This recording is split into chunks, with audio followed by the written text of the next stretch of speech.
Fleur curled up on the couch, the glow of the TV casting shadows across the room as footage of a burning corpse dangling from Notre Dame played on loop. Dawn had broken over Paris, but sleep was the last thing on her mind, not when every nerve in her body was still wired from the night's horrors. She tugged the blanket tighter around her shoulders, still chilled despite the scalding shower she'd taken. The borrowed t-shirt and boxers from Bastion swallowed her frame, her damp hair clinging to her neck. Gerard had left a tray of food, but the thought of eating made her stomach turn. Near-death experiences had a way of killing your appetite. Every time she blinked, she was back in that coffin, the suffocating darkness, the icy water rising, the splinters digging into her fingers as she clawed at the lid. The memory of drowning hit her like a punch, the burn in her lungs, the desperate gasps that only filled her with more water. The worst part, knowing it was coming, counting those final seconds in the blackness. A bitter laugh almost escaped her when the news replayed the burning body. Justice served, she supposed. Then came the footsteps. Relief surged through her before the door even opened. Bastion. But the moment she saw Adrien beside him, that relief turned to ice. Bastion looked like hell, still caked in mud from digging her out. But her focus zeroed in on Adrien, who flinched under her glare. She dropped the blanket and stood, her bare feet silent against the floor. His fear was palpable. Good. For a heartbeat, she imagined grabbing Bastion's gun and putting a bullet in Adrien's shoulder. Just to watch him hurt the way she had, he wasn't worth another second of my heartache. I regret ever knowing you. Every vow, every moment, I wanted to erase it all. His face twisted like I'd struck him, those words cutting deeper than any blade. They would have taken you no matter what, Fleur. I called Bastion, I saved you. Bastion saved me. Because I reached out. You could have ended this before it started. Just told them Bastion and I were together, that's it. One damn sentence and I wouldn't have been buried alive. My vision blurred with rage. I died, Adrien, choked on mud while they filmed it like some sick joke. He squeezed his eyes shut as if that could block out the horror. I know, you do know, you've never felt death clawing at your lungs. When he opened them again, tears streamed down his face, real raw. I was terrified, Fleur, you can't even imagine. No, you can't imagine. Trapped in that box, water rising, every breath stealing more air. And all while some bastard recorded it like I was entertainment. He flinched, unable to hold my gaze. It spiraled out of control. Oscar and Bastion had history. I thought he'd back off. I never dreamed he'd come for you. If I'd known, I would have groveled. I'd never gamble with your life. Don't you dare say you love me. Bastion stood silent in the wreckage of his living room, his clothes stiff with dried mud, the scent of rain and earth clinging to him. Adrien recoiled. I'm sorry, I don't care. I should have told him about you and Bastion. That would have stopped it, but in the chaos, I'm done. My voice cracked, throat shredded from screaming, from drowning. The room wouldn't stop tilting. I just needed silence. Get out. I want Bastion, not you. Funny how a few months with him felt more like forever than my actual marriage ever did. Adrien hesitated, shoulders slumped, before finally turning. His hands were still filthy from digging me out. Just glad you're alive. I'm not alive, not really. Maybe never again. He froze, staring at the floor, then left without another word. The second the door shut, I exhaled, ragged. When I looked up, Bastion's gaze burned through me, the only clean thing left in the room. Even his hair was caked in dirt, like he'd torn through hell itself to pull me back. It's okay to be broken, he murmured, but you'll heal. Later, he tossed our ruined clothes in the trash and washed off the nightmare. I curled up in bed, curtains drawn tight against the world. The sunlight felt like an intruder. The living room doors were shut tight, blocking out the soft glow from the terrace outside. Sleep should have been easy, but my mind raced. Would I ever rest again? The nightmares were inevitable. Bastion slipped into bed beside me, wearing nothing but his boxers, and I instantly curled into him. My arm wrapped around his neck, my leg hooked over his hip, my forehead pressed against his jaw as I focused on the steady pulse in his throat. All I craved was closeness, the kind that blurred the line between our bodies and souls. And yet, the moment I had it, relief twisted into something heavier. His fingers traced slow circles through my hair, wordless but steady.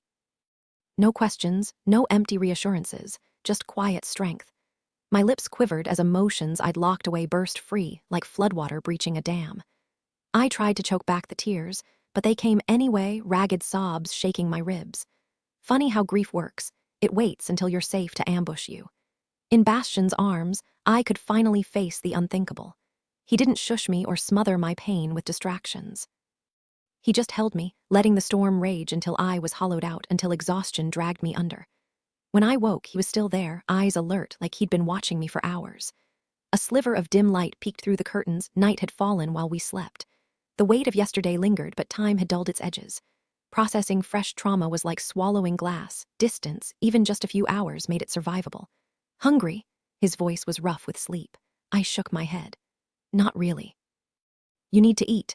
Pancakes sound okay, but it's probably dinner time. Consider it done. He reached for his phone, firing off a text to Gerard, his personal fixer for everything, including midnight breakfast cravings. You didn't have to. I want you to eat. His hand slid under my shirt, fingertips skimming my ribs, warm as sunlight. It'll help. His gaze, usually sharp enough to cut glass, was softer now, like the first brush of dawn. We stayed like that, tangled in silence until his phone buzzed. Breakfast is served. I didn't need the alert. The scent of syrup and butter had already curled into the room, sweet and stubborn as hope. The rich scent of buttery pancakes, crispy bacon, and cheesy scrambled eggs filled the air, making my stomach growl. Guess I could eat, I muttered, trying to lighten the mood. But Bastian didn't crack a smile, just a tight, forced nod as he pulled on his sweatpants, the fabric clinging in all the right places. Normally, that would have been enough to distract me, but today, nothing. We moved to the dining table where silver domes covered our plates. Gerard had set out coffee, even though it was dinner time, classic Gerard. Bastian lifted his dome to reveal a T-bone steak and eggs, then poured himself a glass of scotch instead of coffee. Meanwhile, I uncovered my usual, blueberry pancakes, cheesy eggs, and bacon. The steam hit my face, and suddenly I was starving. But Bastian, he barely touched his food, picking at it between sips of whiskey, his gaze drifting to the window like he was searching for answers in the city lights. You all right? I asked, already knowing the answer. His eyes snapped back to me, dark and haunted. No. I tried to soften the blow. It's okay not to be. He looked away again, shutting me out. Don't waste your energy on me, sweetheart. Too late for that. His plate was still half full, uncharacteristic for a man who usually ate like he was in a competition. His shoulders sagged under some invisible burden, and even the glow of the city couldn't bring life back to his eyes. So, what really went down? I pressed. He exhaled hard, like the words were weights. The aristocrats wanted Adrian to shut down his business, said it was an insult to France. I warned him more than once, but he ignored it. Oscar and the others. They've always backed the Fifth Republic because it kept the old power structures intact. I never thought Adrian would be the one to push back. Why didn't you tell me? I could have talked to him.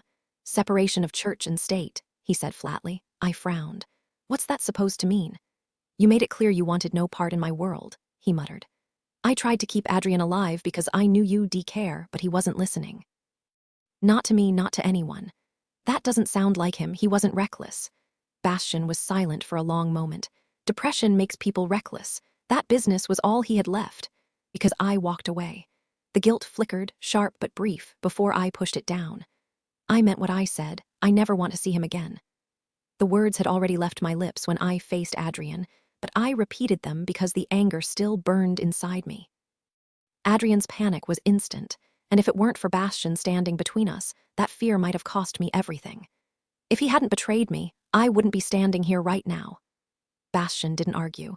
He just kept staring out the window like my words hadn't even reached him. His silence was heavy, as if he was carrying guilt for something he didn't do. You can talk about it if you need to, he finally offered, still refusing to meet my eyes. But I wouldn't drag him into that darkness, not when what he'd already seen was tearing him apart. I'm okay, I lied. He exhaled sharply, still not looking at me. I know people, good therapists, if you want help. You have a therapist? I asked, surprised. No, he muttered, but I know who does good work. I shook my head. I'll be fine. Fine was a stretch. I'd barely processed the fact that I'd died yesterday. Until I did, moving forward wasn't an option. Bastian's gaze stayed fixed on the glass, his jaw clenched tight.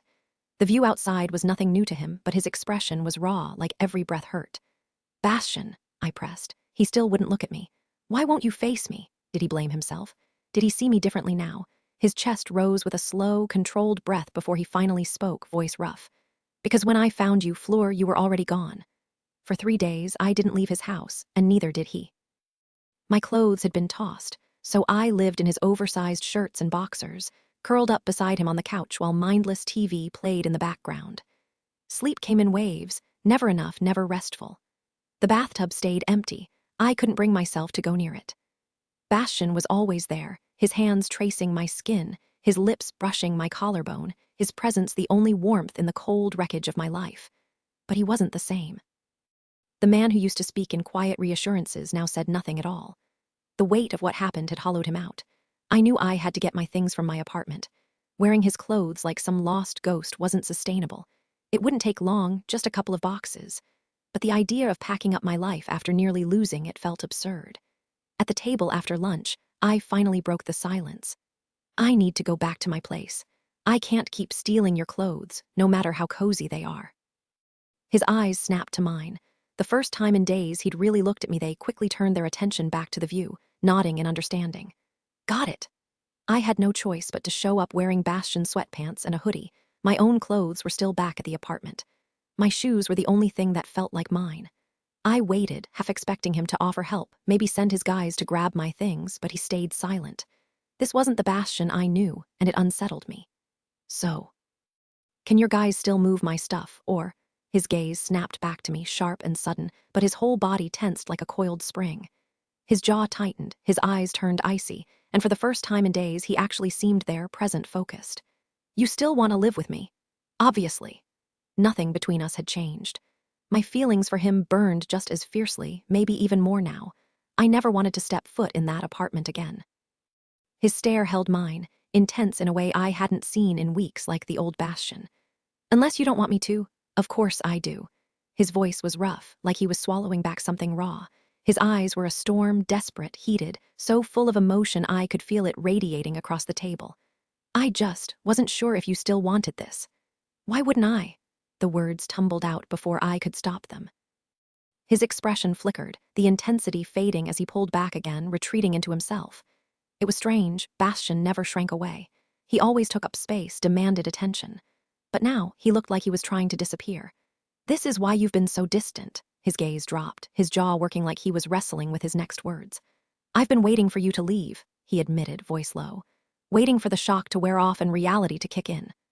The words stung, sharp and unexpected. I should probably shut up right now, he muttered, running a hand through his hair. But you were right to leave. If you stay in my world, you'll always be part of it, and that means danger, like we just saw. He exhaled, looking away. You should have picked some guy with a normal job, a normal life. You should have run from me the second you had the chance. His throat worked, voice dropping to a whisper. If I were a better man, I'd walk away, but I can't. His eyes glistened, just for a second before he blinked it away. I can't fucking do it. I'm not going anywhere, Bastion. He still wouldn't look at me, his fingers curling into a fist on the table. He had iron control, tears never stood a chance with him, but the tension in his body betrayed him. None of this was your fault, he said roughly. Adrian's the only one to blame. His eyes stayed fixed on the table, his whole frame rigid. If I'd never met you, I'd be dead right now. Oscar would have taken me, and Adrian wouldn't have had a way to get me back. You were the one who found Oscar. Added detail. The tension between them is so thick you could cut it with a knife, the air charged with unspoken fears and regrets. The way Bastion clenches his fist, not in anger, but in frustration at himself, adds a layer of vulnerability we haven't seen before. Voice twist. The tone shifts from raw emotion to a quieter, almost resigned frustration. Bastion's usual fire dimmed by guilt, making his rare moment of weakness hit even harder. You were the one who tracked me down before it was too late. The one who pulled me from the wreckage and gave me a second chance. His jaw tightened, eyes flickering shut for a brief moment, as if my words had physically struck him. Even if you tried to walk away, I wouldn't let you. When he looked at me again, the anger was still there, but something deeper burned beneath it, something raw and unshakable. Because I can't stand the thought of losing you. This whole thing had swept us up like a storm surge, dragging us into something neither of us expected. One glance, and I was already sinking, lost in the intensity of his gaze. This wasn't the plan, not the timing, not the way it happened. But here we were. My heart had tangled itself in his, roots too deep to tear out now. No matter what came next, I knew I'd stay. He studied me in silence, the seconds stretching between us. The pain in his expression softened, the wetness in his eyes vanishing with a slow blink. But the emotion lingered, thick and heavy, like the quiet before a blizzard. Come on, sweetheart, he murmured. Let's get your things. Walking back into that apartment felt like stepping into a crime scene. Sure, there were good memories, Bastion and me tangled in my sheets, laughing over cold pizza at the table, that reckless afternoon on the couch. but none of it outweighed the bad. The broken lease didn't matter.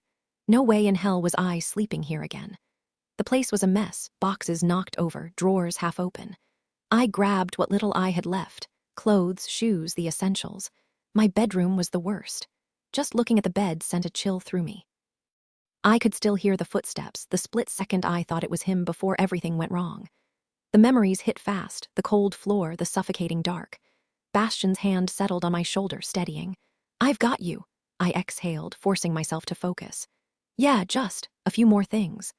I yanked open the closet, shoving what I needed into a suitcase. The sooner this was done, the sooner we were gone.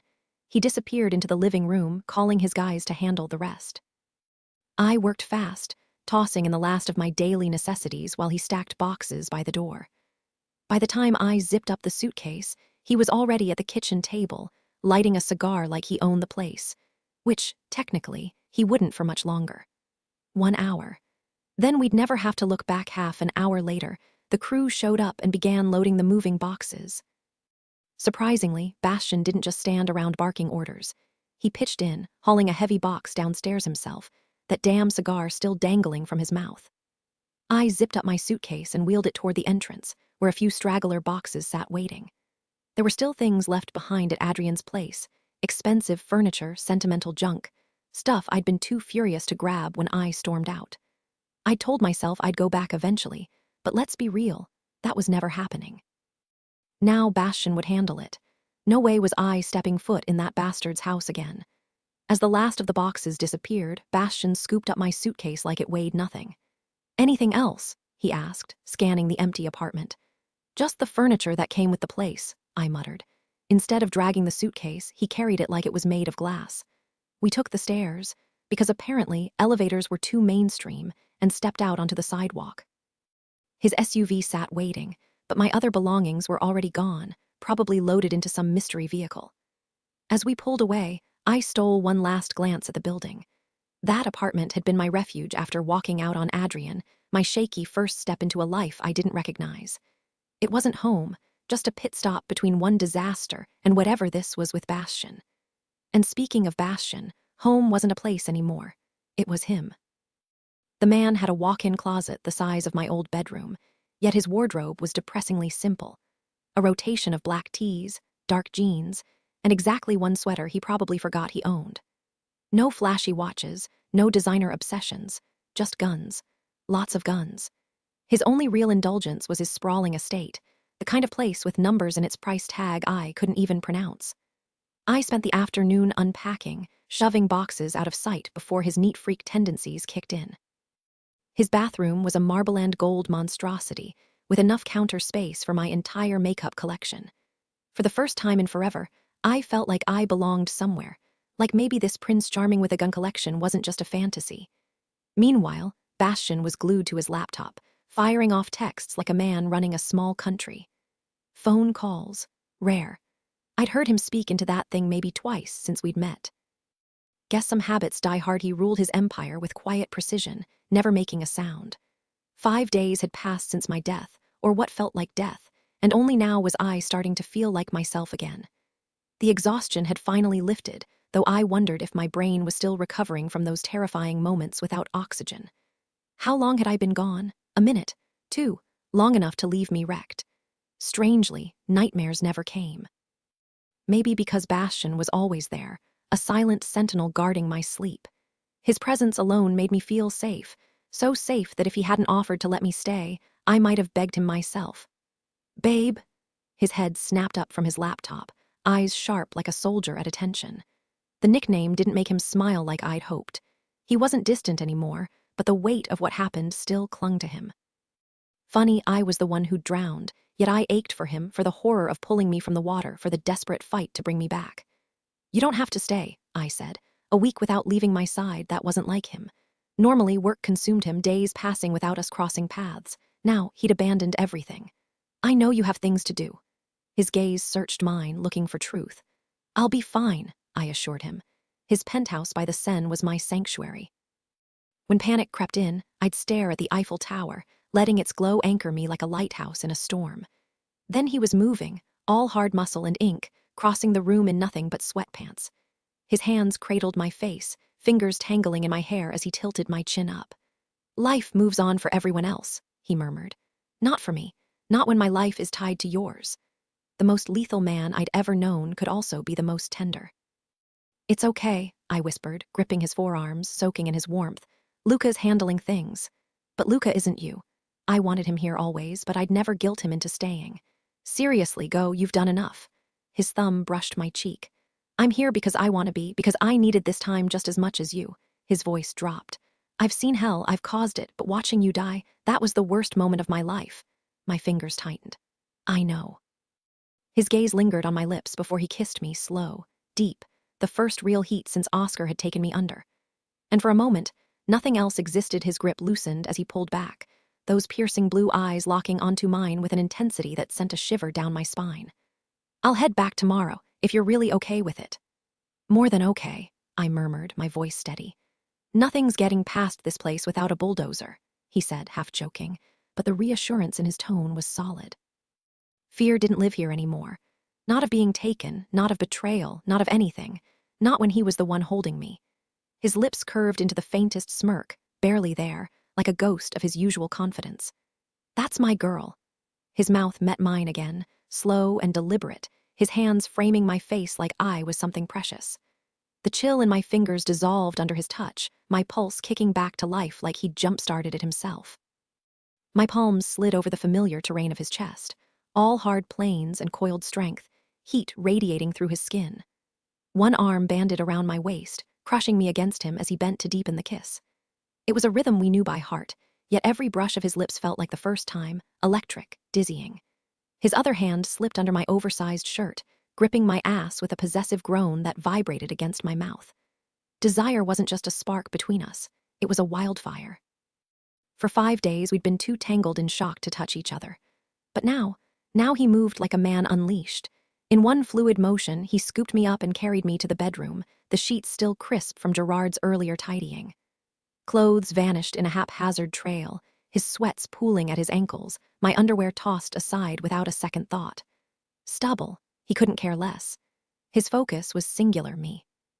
The cold air hit my skin as my shirt went flying, his body covering mine like a living shield. His arms caged me in, muscles flexing as he settled between my thighs. I clung to him, one hand gripping his bicep, thick enough to strain the sleeve of any shirt, the other pressed against that unyielding chest. "God, you're unreal," I breathed. A smirk flickered at the corner of his mouth, visible only when I arched beneath him. Then he was inside me, thick and unrelenting, the stretch bordering on sinful. Every thrust was a claim, every ragged breath a promise. And damn if he didn't look like a damn god doing it. The way his abs tightened, the veins mapping his arms like some kind of primal artwork. Hottest. Man. Alive. No contest. Bastian moved against me with deliberate slowness, his lips hovering just close enough for me to taste his breath, warm and intoxicating like a summer night. One moment we'd been deep in conversation. The next, I was burning up, teetering on the edge of something wild and unstoppable. "Bastian."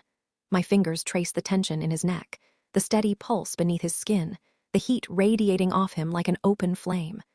Just the sight of him was enough to unravel me.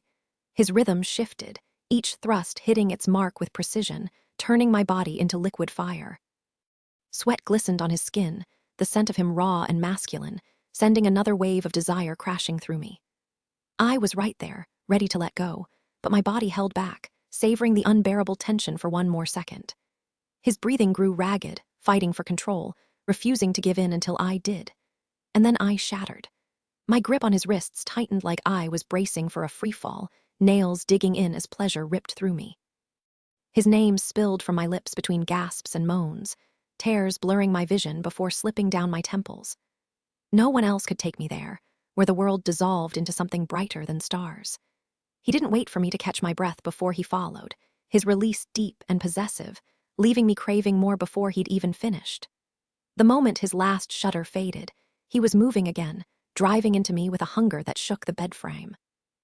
It was like he'd been starving for this, like he'd spent months imagining exactly how he'd take me apart. Every thrust was a promise, a claim, as if he could rewrite my history with just his body. Bastian Luca strode into the warehouse like he owned the place, tactical gear strapped tight, looking every bit the man who just closed a deal. He exchanged nods with the crew before locking eyes with me. I leaned back in my chair, cigar between my teeth, ice clinking in my glass. First night back on the job after too long away, 12 hours down, too many more to go. Fleur was alone tonight, but if anyone could handle it, it was her. Hell, she'd stared death in the face and walked away. A little solitude. That was nothing. The smoke curled from my lips as I answered. She's doing better. What about you? I shrugged, taking a slow drag. Getting by. He raised an eyebrow. So, did you two figure things out, or did she bail? A smirk tugged at my mouth. She's sticking around. Said she's not going anywhere. Couldn't help the pride swelling in my chest. My woman had spine. After all the chasing I'd done, now she was the one holding her ground. Moved in, actually. No kidding, he gave a half smile. Good for you. Thanks, nice to see you not being a pain for once. Just looking out for you. I scoffed, flicking ash into the tray. Yeah, because I need a babysitter. The smirk took the edge off, letting him know I wasn't actually pissed. Things have been quiet. The aristocrats haven't made a move yet. Give it time. You think they'll come after Adrian first? Nah, they'll want both of us. Adrian screwed them over, but I made sure Oscar's execution was front-page news. No regrets. The bastard buried my girl alive. Burning him was just evening the score. Maybe we should strike first. Cut this off before it gets worse. You'd look like a total psycho. Newsflash, I am a psycho. I leaned back, swirling my scotch. We play it smart. Set up a meeting. Let them see we're not just bloodthirsty maniacs. He snorted. Says the guy who lit Oscar up like a Christmas tree. After he left my girl to rot. Consequences, man. Everyone needs to understand them. Fine, I'll see if they're open to talking. He paused. Adrian included. I drained my glass. That bastard can fend for himself. They'll slaughter him. Not my problem. What about Fleur? I clenched my jaw. She nearly died because of him. Doubt she's losing sleep over it. He sank deeper into his chair, lighting a cigar. Smoke filled the space between us, the quiet companionship of two guys who'd been through hell together. Appreciate you covering for me. Nobody even noticed you were gone. Don't make it too convincing. A smirk flashed, then vanished behind another cloud of smoke. Enjoy the quiet while it lasts. We've got battles coming from all sides. We've handled worse. Yeah, but at least we knew our enemies back then. I let the cigar smolder between my fingers, watching the smoke rise. Just gotta stay sharp. By the time I got home, the sun had long set. Fleur was already there, her shoes by the door, her jacket on the hook. First time walking in to find her settled in our place. Felt different.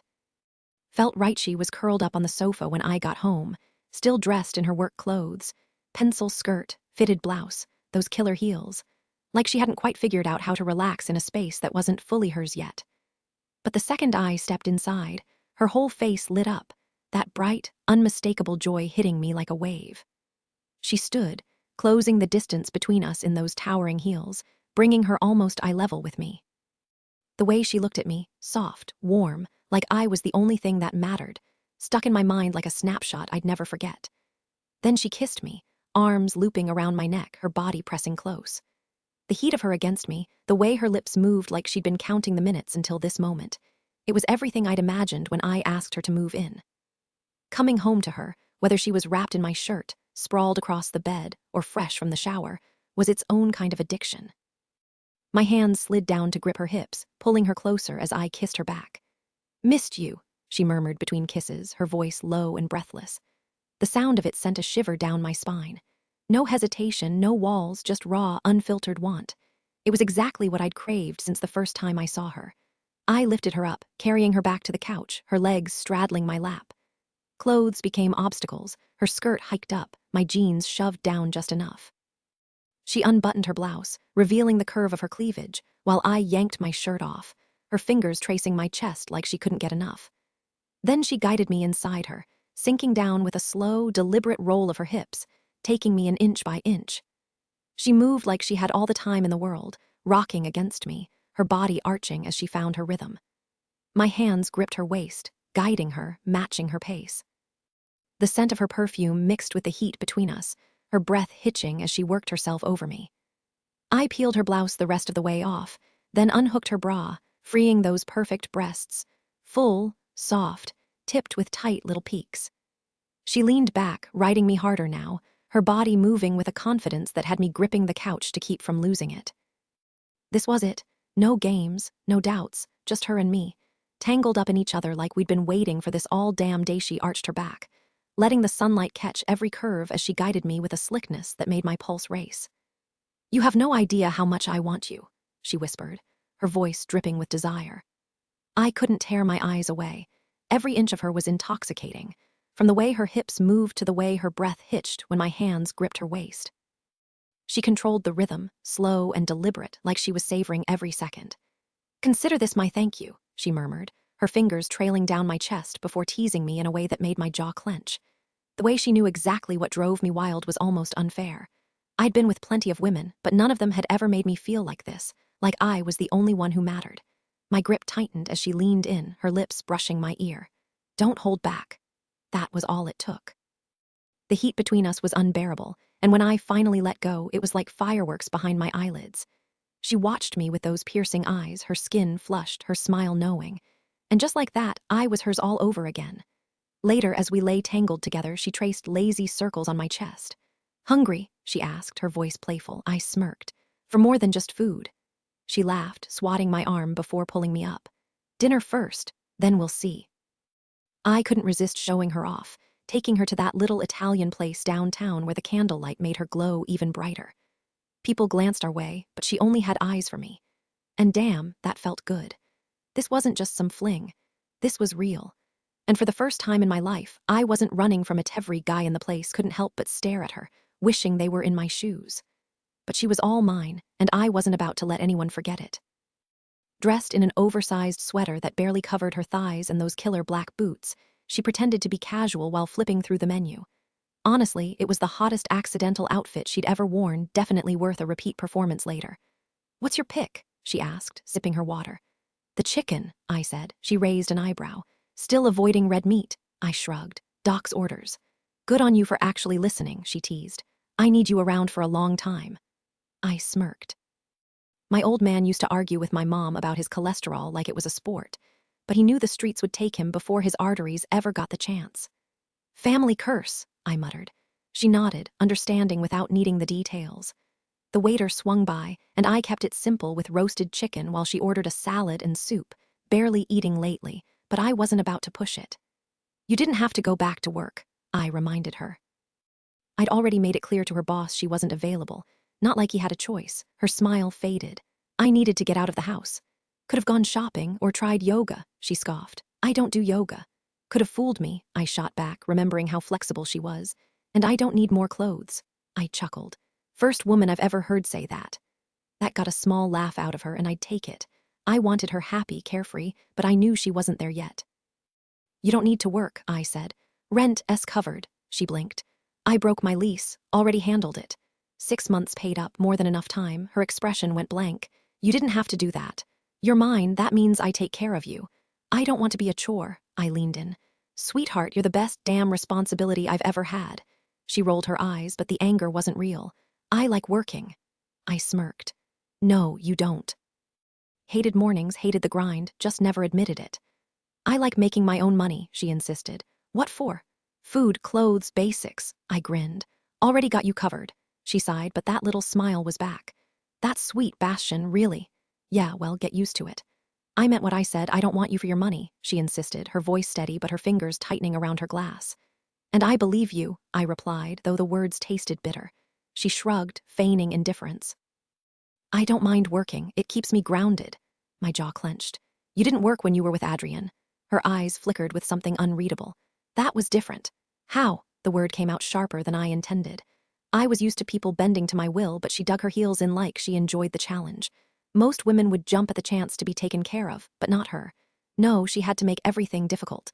She hesitated, her gaze dropping. "We were married." I scoffed. Marriage was just a formality. I already knew I'd put a ring on her finger eventually, so why did she insist on acting like we were still strangers? The salary she scraped by on was a joke compared to what I could give her. "You told me you were all in, that you wouldn't walk away, no matter what. And I meant it, Bastian. Then let me take care of you." It wasn't like she was chasing some grand passion. Pushing papers for some corporate drone wasn't exactly fulfilling. My woman shouldn't have to work unless it's something she loves, and we both know this job, it's just a placeholder. She turned toward the window, exhaling slowly. "I don't want to fight." "We're not fighting," I lied. A beat passed before she turned the tables. "Do you even like working?" I smirked. "You think I need the paycheck?" She'd seen my penthouse, my portfolio, the zeros in my accounts. Did she really think I punched a clock like some wage slave? I'm in this game because it's in my blood. The power, the rush, nothing compares, not even you. Her fingers twitched around her water glass before she took a slow sip. I watched her like a predator tracking prey, waiting for her to slip up. She was cornered but still searching for an escape. When I asked you to move in, I said, voice low, I meant for you to be my woman. The one who's waiting when I come home, the one on my arm at every event, the one who belongs to me completely. The frustration burned under my skin, hot and relentless. Let me do this for you. I don't want your money. I get it, I snapped. But I want to give it to you anyway, so just let me. The waiter appeared, sliding plates between us with the speed of someone who'd sensed the tension. She stared at her food like it was a puzzle she couldn't solve. Maybe we should have talked about this before I moved in. You should have known, I countered. What's the real issue, Fleur? Silence stretched between us before she finally spoke, her voice barely above a whisper. The last time I relied on a man for everything, he betrayed me, and I had to rebuild my life from nothing. A new detail flickered in her expression, something fragile, unspoken. The memory wasn't just about money, it was about trust. And that more than anything made me pause. Bastian's frustration flared as Fleur tried to justify her hesitation. So what, you're just gonna throw it all back in my face? He snapped, his voice sharp with irritation. Fleur finally met his gaze, her fingers nervously twisting the edge of her sweater. This isn't about you, she murmured, but the way she avoided his eyes told a different story. You walked away from everything you were owed, he shot back. Half that estate was yours and you just let it go. He earned that money, not me, she insisted, but Bastian wasn't having it. That's bullshit, Fleur, and right now you're here with me, not him, but you still act like I'm gonna screw you over the same way he did. Her arms tightened around herself. It's not about trust. Then show me, he challenged, his voice dropping lower, a beat of silence. Then quietly she gave in. Fine, I'll quit. It should have felt like a victory, but the tension between them made it hollow. I don't want to fight, he admitted, the anger in his chest softening. I just want us without all this baggage. Her expression shifted, something vulnerable flickering in her eyes. I do trust you, she said, softer now, more than anyone. The admission caught him off guard. He studied her face, realizing she had no clue what she'd just revealed. A slow grin spread across his lips. She'd unknowingly echoed Adrian's exact words from years ago. What? She asked, brow furrowing. Nothing, he lied, steering the conversation away before she could press. Just, glad we're finally on the same page. The next few days passed in a quiet, contented rhythm. No resignation letter, no awkward goodbyes, just Fleur free from the job that had kept them at odds. Bastian couldn't stop smiling, even after grueling night shifts. Coming home to her dressed, waiting, his was worth every argument. He'd pull her close, hands sliding over the curve of her hips, and kiss her like he'd been gone for years instead of hours. The city outside didn't matter. The past didn't matter. All that did was the way she fit against him, like she'd always belonged there. Rough day at the office, she asked as I walked in, tossing my keys onto the counter. Same old. I reached into my back pocket and slid the envelope across the table. Here, cards are all under your name now. Go wild. Oh, and if you want wheels, there's space in the garage downstairs. Her eyebrows shot up, but she stayed quiet. I braced for pushback, maybe a protest about independence or some stubborn refusal, but instead she just smiled softly. Thanks. I closed the distance between us, gripping her hips as I kissed her hard. That's my girl. A sharp smack on her ass made her yelp, and I grinned as I turned to leave. Bastian. Pausing mid-step, I exhaled, exhausted, absolutely, but for her, always. Yeah, she bit her lip, hesitating. I left a ton of stuff at Adrian's place when I bolted. Clothes, shoes, I can't face him without wanting to break his nose, so could you grab it for me? Done. Like a lot of clothes, you own more. I groaned. Our closet was already 80% her wardrobe. Her nervousness melted into a smirk. And shoes, so many shoes. Sweet mercy. Maybe cancel that credit card offer, she teased, eyes glinting. I chuckled. Nah, buy whatever, we've got spare closets. Or, she mused, tapping her chin, we could convert the guest room into a walk-in. Now you're speaking my language. Pulling out my phone, I fired off a text to Adrian, grabbing Fleur's things tonight. Don't be there. No reply needed. I was too wiped to deal with his drama. Gonna shower and crash, I muttered. Her fingers trailed down my arm, lingering at the crook of my elbow. How tired exactly? A tired laugh escaped me. For you, never. Lately, she'd been filling her days, hitting the gym, baking cookies from scratch, losing herself in books at the cafe down the block. a far cry from the woman who'd barely left the apartment a week ago. Funny how life twists. I'd never pegged myself as the settling down type, but with her, everything just clicked. The night was winding down, but the warehouse was anything but quiet. I swung by before heading to Adrian's place, figured I'd check in since it was on the way. The second I stepped inside, the bass from the speakers hit me like a punch to the chest. The security guys were lounging around like they were at a backyard barbecue instead of on the clock. Girls in glitter and lace were everywhere, so Luca must have splurged on a private burlesque show, probably from one of those high-end clubs downtown. Luca was a tough bastard, just like me, but he had a soft spot for whiskey and women. When I walked in, he had some girl perched on his lap, wearing nothing but sequined panties and a smirk. His usual scowl was replaced by a grin, and somehow, her top hat had ended up on his head. I poured myself a drink, unnoticed. Everyone was too wrapped up in their own fun to care. Shutting it down would have just pissed them off, and I'd learned leadership wasn't about being a dictator.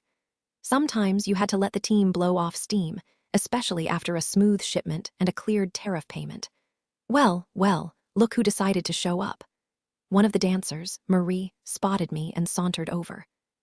She was decked out in a silver bodysuit, the kind that caught every flicker of light, her top hat tilted just right. It took me a second to place her name, but it clicked. "How's life treating you, Marie?" she shrugged, swirling the drink in her hand. "Between dancing and night classes, I barely sleep. But hey, someone's gotta pay the bills." "Drop the classes," I said. "You'll never make this kind of cash anywhere else." She rolled her eyes. "Yeah, until I'm 40 and nobody wants to see me in pasties." I smirked. "If you're still hot, who gives a damn? You'd seriously go for a middle-aged stripper." She raised an eyebrow, half laughing. "If she knows what she's doing, hell yeah." She cracked up like I'd just told the funniest joke in the world. "God, I missed you." We'd had a thing brief, messy, and forgotten as soon as it ended. A few nights in alleyways and my place, then nothing. But now, things were different. "I'm with someone," I said. Her smile faltered for a split second before she recovered. "For now," she teased. "When it's over, hit me up." Back in the day, my love life was a revolving door of familiar faces and one-night stands. But now, that guy felt like a stranger. "Nah," I said, "I'm marrying her." Her face did this weird twitch like she'd just bitten into something sour. "Wow, didn't see that coming." "Neither did I," she forced a smile. "Well, congrats, I guess." The words were empty, so I didn't bother with a reply. Luca's lap was finally free, so I made my move before another distraction rolled in. "Gotta talk business," I muttered, leaving her standing there as I took the seat beside him. "Didn't know we were throwing a rager tonight." He flashed that cocky smirk of his. "Yep. Real considerate of you to give me a heads up. Figured you'd shut it down before it even started." "Damn right I would." "Just 'cause you're off the market doesn't mean the rest of us have to be." He flicked open his lighter, the flame catching the end of his cigar. After a couple of deep drags, he exhaled a slow stream of smoke. "So, how's she holding up?" "Better every day." The hollow look in her eyes was fading, replaced by something brighter. "Heading to Adrian's later to grab the last of her things. About damn time she got closure. She quit the firm." "Why?" "Because I told her to." His eyebrows shot up. "That doesn't sound like her. Thought she'd put up more of a fight." "Oh, she did." I couldn't help but grin at the memory. "Why do you care if she works or not?" "Because she was only there for the paycheck, not because she loved it. Why grind when I can give her everything?" I grabbed a cigar off the table, rolling it between my fingers before lighting it. "Now she spends her time buried in books at the cafe, hitting the gym, baking like she's auditioning for a cooking show." "Why the gym?" "Ever heard of a thing called health genius? People drop dead at 30 from heart attacks. It happens." It wasn't about how she looked, though let's be real, I couldn't get enough of her. "Is that why you've been skipping the ribeyes?" he joked. "Maybe. Turning into a grandpa already. Just planning to stick around long enough to actually be one." He smirked, taking another slow drag. "Glad she's out living instead of hiding." "Me too," I admitted. "We had our moment, but it ended okay." "If she's got pride and wants to work, let her. Confidence is hot." "She didn't work with Adrian, so when he screwed her over, she had nothing. Doesn't want to feel that powerless again. She could have taken him for way more than half." I told her that. "But pride's a hell of a thing, part of why I like her." Still pissed she compared me to him. He squinted, confused. "Doubt she did. She just wants control after what happened. Makes sense. You're just mad 'cause she did fold." "She doesn't want to work, and I do want to take care of her. Know how I know I was right? She's happier than a kid on summer break, doing whatever the hell she wants." He blew out a slow, deliberate cloud of smoke. "I'll take care of her and I won't screw it up." like every other guy who thought loyalty was optional. She have any clue how obsessed you are? I kept it locked down, played the long game, let her set the pace. Pretty sure she knows. She's totally into me, but she's fighting it hard and failing miserably. Failing. A grin tugged at my lips, remembering the moment. By the time we stopped arguing, she basically confessed she loved me without even realizing it. Like it was so damn obvious it just fell out of her mouth. Adrian mentioned she'd said the same thing to him, but the guy was wasted, so I wasn't exactly taking his word for gospel. Turns out he wasn't lying. Then why won't she just say it to you? Because she's terrified. Terrified? The woman survived being buried alive and literally came back from the dead. Doesn't exactly scream fearful to me. She's not scared of danger. She's scared of admitting she's vulnerable again. That I could wreck her worse than Adrian ever did, which is insane because I'd never do that to her. Yeah, well, I'm pretty sure Adrian said the same thing once.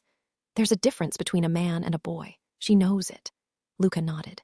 You know how many women throw themselves at me? Every damn night, whether I was at a bar, a business meetup, or some penthouse party, there was always someone shooting their shot. I could have had a different woman every hour if I wanted, not that I did.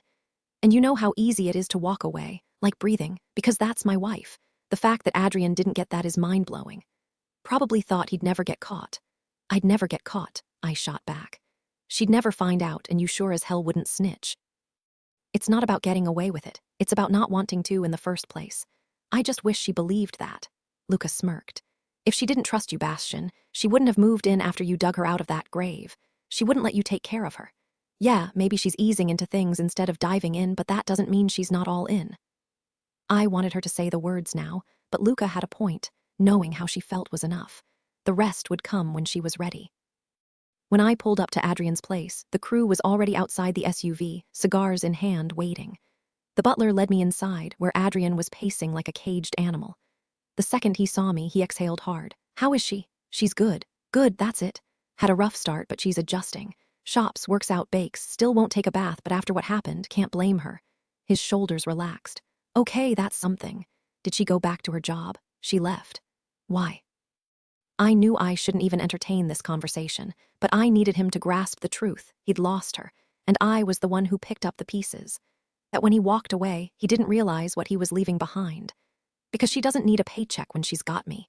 His expression didn't falter, just that same hollow concern. I've been worried, but I figured she wouldn't want to hear from me. Try reaching out, and I'll bury you. His eyes locked onto mine, searching for any hint of exaggeration. There wasn't any. She made her choice clear. I just want to know she's all right. That's my responsibility now, not yours. You're done. I clicked my fingers sharply. Just like that. He flinched, my words cutting deeper than I expected. Where's her stuff? I tried packing it all, but he exhaled, rubbing his temples before glancing toward the staircase. Never thought it'd end like this. If you didn't want it to end, maybe you shouldn't have cheated. He turned, jaw tight. You're a real piece of work. You think you deserve sympathy? That Fleur owes you anything. Newsflash, nobody cares, Adrian. Were you thinking about her when you were screwing someone else? When you were whispering in some woman's ear, telling her what to do? Were you? Enough. Then take me upstairs so I can grab her things and get the hell out. Adrian didn't argue, just led the way to the master bedroom, his and Fleur's old space. The bed was a mess of folded clothes, shoes stacked haphazardly on top. A jewelry box, framed photos, a few trinkets, everything that once meant something. I called my guys downstairs. Bring up a dozen boxes and all the tape you've got. Hanging up, I met Adrian's gaze across the bed, the weight of the moment settling in. The only thing I'll give you is this. Maybe it was supposed to happen this way. Maybe Fleur was always meant to be mine, and you were just the mistake that led her to me. I had the guys move the boxes to a spare room so Fleur could sort through them later. Adrian didn't put up a fight, didn't mention business, didn't bring up old alliances. His problems were his own now. By the time I got home, dawn was breaking. The couch was empty, the bed untouched. Then I heard the shower running. Pushing the bathroom door open, steam rolled out, and through the fogged glass, I saw her, water cascading over her skin, her workout clothes discarded on the tile. She reached for my soap, dragging it slowly over her body, lingering in places that made my pulse spike. I stripped out of my clothes and stepped in behind her the moment the chilly air hit her skin. She spun around with startled eyes, bracing for danger, until she saw it was just me. Instantly, her expression melted into warmth, like sunlight breaking through a storm. Without a word, I pulled her slippery body against mine, my hands roaming over her curves as our lips met in a deep, hungry kiss. The water cascaded around us, muffling her soft gasps as the kiss turned feverish. Normally, shower sex wasn't my thing, too many logistics, too much awkward maneuvering, but with her, none of that mattered. The way she clung to me, her fingers digging into my shoulders, sent fire racing through my veins.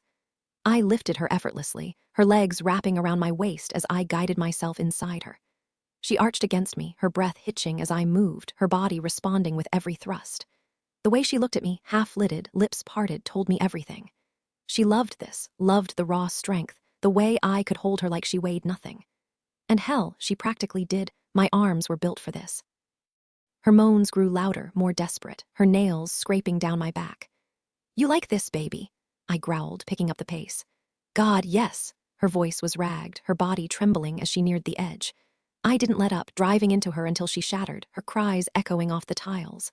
The way she clenched around me, the way her legs locked behind me, it was enough to push me over too. I buried myself deep, holding her close as we both caught our breath. For a second, the only sound was the water and our slowing heartbeats. Then she laughed, breathless, pressing her forehead to mine. "You're ridiculous," she murmured, but the way she kissed me again told me she wouldn't have it any other way. The hot water cascaded over us both, washing away the sweat from our bodies. She pressed her lips against mine with a hunger that told me she wasn't finished with me yet. "God, you're irresistible," she murmured between kisses. "I still can't believe you're all mine." For 2 straight weeks, Bastian worked late every single night. Sure, I missed him, but I wasn't about to complain, not after he dropped everything when I needed him most. Instead, I kept busy organizing the things he'd brought back from Adrian's place, filling the walk-in closet in one of the spare bedrooms. It wasn't just any guest room.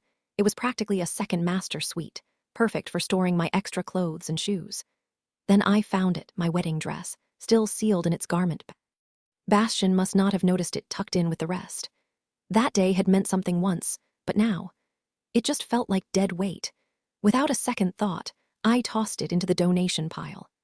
Between organizing and trying not to spiral, I made a habit of escaping to my favorite cafe, Beau and Mai, where I'd lose myself in a book over a café creme and a raspberry croissant. I'd also started hitting the gym every day, partly out of fear of turning into a couch potato, but mostly because Bastian was ridiculously fit, and I refused to let myself go. Funny thing was, I thought I'd be bored without a job, but the opposite happened. No more spreadsheets, no more pointless meetings, no more stressing over rent or rationing groceries.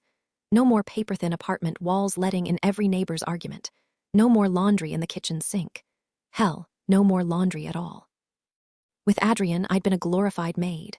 With Bastian, I felt like royalty, my only duty being to welcome him home the right way. Today, I'd switched up my routine and arrived at the cafe during the lunch rush. The noise was overwhelming, so I slipped in my earbuds and buried myself in my book. Then, out of nowhere, a tray clattered onto my table, baked rigatoni and a croque monsieur. I braced myself for some obnoxious pickup line, but when I looked up, I was met with the most striking blue eyes I'd ever seen.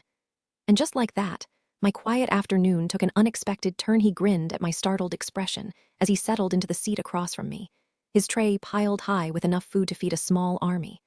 "Mind if I crash your solo lunch, sweetheart?" I pulled out my earbuds and set my book aside. "How'd you even find me?" "Location sharing," he said casually, already digging into his pasta like he hadn't eaten in days. I blinked. "Wait, you can see where I am." Without missing a beat, he snatched my phone off the table, tapped his contact, and sure enough, a map popped up with both our dots overlapping. "In case you ever want to stalk me back," he teased, sliding my phone toward me. Hungry. The pasta did look amazing, thick noodles smothered in rich sauce, cheese perfectly melted on top. "Fine, twist my arm." He shoveled half onto the empty side of his tray and nudged it my way. "Got cheesecake too, but the server forgot it. Typical." He handed me his fork and headed off to grab another. Meanwhile, I eyed his sandwich and swiped half for myself. When he returned, he caught me mid-bite and smirked. "That's my girl." No one else ever cheered me on for eating. With Adrian, it was always subtle jabs, suddenly suggesting light dinners or accidentally buying smaller clothes. Like I wouldn't notice. But Bastian, he just handed me a fork and watched me devour his food like it was the best show in town. "You're off tonight?" I asked between bites, trying and failing to hide my excitement. "All yours, sweetheart." His grin was downright dangerous. I twirled my fork in the pasta. So what's the plan? Less talking, more nudity. I laughed, shaking my head as I took another bite. You really love this place, huh? You're here all the time. Raspberry croissants, he said, like that explained everything. Your mom's favorite too, right? Guess great taste runs in the family. He demolished the rest of his sandwich in 2 bites, arms braced on the table like he was guarding his plate. Oh, Luca reminded me we've got a wedding Saturday. We as in, you think I'm bringing Gerard? The mental image alone made me snort. I'd pay to see that. Not my type. He cooks, cleans, and does your laundry. He better be your type. His laugh was pure satisfaction. Fair point. He wiped his mouth, then nodded at my book. The Chateau worth reading? So far, yeah. His phone buzzed, and he glanced at it before leaning in. By the way, if you do want to stalk me later, I'll be at the gym. Feel free to drop by. I rolled my eyes, but my cheeks burned. Noted. New detail, the playful banter about Gerard adds humor, and the gym comment hints at future flirty tension. The story follows 2 sisters trapped in a labor camp, until the older one falls for a guard who turns out to be more than he seems. He nodded slowly. Sounds intense. You into romance? I read anything. Just finished Mistborn by Sanderson. His gaze locked onto me like I was the most fascinating thing in the room. Didn't know you were such a bookworm. I almost became an English professor once. What stopped you? Marriage happened and that dream just faded. You could still go for it if it's what you really want. His smirk was quick. Thought you didn't want me working. I said I don't want you working for a paycheck, I clarified. Passion's different. The idea of diving back into academia, papers, deadlines, years of study made me shudder. Honestly. I'd rather sip coffee in some cafe, reading whatever I want, than lecture a room full of sleepy college kids. His grin widened like I'd handed him a gift. You're settling in just fine. Not gonna lie, I don't miss my old job. That seemed to thrill him. Taking care of me wasn't just duty, it filled him with something deeper. Figured as much. My boss probably doesn't miss me either. Worst assistant ever. Bullshit. Please, he never gave me actual work. I could have spent 8 hours playing Minesweeper and no one would have noticed. Or maybe, he said, leaning in, he was terrified of upsetting me. I raised an eyebrow. What'd you actually say to him when you got me that job? His laugh was low. You think I threatened him? Yeah. I just told him you were mine and needed work, that's it. For all I know, he thought you were a spy. Then he's definitely hiding something. His expression darkened. Everyone's hiding something. Even you. The words slipped out before I could stop them. The air between us went still. His smile vanished. Yeah. The admission caught me off guard, my own grin faltering. He pushed his plate away, arms crossed like he was bracing for questions. But I didn't ask. Some doors are better left unopened. New detail. The cafe mention adds a casual, relatable setting. Tone shift, playful banter turns tense, revealing hidden layers in their dynamic. I didn't want to pry into his personal life, but Bastian's intense gaze made it impossible to look away. I can tell you if you really want to know, he offered, his voice low. My fingers toyed with the last few bites of food on my plate. You don't owe me an explanation. Your business is your own. He tilted his head, studying me like I was a puzzle he couldn't quite solve. The silence stretched between us before he finally spoke. It's not the right time, but you'll find out eventually.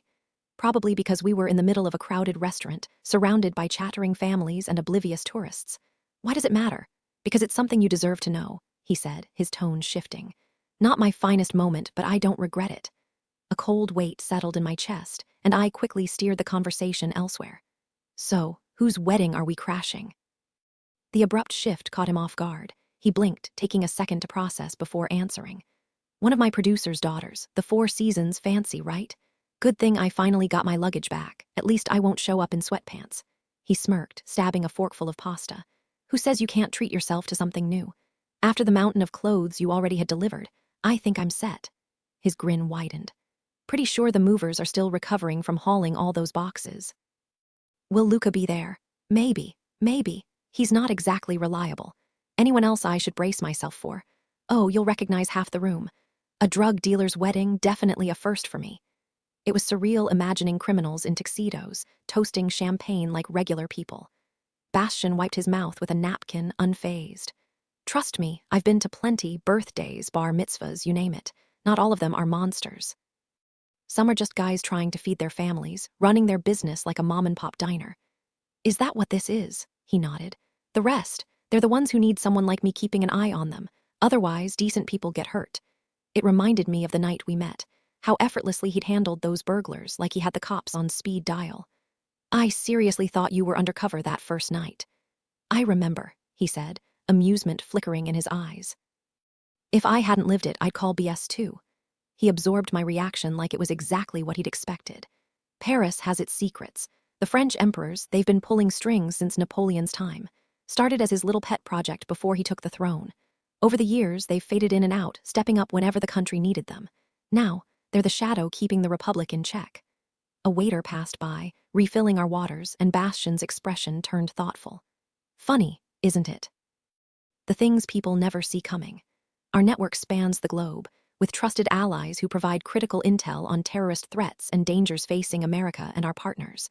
My job is to filter that intel straight to top military brass. Standing there, it was hard to reconcile the man in front of me, warm, principled, fiercely protective, with the shadowy world he operated in. I had no idea you were involved in all this.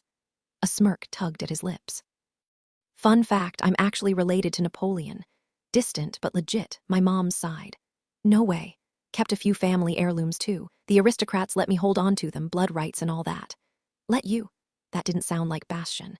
Since when did he ask permission? He exhaled, leaning back. They started as patriots, but now, more like fanatics, declare war on anyone who doesn't worship the old French ideals. Thought Oscar was different, smarter. Turns out I was dead wrong. The question clawed its way out before I could stop it. Do you think they'll come after Adrien? No sugarcoating. Without a doubt. But if he gave them what they wanted, not your circus, not your monkeys. His voice stayed steady, unfazed by my lingering concern. I warned him. He ignored every exit. You're wasting energy on the wrong guy. The sunlight cut across the table, catching the sharp angles of his face, turning his eyes into something unreal, like staring into the Caribbean.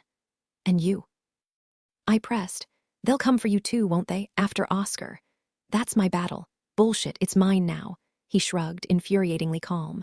I've handled worse, stop stressing. Oh, so you'll just what, take them all out first?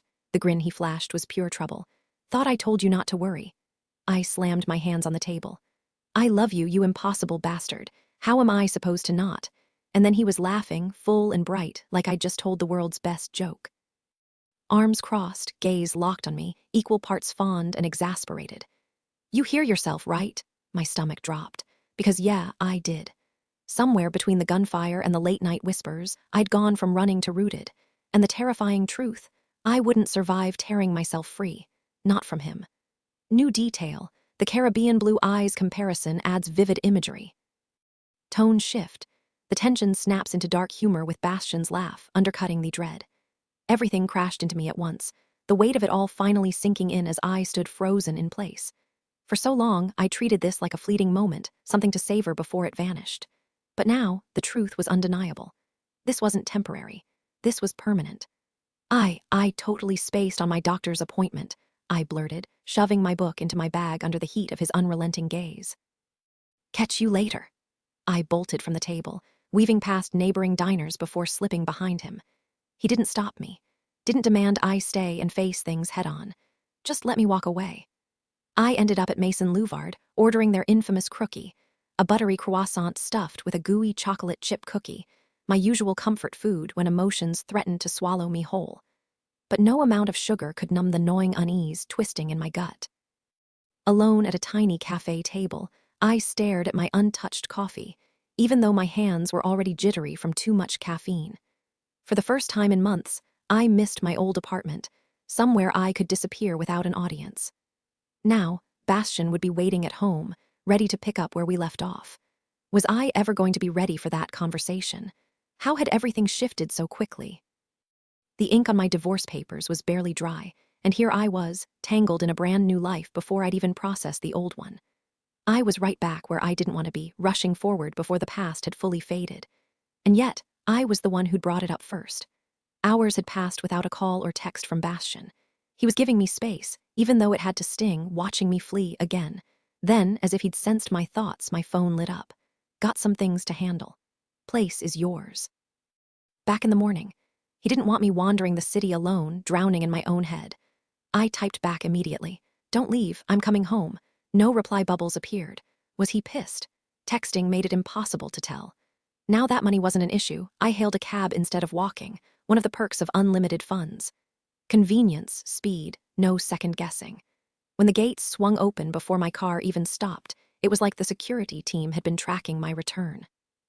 The elevator ride to the penthouse felt endless, my pulse hammering as I faced the double doors of the master suite, our suite.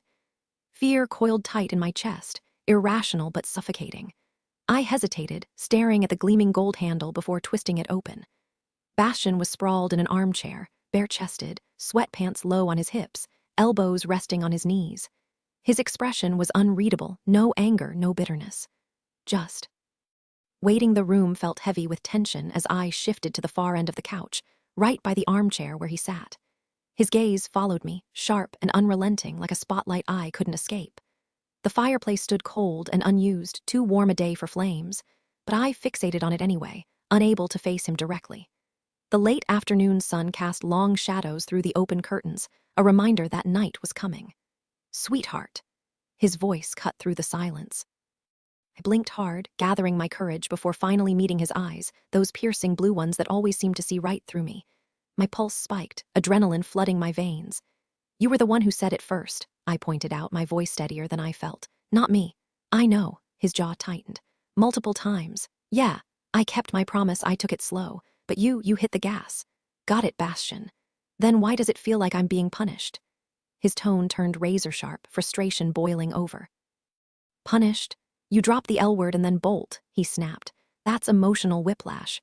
I stared at the empty fireplace, my throat tight. "Look at me." I forced myself to meet his glare, and what I saw made my stomach twist, pure, unfiltered fury. "What's the issue, Fleur?" "There isn't one." "Then why'd you run?" "I didn't run, I just needed space." "Space for what?" His voice was ice. "You can tell your ex you love me, but you choke when it's just us." My breath hitched. "He told you that." "Oh, he sure did." A bitter laugh escaped him. "3 times, Fleur, 3. But now you're acting like this is some shocking revelation." "Can I talk?" I interrupted, my own temper flaring. He exhaled sharply but nodded, giving me the floor. I scrambled to untangle the mess in my chest, to put words to the storm inside me. "I don't know when it started. Maybe it was always there, from the first night, the first touch." My voice wavered as I held his gaze, his anger still simmering beneath the surface. I resisted it for so long, but then I stopped fighting, and that's when it slipped out in words, in actions, without me even realizing, because it just felt right, like something I'd known all along. The hardness in his eyes flickered, softening like waves receding from shore. "It terrifies me," I admitted, my voice breaking. "Because I know this is it. With Adrian, I thought it was forever, but there's no comparison. I wasn't the same person back then. This is who I'm meant to be." The anger in him had vanished, replaced by something tender, something raw. I had to look away, it was too much. "I love you so damn much," I choked out, tears blurring my vision, "that it scares the hell out of me. I've drowned, I've watched men try to kill you, men who would have taken me down too, and still, I can't picture my life without you. This isn't the future I planned, but I don't care, because you're the one I want." My voice rose, trembling with emotion, tears streaming freely now. A beat of silence. Then quietly, he reached for my hand, his grip firm but gentle. "Took you long enough to say it to my face." The tension shattered. I let out a shaky laugh, swiping at my tears. "Yeah, well, better late than never." He smirked, that familiar, infuriating smirk. "Damn right." And just like that, the storm passed. The room felt lighter, the air easier to breathe. Outside, the sun dipped lower, painting the walls in gold. Maybe, just maybe, we'd be okay. New detail. The mention of the sun casting long shadows adds a visual layer to the tension, reinforcing the passage of time. The sarcastic twist, his quip about her finally saying it to his face, lightens the mood unexpectedly, breaking the heaviness. I never imagined this would be my reality, raw, terrifying, and beautiful all at once. Even though I trust you completely, fear still claws at me because I love you more than I ever loved him. The thought of you walking away, it would shatter me beyond repair. My sobs came uncontrollably, messy and desperate, like a storm I couldn't hold back. "I'd rather be buried alive again than see you choose someone else over me." I knew he'd hate the comparison to Adrian, the implication he could ever betray me like that. But the truth was, the sheer possibility of him having that power over me, even if he'd never use it, left me breathless with fear. Then he was there, kneeling beside me on the rug, fingers threading through my hair, brushing tears from my cheeks. His touch was steady, grounding, even as my vision blurred. I felt exposed, like standing naked in a blizzard with my heart laid bare. His voice was low, intense. You think I could break you? Baby, you could destroy me just as easily. You made me feel things I swore were dead inside me. Now, you're everything. I'd burn the world down before I let you go. His hand cupped my face, his gaze unshakable. I'll smother you in love if I have to. You'll never doubt me, never wonder where I am, because every second of my day belongs to you. No anger, just devotion so fierce it stole my breath. We're in this together, he murmured. And then 3 words, simple and sure. I love you. The first time he'd ever said it, like it was the most obvious truth in the world. My chest ached as I pressed my forehead to his. God, I love you too. Later, tangled in the sheets, everything felt different. Before, I'd kept my heart guarded, afraid to let him too close. But now, the walls were gone.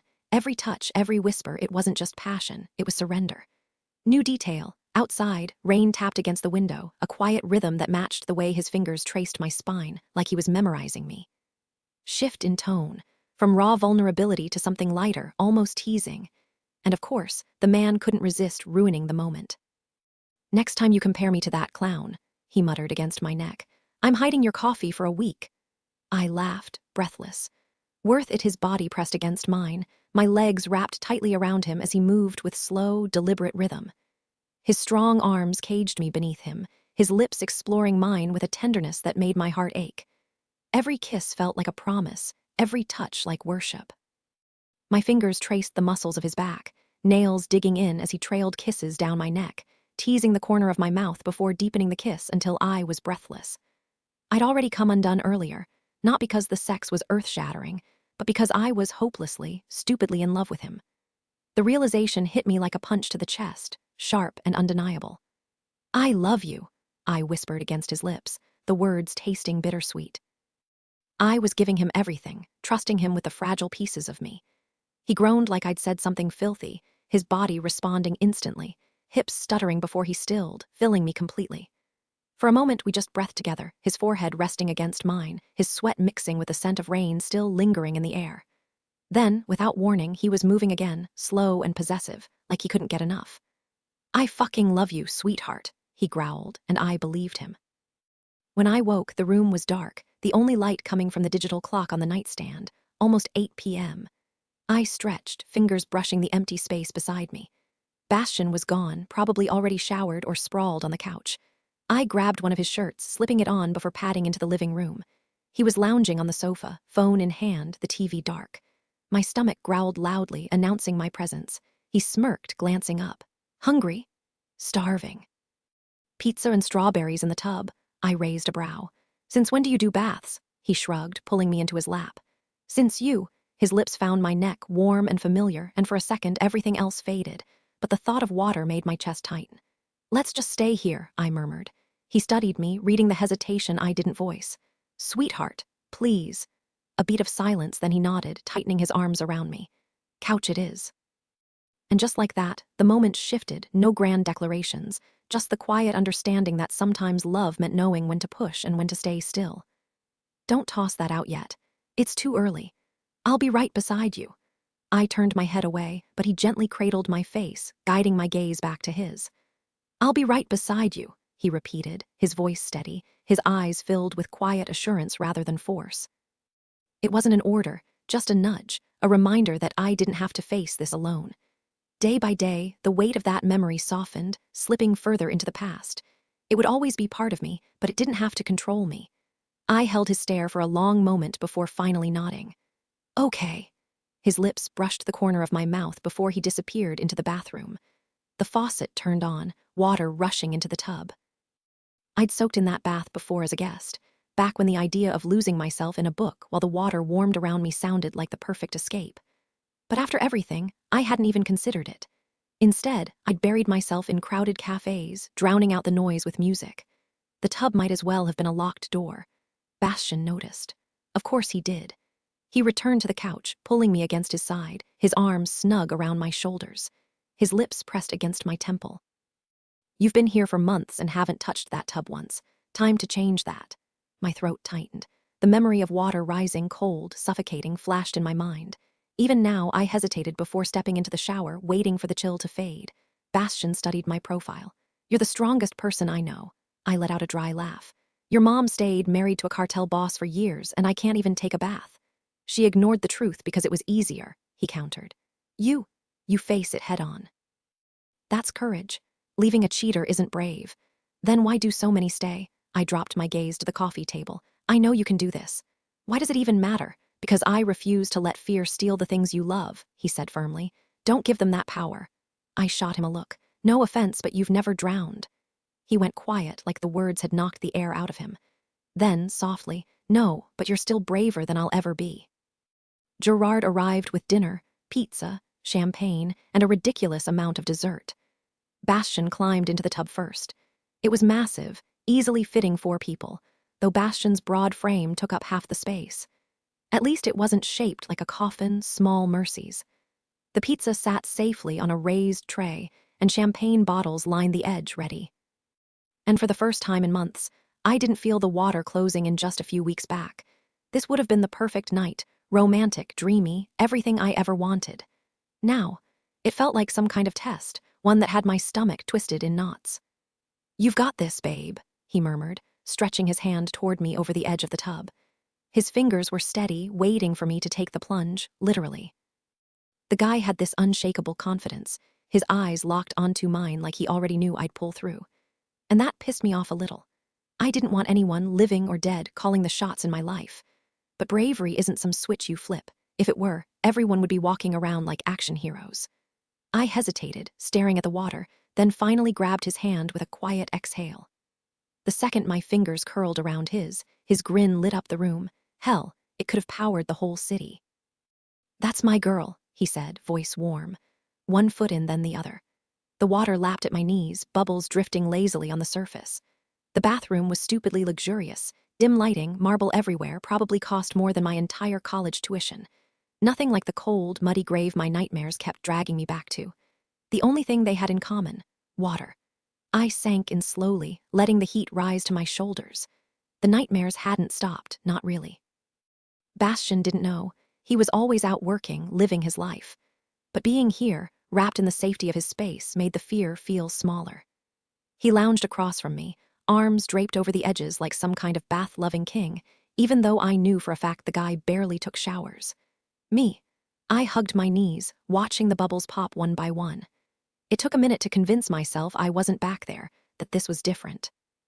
My pulse finally settled, and that's when I caught the smell: garlic, cheese, fresh dough. He didn't rush me, just sipped his champagne like we had all the time in the world. Then he grabbed the bottle, refilled his glass, and smirked when I finally glanced at the pizza. Smells amazing, I admitted. Damn right it does, he said, already demolishing a slice in 2 bites. I picked up my own, the cheese stretchy and perfect, the sauce tangy like it had been simmered for hours. Toppings everywhere: mushrooms, olives, even artichokes. If Gerard ever quits to start his own place, I'm screwed, I joked. Bastian snorted. Not happening. I pay him enough to keep him loyal. Wait, he lives here. Yep, and gets days off. Sure, weekends usually, some assistant covers for him. I raised an eyebrow. That's some next-level service. He shrugged, grinning. Best gig in the business. The pizza was good. The bath was warm. And for the first time in weeks, I didn't feel like I was drowning. Bastian casually mentioned the guy makes over $200,000 a year. No rent, no bills, even meals covered. My eyes widened. That's ridiculous money. He earns it, Bastian said, grabbing another slice of pizza. What stops him from quitting once he's stacked enough to retire? Bastian shrugged. If he does, I'll replace him. Doubt he will, though. I'm not exactly a nightmare boss. Yeah, keep telling yourself that, I shot back. He smirked. Never heard a complaint. Because he'd lose the golden ticket. Only if he stabbed me in the back or made a move on you, Bastian said, wiping his hands. Missed laundry or a dusty counter, couldn't care less. Maybe I should have taken you up on that whore offer sooner, I teased. His gaze lingered, a faint smirk playing on his lips. Perks are solid, great salary, free housing, but the job, not exactly a walk in the park. Sounds like my current gig, I countered. Close, he admitted, but not the same. The banter pulled me out of my head, the dark thoughts about the past fading. So is there something I'm not doing that you want? Our sex life was already fire, but Bastian had that wild streak like he'd try anything. That's not what I meant, he said, suddenly serious. But you said it'd be different. It would be, he admitted, but I don't want different with you. I frowned. You're losing me. Forget it, he muttered. No, spell it out. He exhaled, then took a sip of his drink. If you were my whore, I'd call the shots, tell you what to do, how to do it. But I don't want that with you, because I love you. The tension in my chest eased. You wouldn't pay for vanilla, but you'll do it with me. You'd do things with them that you wouldn't with me. That's the difference. A weird jealousy flared, hypocritical since I'd had my own past. But the way he talked about it, too familiar. Sounds like you've paid for it a lot. A lot is pushing it, he said flatly. Some, yeah. You're you, why pay? No smirk this time. Sometimes you just want no strings, no games, and you can do things you wouldn't with someone you actually care about. Like what? Doesn't matter. So you wouldn't do certain things with me? My pride stung. Strangers got what I did. He held my gaze unflinching. Exactly. Not happening. Why not? Because you wouldn't enjoy it, trust me. You don't know what I do, he cut in, voice steady. It's brutal. I don't mind roughing up someone who's getting paid for it, but I'd never want to put you through that. You're taking this the wrong way. It's not about you. I just didn't realize you were into that kind of thing. I'm a guy. Obviously, I am. But if you won't do it with me, what we have is leagues beyond anything money could buy. This, he gestured between us, priceless. With one sharp remark, he swatted away my insecurity like an annoying fly. I felt lighter, but a stubborn unease still coiled in my chest. He saw it flicker in my eyes. What's eating at you? I almost lied, almost said nothing, but he never lied to me, so I owed him the same. I guess I'm jealous. Knowing you paid women to do whatever you wanted, it messes with my head. Plenty more didn't cost me a dime, if that helps. It doesn't, I snorted. Still hard to process. He studied me in silence before shrugging. You said you've been with plenty of guys, doesn't bother me. Yeah, but I wasn't paying them. Why does money change anything? I don't know, it just does. Prostitution has been around since the dawn of time. You don't strike me as the judgmental type. I'm not judging. I just hate that you went to other women for something you'd never want from me. Makes me feel replaceable. Couldn't be more wrong, he said, voice dropping low. That was before you. Before I walked into that bar and you lit me up like a damn wildfire. His gaze locked onto mine, intense enough to pin me in place without lifting a finger. Before I lost my mind over one woman. Once again, he dismantled my doubts, leaving me feeling ridiculous for even bringing it up. Is this one of those secrets you mentioned earlier? He tilted his head, considering. Nah, secrets are for shame. I don't feel shame. Then what was the secret? Killing clearly didn't faze him. He wasn't some two-bit scammer. My curiosity burned, but I kept my mouth shut. Hard to picture you ashamed of anything. Maybe it was something from his past, back when he was just a kid, still figuring himself out. His eyes drifted away, unfocused, tracing the patterns on the wall. The silence between us stretched, sharp in the tiled bathroom, mirrored in his icy blue stare. Finally, he looked back. Only one other person knows, Luca. New detail, the tension lingers in the air, thick enough to taste, as the hum of the bathroom fan fills the silence. His fingers tap once against the counter, a rare tell of unease. You should know everything about the person you love, even the darkest parts. Then you can decide if your heart still wants to stay.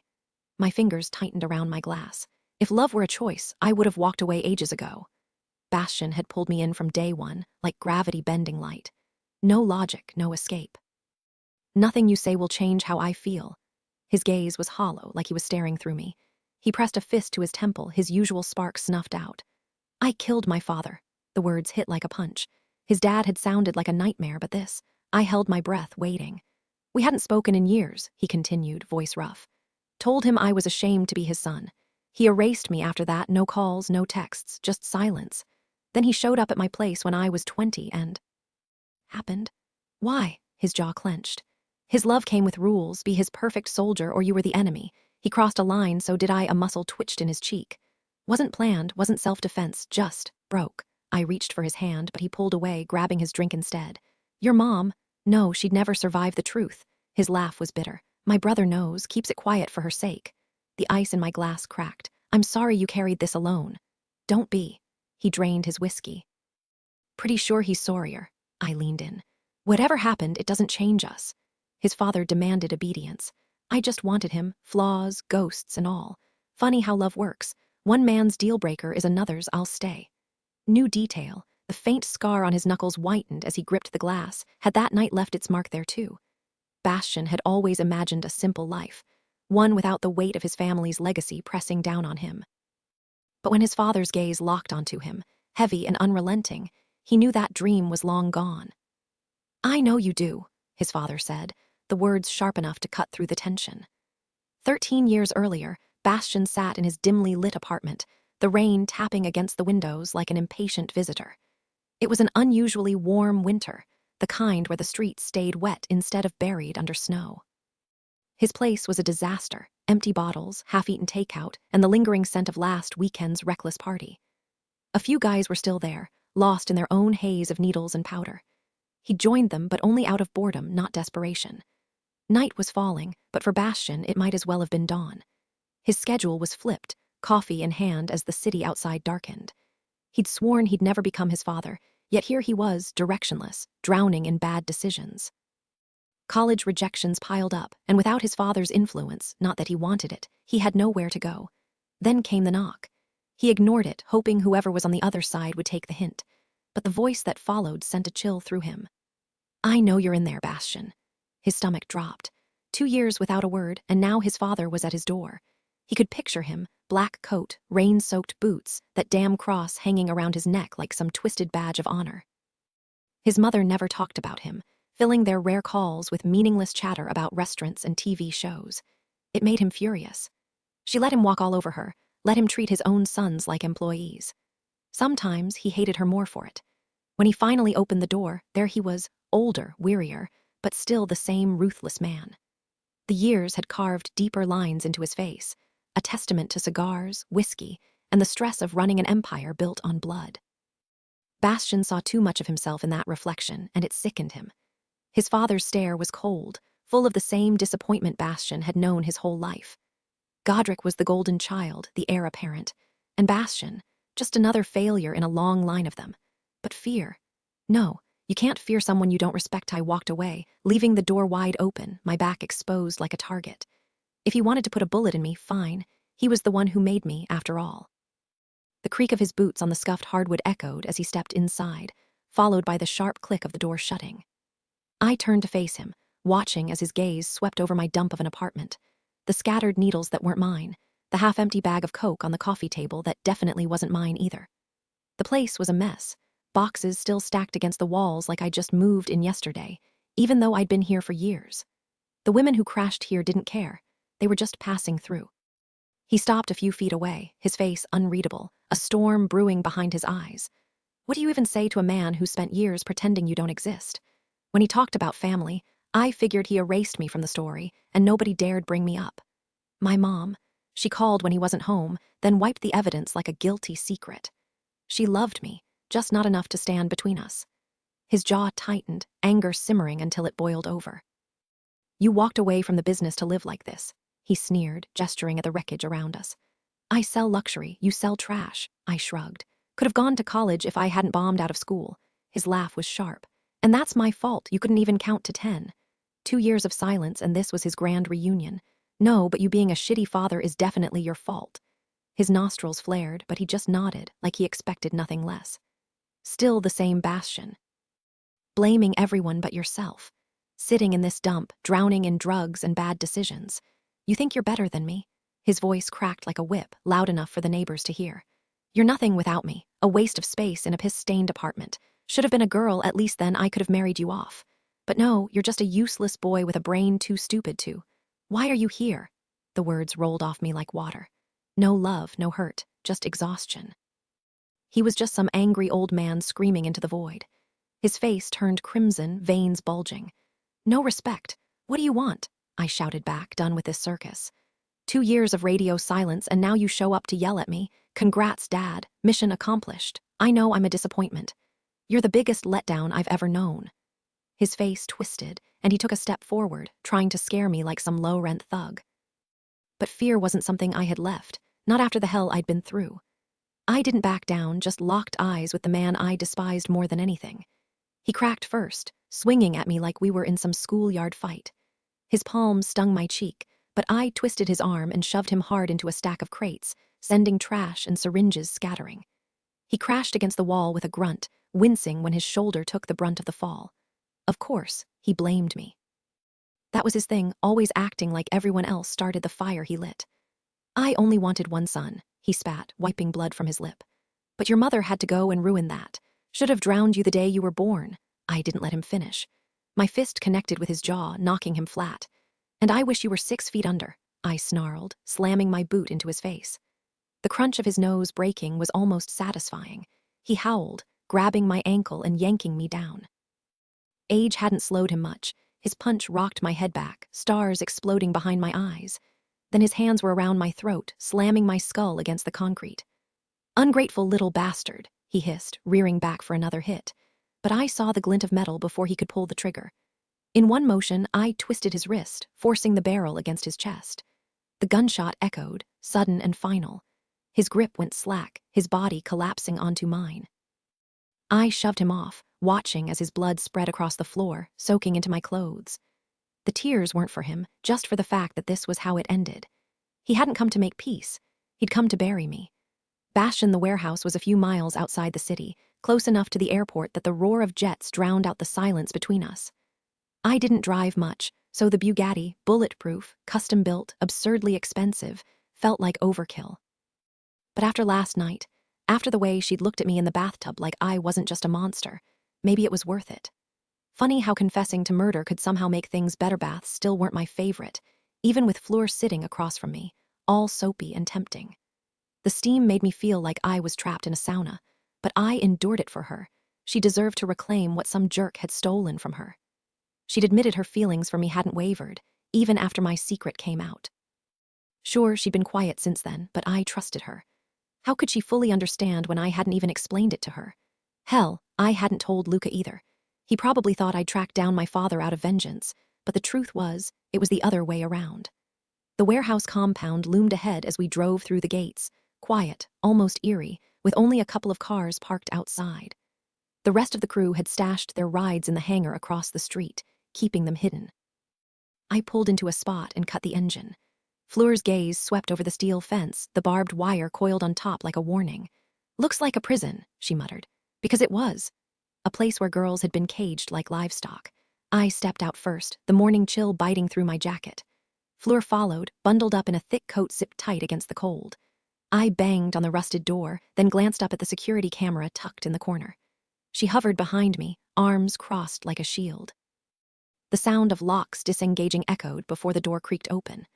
The guy on the other side gave me a nod, clearly knew me, though his name escaped me. "Let's go," I said, stepping inside. The main room buzzed with quiet efficiency, guys at workstations, carefully measuring product before sealing it in airtight containers. Not one of them looked up. Fleur moved beside me, her expression unreadable. I jerked my chin toward the far side of the room. Over here. The second space was set up with a long table, Luca's and my usual spot for crunching numbers. The walls were lined with firearms, pistols, rifles, enough firepower to start a small war. Fleur's arms stayed crossed, but her eyes flicked over the arsenal. "This place used to be packed with girls forced to work like slaves," I said. She turned to me, suspicion sharp in her gaze. "Then why bring me here?" I grabbed a Glock, a shotgun, a rifle, laid them out on the table with their clips and ammo. "Time for a lesson." She blinked at the weapons, then at me, brows lifting. "Excuse me. If you're with me, you need to know how to handle these." Her jaw tightened, and I caught the flash of fear before she masked it. Fleur wasn't the type to show weakness, but I knew her tells, the way her fingers dug into her arms, the slight hitch in her breath. "I don't need a gun," she said, voice steady but eyes betraying her. I leaned in, lowering my voice. "I'll always have your back, but the world's unpredictable. You should know how to fight back if it ever comes to that." She looked away, swallowing hard. The silence stretched between us, heavy with unspoken tension. Then with a slow exhale, she reached for the Glock. "Fine, show me." New detail, added Fleur's hesitation before picking up the gun, emphasizing her internal struggle. Voice twist, shifted from tense to a moment of reluctant resolve, showing her strength despite fear. "I've never held a gun in my life," she admitted, her fingers twitching nervously. "You'll be fine," I reassured her, picking up the Glock and spinning it in my palm before popping out the magazine. "Bullets go here, safety's right there." I flicked it on and off for emphasis before unloading the rounds back onto the table. "Your turn." She hesitated, then snatched the gun like it might explode. As she fumbled with the bullets, the barrel swung dangerously toward her chest. I nudged it away. "Rule 1, never aim at yourself." "But it's empty," she argued. "Doesn't matter. Bad habits get people killed." With shaky hands, she loaded the magazine and snapped it shut. "Safety is still on, right?" I demonstrated the switch again. "Good, now set it down." She placed it carefully, muzzle pointed at the wall. Next, I walked her through the rest, the shotgun, brutal at close range, and the rifle, better for multiple threats. Glock, S for convenience, but if things go south, you want one of these. Her voice wavered. You really think I'll need them? Probably not, I said, racking the shotgun for emphasis. But my old man had a saying, better to have it and not need it. She swallowed hard. So what now? Now you shoot. Wait, what? Come on, you've got this. She picked up the Glock like it was made of glass, grip all wrong, but at least pointed at the ground. I slung the rifle over my shoulder, tucked the pistol in my waistband, and grabbed the shotgun before heading outside. The backyard was all dirt and chain-link fence, targets nailed to the far end. The picnic table, where the guys usually argued over poker, held our gear now. Fleur followed, breath fogging in the chilly air. Won't the neighbors call the cops? Maybe, I shrugged. But they never have before. She exhaled sharply, then squared up to the target, arms stiff. Her stance was a mess, but she wasn't training for war, just survival. Take your shot, I said. She squeezed the trigger. The recoil nearly knocked her over. New detail. As the echo faded, a startled crow took off from a nearby tree, wings beating hard against the gray sky. Fleur flinched at the sound, then laughed, nervous but alive. Again, I said, grinning. This time, breathe. Ready? I glanced at her to make sure she disengaged the safety. She pulled the trigger, nothing. That little switch is the difference between a misfire and a clean shot. Always check it twice. She studied the weapon, flicked the safety off, and squared her shoulders before taking aim. The second she fired, the recoil rocked her back on her heels, but the bullet still grazed the outer ring of the target. Not bad for your first try, kiddo. I adjusted her stance from behind, guiding her elbows. Sight down the barrel, lock onto the bulls. Bend your knees, brace your core, this thing's got a bite. Stepping away, I nodded. Again. This time, she barely flinched when the gun kicked. Funny how history repeats itself. My old man drilling me on these same steps, his insults sharper than any bullet when I faltered. But here, no curses, no sneers, just me and her, and damn if that didn't feel right. She landed 2 shots near dead center before the slide locked empty. Reload. I tossed her a fistful of rounds from my pocket. She loaded the magazine like she'd done it 100 times, smooth and sure. Nice work. I offered my palm, testing if she'd remember the safety before passing back the Glock. She clicked it on without hesitation. That's my girl. Pride hit harder than recoil ever could. She swapped to my backup pistol, a snappier piece, and tore through the rest of the clip like a natural. When she handed it back, I smirked and hefted the shotgun. Now this is for when you want to turn a problem into confetti. Her eyebrows shot up. Seriously. Dead serious. I demonstrated the grip, then passed it over. She staggered a little under the weight but held firm.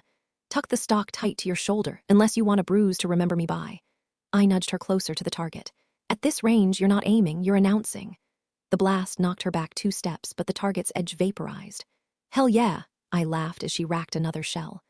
The second shot took out half the plywood silhouette. I clapped her shoulder. That's how you make an impression. She grinned, rubbing her sore shoulder. Can we try the grenade launcher next? I choked on a laugh. Nice try, Rambo. She popped open the shotgun's chamber just like I'd shown her, sliding in the fresh rounds with practiced ease before snapping it shut with a satisfying click. Okay, now the R.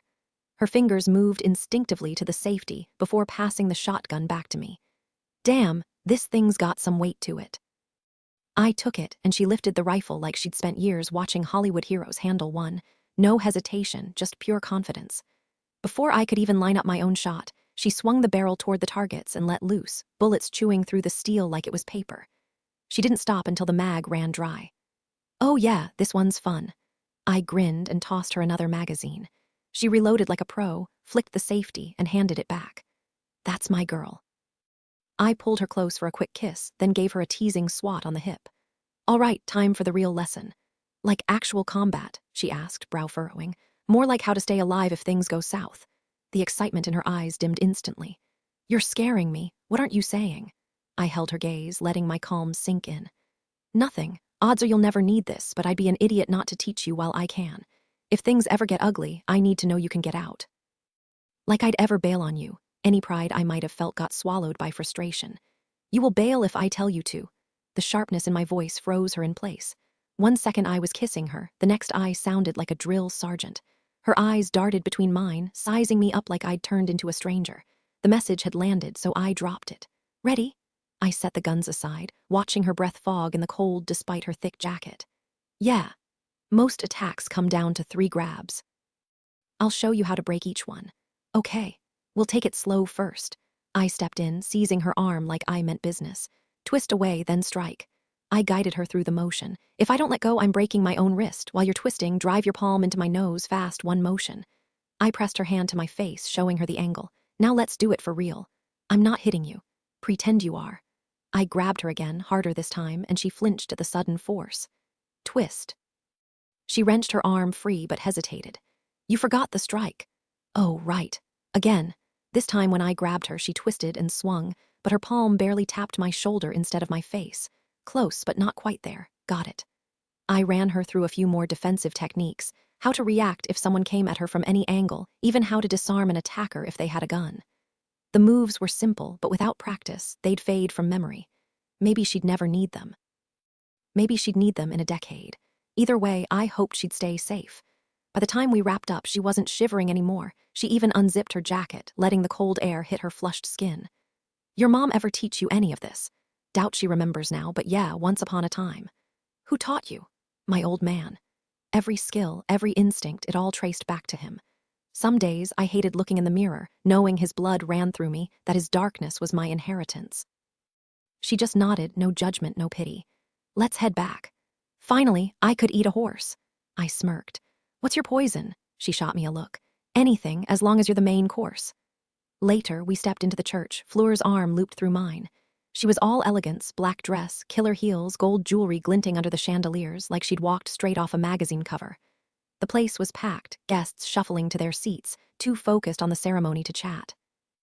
Then I spotted Luca on the left side with some woman I didn't recognize. As we got closer, he kissed Fleur's cheeks twice. She stiffened before returning the gesture. Luca didn't do that unless it meant something. This is Amelia, he said. Bastian and Fleur. I gave her a nod. Fleur shook her hand. Luca's flings never stuck around long enough for me to bother learning their names. We took our seats, my hand resting on Fleur's thigh. If we'd been anywhere else, I wouldn't have stopped there. The ceremony dragged. Only person I knew was my business partner, who handed off his daughter before sitting down. When it finally ended, we headed to the Four Seasons a few blocks away. The ballroom was all soft lighting, towering floral arrangements, and enough opulence to make my wallet hurt. All I wanted was a drink.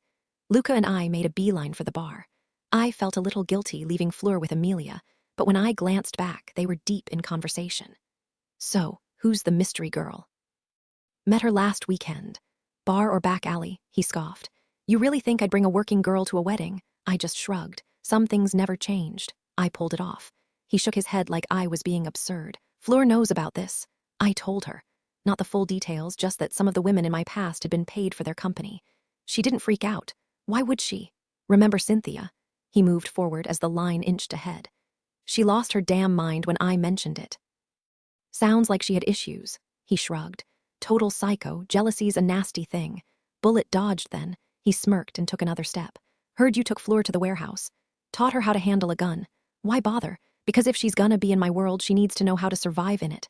Fleur, really? He raised an eyebrow. Doesn't strike me as the type. Turns out she is, I said, a little too proud. She likes the rifle best. He almost laughed.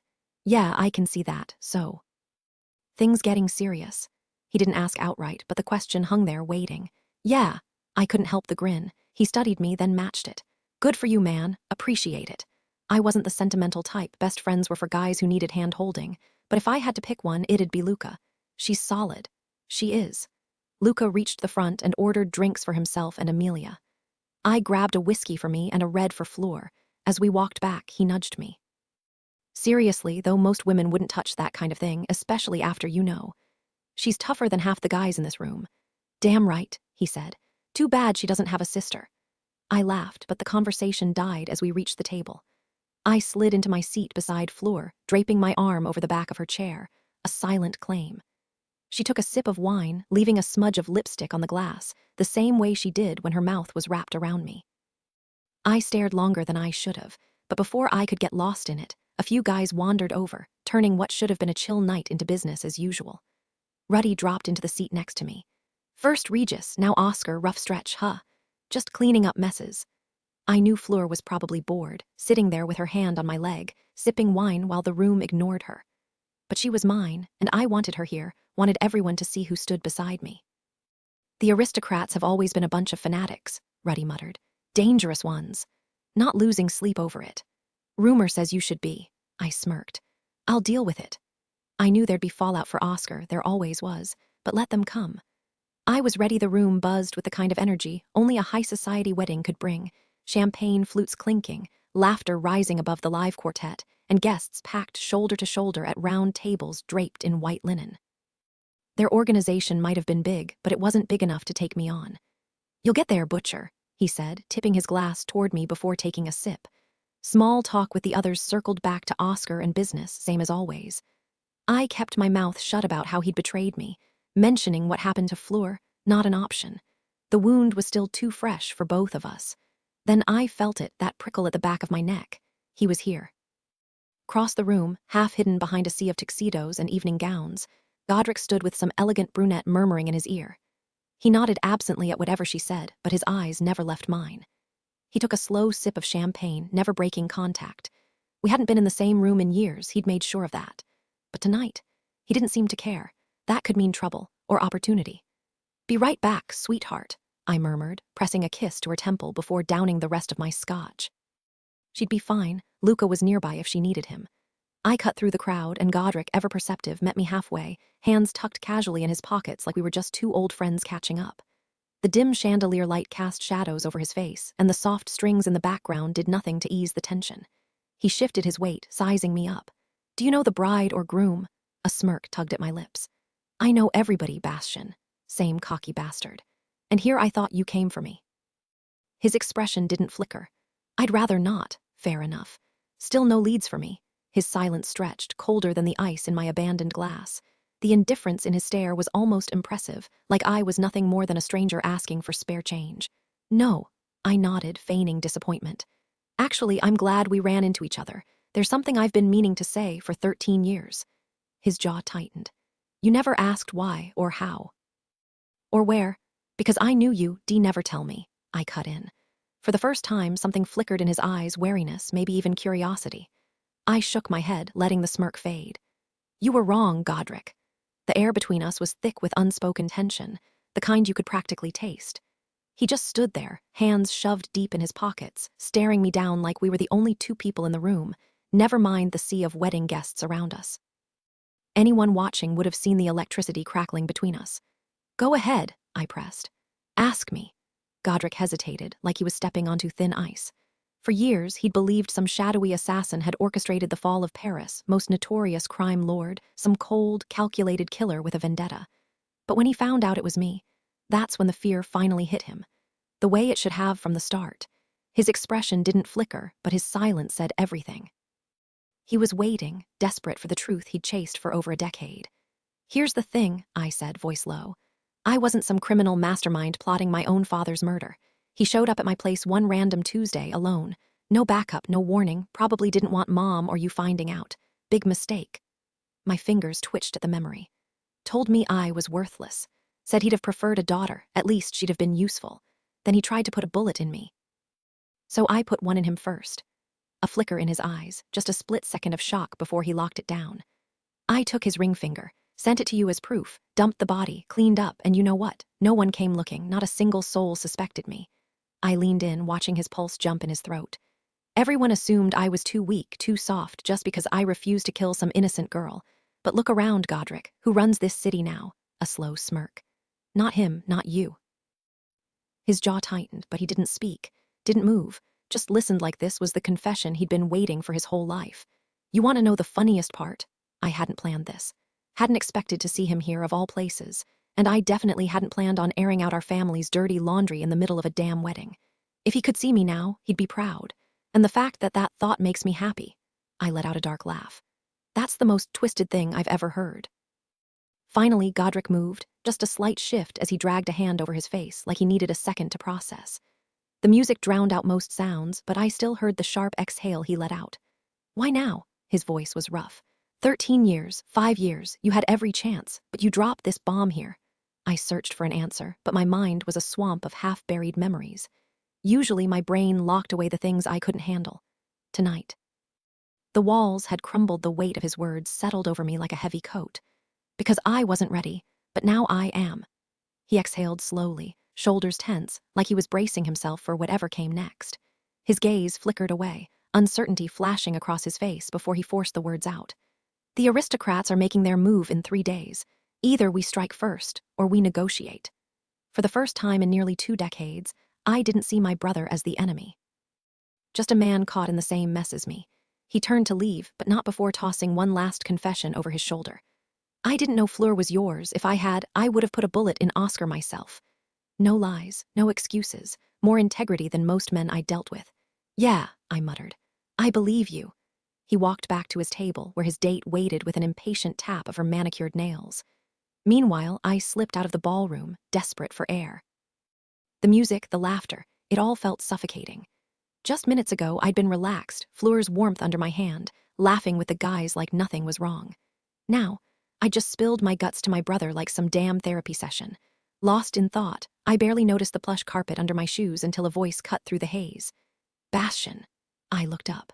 A woman in a deep blue dress leaned against the wall, cigarette smoke curling from her lips. Familiar, but not enough for a name to click. Maybe on another night I'd have remembered. Didn't peg you for wedding crashers, she said, offering me a drag. I shook my head. Trying to quit. Something like that. I didn't share, not with strangers. Fleur was the exception. Luca sometimes, bride or groom's side. Neither, she smirked. My +1 dragged me here. Good for her, moving on. Saw you with that brunette, she added, blowing smoke. Cute. I smirked. Yeah, that's why I keep her around. Why was I still talking to her? Maybe because it was easier than facing what just happened. She tilted her head, eyes glinting. Remember the Louvre, after hours up against that statue? Another slow inhale. Fun night. I'd taken a few women there. Something about forbidden places made them bold. Wish I could recall, excuse me. I pushed past her into the bathroom, locking eyes with my reflection in the mirror. The guy staring back looked pissed, even at himself. The room was empty, the party still in full swing outside. Weddings had always been my thing. Not the lovey-dovey crap, but the chaos, the promise of something wild. And yet, here I was, stuck in my own damn head every time I tried to picture what lay ahead. My mind kept dragging me backward instead. I splashed some water on my face just to make the trip to the bathroom feel worthwhile, then stepped back into the dimly lit hallway. The woman in blue had vanished, but the sharp scent of her cigarette still hung in the air like a ghost. I walked through the haze, only to spot Fleur waiting there, her sleek black dress hugging every curve, those killer heels making her even taller. She must have assumed I'd slipped off to the restroom too. When she turned to face me, the usual warmth in her eyes was missing. That's when I knew she'd seen me talking to Godric. I stopped in front of her, tilting my head to meet her gaze. She searched my face before speaking. That was your brother, wasn't it? Somehow she'd pieced it together from across the room, even with the low lighting and muffled words. Yeah, I admitted. You two could be twins. We were practically mirror images, our mother's soft edges mixed with our father's sharp angles. Fleur's fingers brushed my wrist, featherlight. Just wanted to check on you, she murmured. You didn't seem okay. All that from the back of my head. Damn, she was perceptive. Godric and I, it's messy, decades of bad blood, but we're still tied by it. She didn't push for more. That was Fleur, never prying, always knowing when to hold back or when to pull me closer. I'm sorry, she said softly. I know, sweetheart. Funny how someone so new could feel like home. Her gaze flickered away, then back, hesitant. That woman earlier, you looked familiar with her. Ah, so that's where this was going. What's really on your mind? She shrugged, but the tension in her shoulders gave her away. Just curious if she was someone you knew well. A test, then. Probably overheard enough to wonder if I'd admit to my past. As if Fleur had anything to worry about, not when she was standing there looking like that. We hooked up once, ages ago. No point lying. Her expression didn't change, she'd already guessed. Dinner's probably starting soon, she said, looping her arm through mine. Later, I found myself at Basilique St. Clotilde, its ancient stone walls holding centuries of secrets. But I didn't go in the front. Some doors are better entered unseen. I slipped in through the rear entrance near the Seine, descending into the shadowy underbelly of Paris. The underground passage reeked of damp concrete and desperation. Homeless figures huddled in corners, while sketchy dealers peddled their junk to anyone desperate enough to buy. My boots echoed against the tunnel floor as I navigated by memory, dodging rats that darted from the darkness. Down here, you'd occasionally stumble on bones, human or otherwise, but I didn't slow down. After winding through a maze of tunnels and descending another set of stairs, I reached a massive chamber with towering double doors. No way those got down here without serious effort. Someone had lowered them from above. The dim glow of wall sconces cast eerie shadows on the ancient stone, marking this as more than just another forgotten hole in the ground. No guards stood watch smart, since attention was the last thing they wanted. The underground network beneath Paris was its own twisted kingdom, ruled by outlaws and ignored by cops. Only fools or the truly reckless ventured this deep. I grabbed the heavy copper knocker and let it thud against the door, the sound booming through the cavern. A slit opened, revealing a pair of cold eyes. The butcher. No hesitation. They knew me. The door creaked open just enough to let me through, revealing an armed guard in black tactical gear. Normally, they'd wave me past, but tonight, they patted me down. Joke S on them, I came empty-handed. Their silence was thick with tension as they led me to another set of doors. Inside, the aristocrats had turned an underground cathedral into their private vault. Rows of velvet-lined pews faced a massive organ and a raised platform that looked straight out of some secret ritual.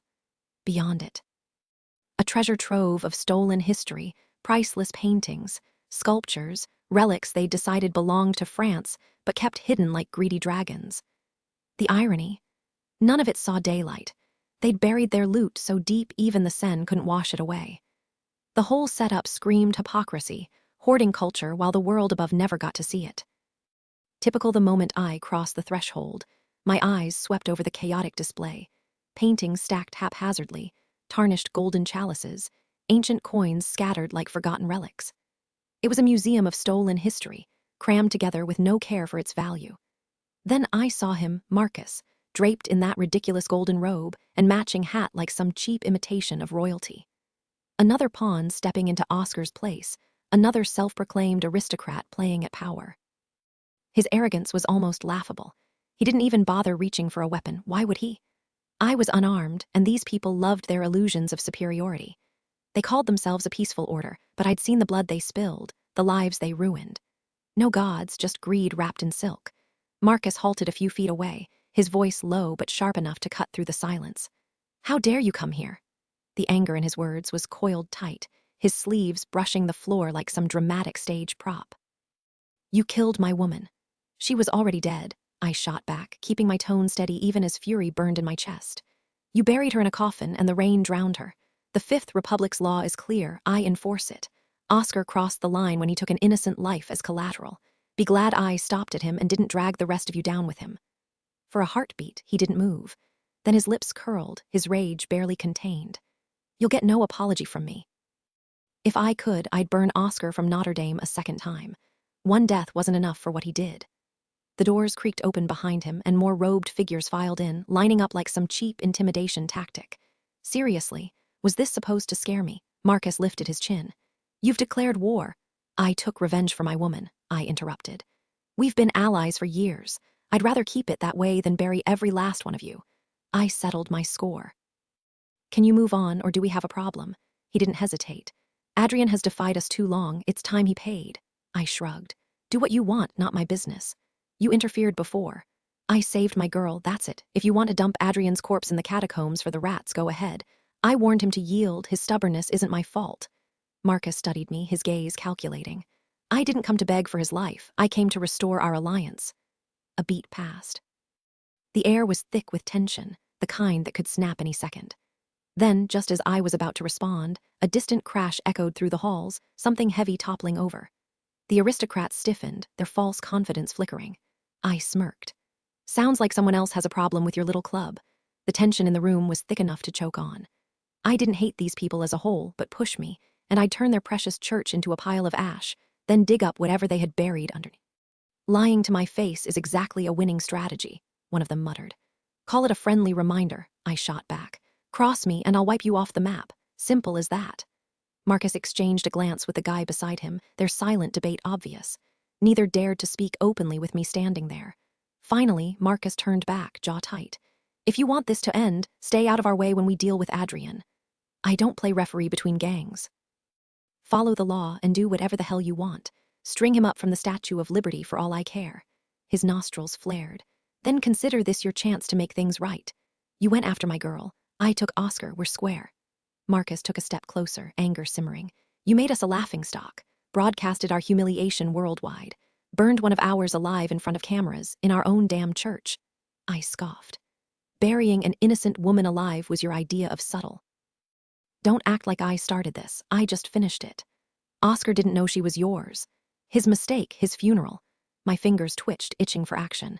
So what's it gonna be, peace, or do I start cracking skulls right here? The air went still. Marcus hesitated, then jerked his head toward his men. We need to talk. Take your sweet time.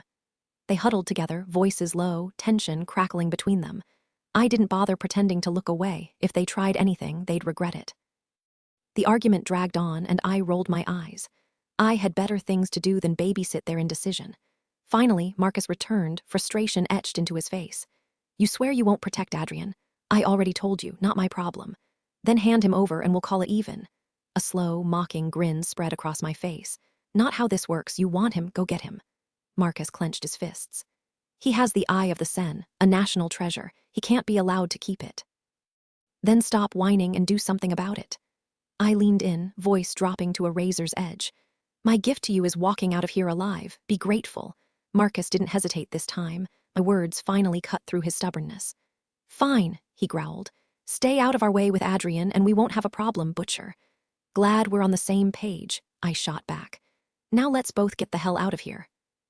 Luca's voice crackled through the phone as I stepped out of the underground hideout, past the drifters and street hustlers who knew better than to mess with me. So, he pressed, they actually listen. Enough to back off, I said, climbing the grimy stairs toward street level. The Seine glimmered under the city lights, its dark water swallowing reflections like secrets. They know I'll be watching. One wrong move and this truce is dust. Luca scoffed. Sounds like Godric handed you a gift. Maybe. Or maybe it was a setup. The thought nagged at me, but I kept it to myself. Either way, they're gunning for Adrian now. About damn time, Luca muttered. I reached the sidewalk, the Louvre glowing like a beacon across the river. Fleur's old place was just a few blocks away. Had they already scrubbed her presence from those walls? The guilt twisted deeper. I should tell her, I admitted. You will, Luca said, like it was inevitable. Just don't get dragged into their mess. By the time I got home, dawn was bleeding into the sky. Fleur was curled up in my bed, my shirt hanging off her shoulder, the blankets hogged like always. For a second, I just stood there, watching her breathe. Then I yanked on my gym gear and left before the weight of the night could settle. The gym was empty except for the hum of machines and the slap of my sneakers on the treadmill. I pushed until my lungs burned, until the sunrise glared through the uncovered windows, painting the mirrors gold. Normally, I'd lift first, but today I needed the rhythm, the distraction. When I got back, Fleur had shifted, one arm flung over her face like she was fighting off the morning. I showered fast, the water scalding away the grime, but the unease clung tighter than the steam she stirred awake, propped up against the pillows with sleep still clinging to her lashes. But the second she saw me, her whole face brightened. Hey, you, she murmured, her voice husky from sleep. She patted the empty space beside her, inviting me in. I slid under the covers, pulling her against me, savoring the warmth of her skin and the way her body melted into mine. There was something about her in the morning, soft, unguarded, her lips slightly parted, eyes still glazed from dreams. She traced my jaw with her fingertips before leaning in to kiss me. How'd it go last night? I hesitated. Why ruin the quiet peace of dawn with the mess I dealt with? It was fine, I lied. You sleep okay. She laughed, low and lazy. Like a rock, but waking up to you, even better. The way she looked at me, like I was the only thing that mattered, sent a rush through my chest. Her gaze dropped to my mouth, lingering there, and I knew exactly what she wanted. Missed you, she whispered, fingers tightening in my shirt. Never too tired for you, I muttered, rolling her beneath me. Her little sleep shorts didn't stand a chance. I tugged them down, leaving her tank top on because I liked the way it rode up when I moved between her thighs. She was already wet, like she'd been dreaming of this, of me. The second I pushed inside, she arched, ankles locking behind me like she was afraid I'd pull away. But hell if I would. Her hands roamed over my arms, tracing the tension in my muscles, like she could feel every ounce of exhaustion and adrenaline still coursing through me. And God, she felt incredible, warm, tight, like she was made just for me. I buried my face in her neck, breathing her in, letting her drag me under. I love you, Bastion. The words hit me like a punch to the gut. No one had ever said them to me like that, raw, desperate, like she meant it with every fiber of her being. It was the dirtiest, most perfect thing I'd ever heard. I love you, Fleur. The words tumbled out before I could stop them, and for once, I didn't want to. Later, when I finally woke, sunlight was bleeding through the curtains.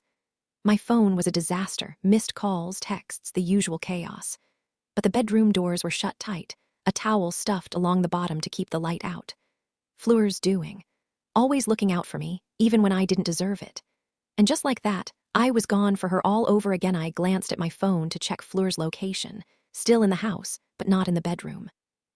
The little dot hovered over the kitchen, which meant she was probably up to something. Baking, knowing her. Scrolling through my notifications, I found nothing urgent, so I dragged myself out of bed and threw on some sweats and an old tea. The place was massive, 3 floors of guest rooms, studies, and sitting areas I never touched. Honestly, Gerard practically owned the rest of the house. I just needed the space for security. A regular apartment. Too easy to breach. Too easy for someone to take a shot or plant a bomb. When I walked into the kitchen, a room I usually avoided, I found Fleur and Gerard huddled over a mixing bowl. Gerard was demonstrating how to fold an egg without breaking the yolk, his voice patient. Fleur was laser-focused, her brow furrowed in concentration.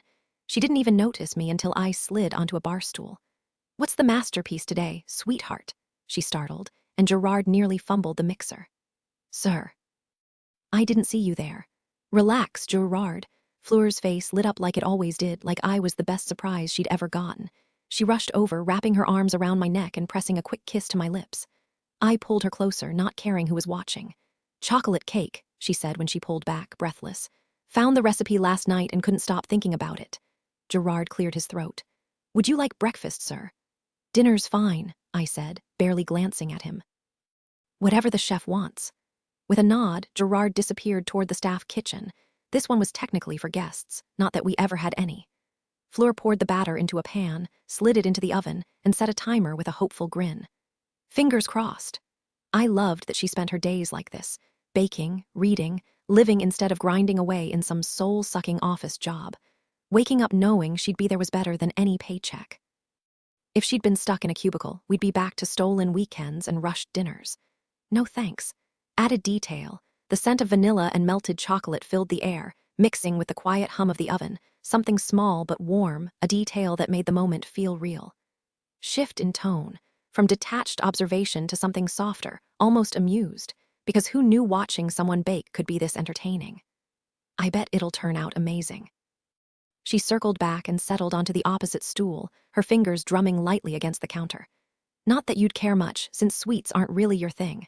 "Oh, come on, you know I have a sweet tooth." I smirked, resting my elbow on the counter, watching as her cheeks instantly warmed. She caught my meaning without missing a beat. "Sleep okay?" Like I was out cold. "Good." Her gaze flickered away, the blush fading as quickly as it had come. But now, under the morning light, the guilt I'd been pushing down started bubbling up. I thought I could keep Adrian's mess to myself, but Luca had a point. The second I was near her, the weight of it pressed harder. It wasn't betrayal, not really, but it sure felt like it. She tapped her phone screen, checking the timer on the cake. "You working tonight?" "Yeah." No complaint, no disappointment, just acceptance. "Amelia was nice. Think we'll run into her again." I blinked, drawing a blank. "Who?" "Luca's date." "Oh." Hadn't even bothered to remember her name. "Doubt it." "How do you know?" "Because I've never seen him stick with the same girl for long." She nodded slowly, thoughtful. "Think he'll ever settle down, or is he the eternal bachelor type?" "Funny, I thought I was the eternal bachelor type until I met you." Her smile was instant, slow to spread, but lighting up her eyes when it did. "Plans are just suggestions. Life rewrites them anyway." "So your plan was to stay single forever?" Shrugged. I wasn't against commitment, just never found someone worth it. Figured all women were the same, at least back then. Maybe Luca's the same way. Nah, he's way more stubborn than I ever was. Why ask that? Who knows, he wouldn't tell me even if I asked. "Why not? You're his best friend." "Men don't ask each other that, and we're not best friends." She raised an eyebrow. "You've got someone closer than him." "No, but grown men don't go around calling each other best friends." "Why not?" She grinned. "It's cute." I shot her a look. "I'm not cute, sweetheart."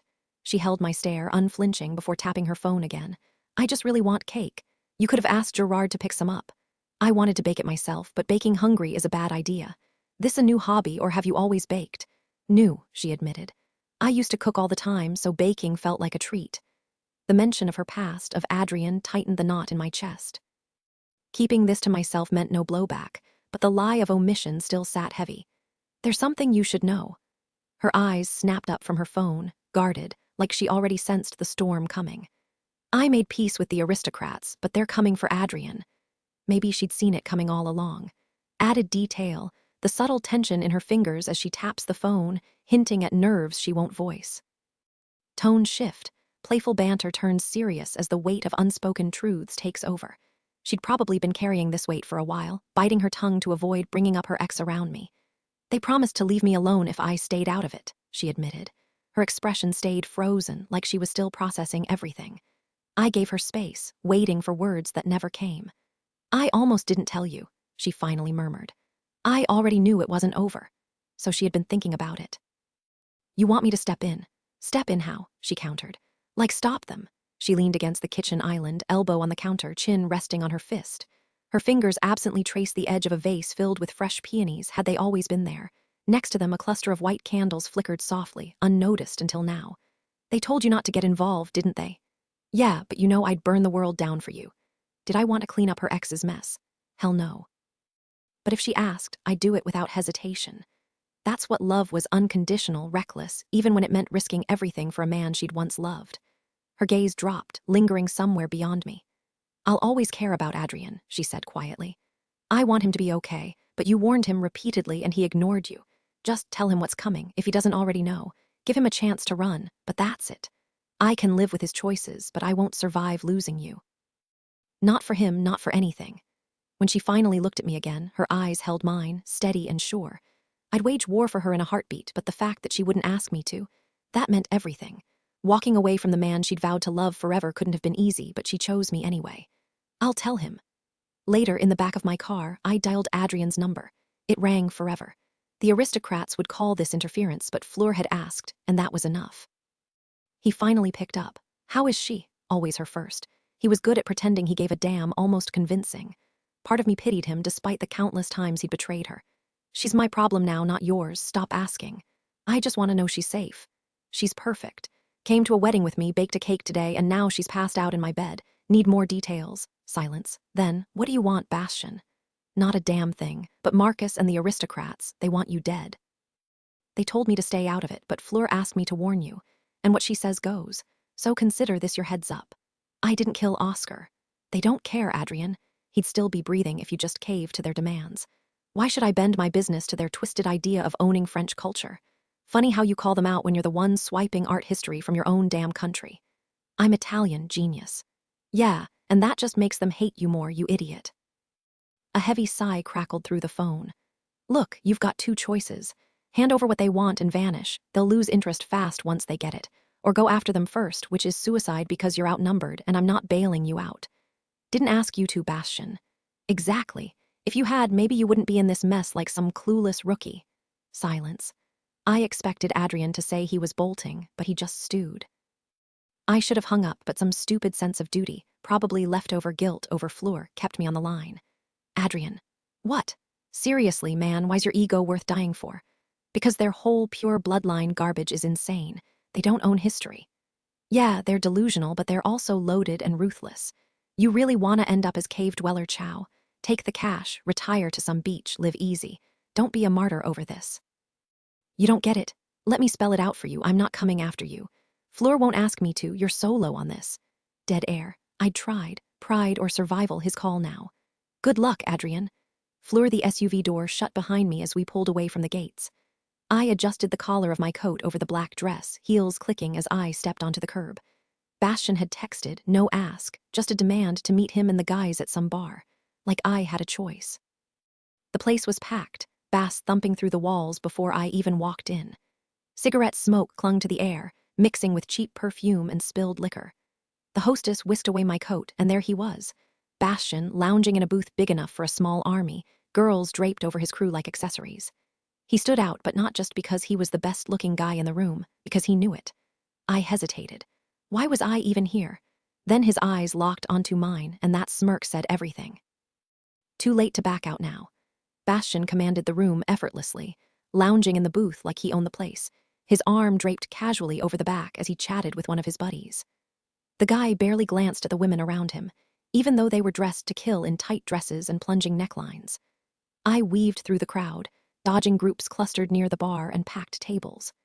Halfway there, Bastian's gaze locked onto me, cutting off whatever conversation he was having mid-sentence. The way he looked at me, like I was the only person that mattered, sent a shiver down my spine. Adrian had never made me feel that way, like I was the center of his universe. With a lazy flick of his wrist, Bastian motioned to the guys crammed beside him. "Move, my girl S here." The girls slid out with practiced ease, and the guys barely missed a beat in their conversations as they stood to let me in. I edged around the curved seat, feeling the heat of his stare the whole way. His fingers brushed the leather, an unspoken invitation.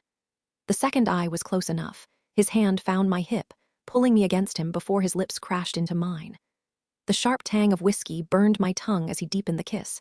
Then he lifted me onto his lap like I weighed nothing. The others settled back in around us, unfazed. His fingers tangled in my hair, tracing my jawline before resting possessively on my thigh, just under the hem of my dress. I could feel the hard press of him beneath me, and his smirk told me he knew exactly what he was doing. "Everyone, this is Fleur," he announced, like I was some kind of prize. I smiled politely at the unfamiliar faces. None of them had been at the wedding. "Hey, nice to meet you."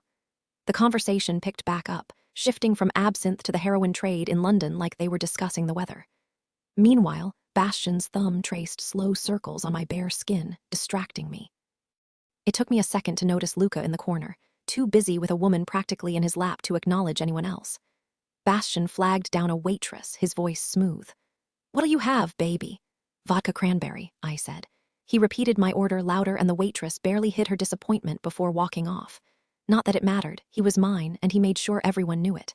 His lips brushed my shoulder, his grip tightening on my thigh. "Damn, you look good in this dress." His gaze lingered on my cleavage, dark with appreciation.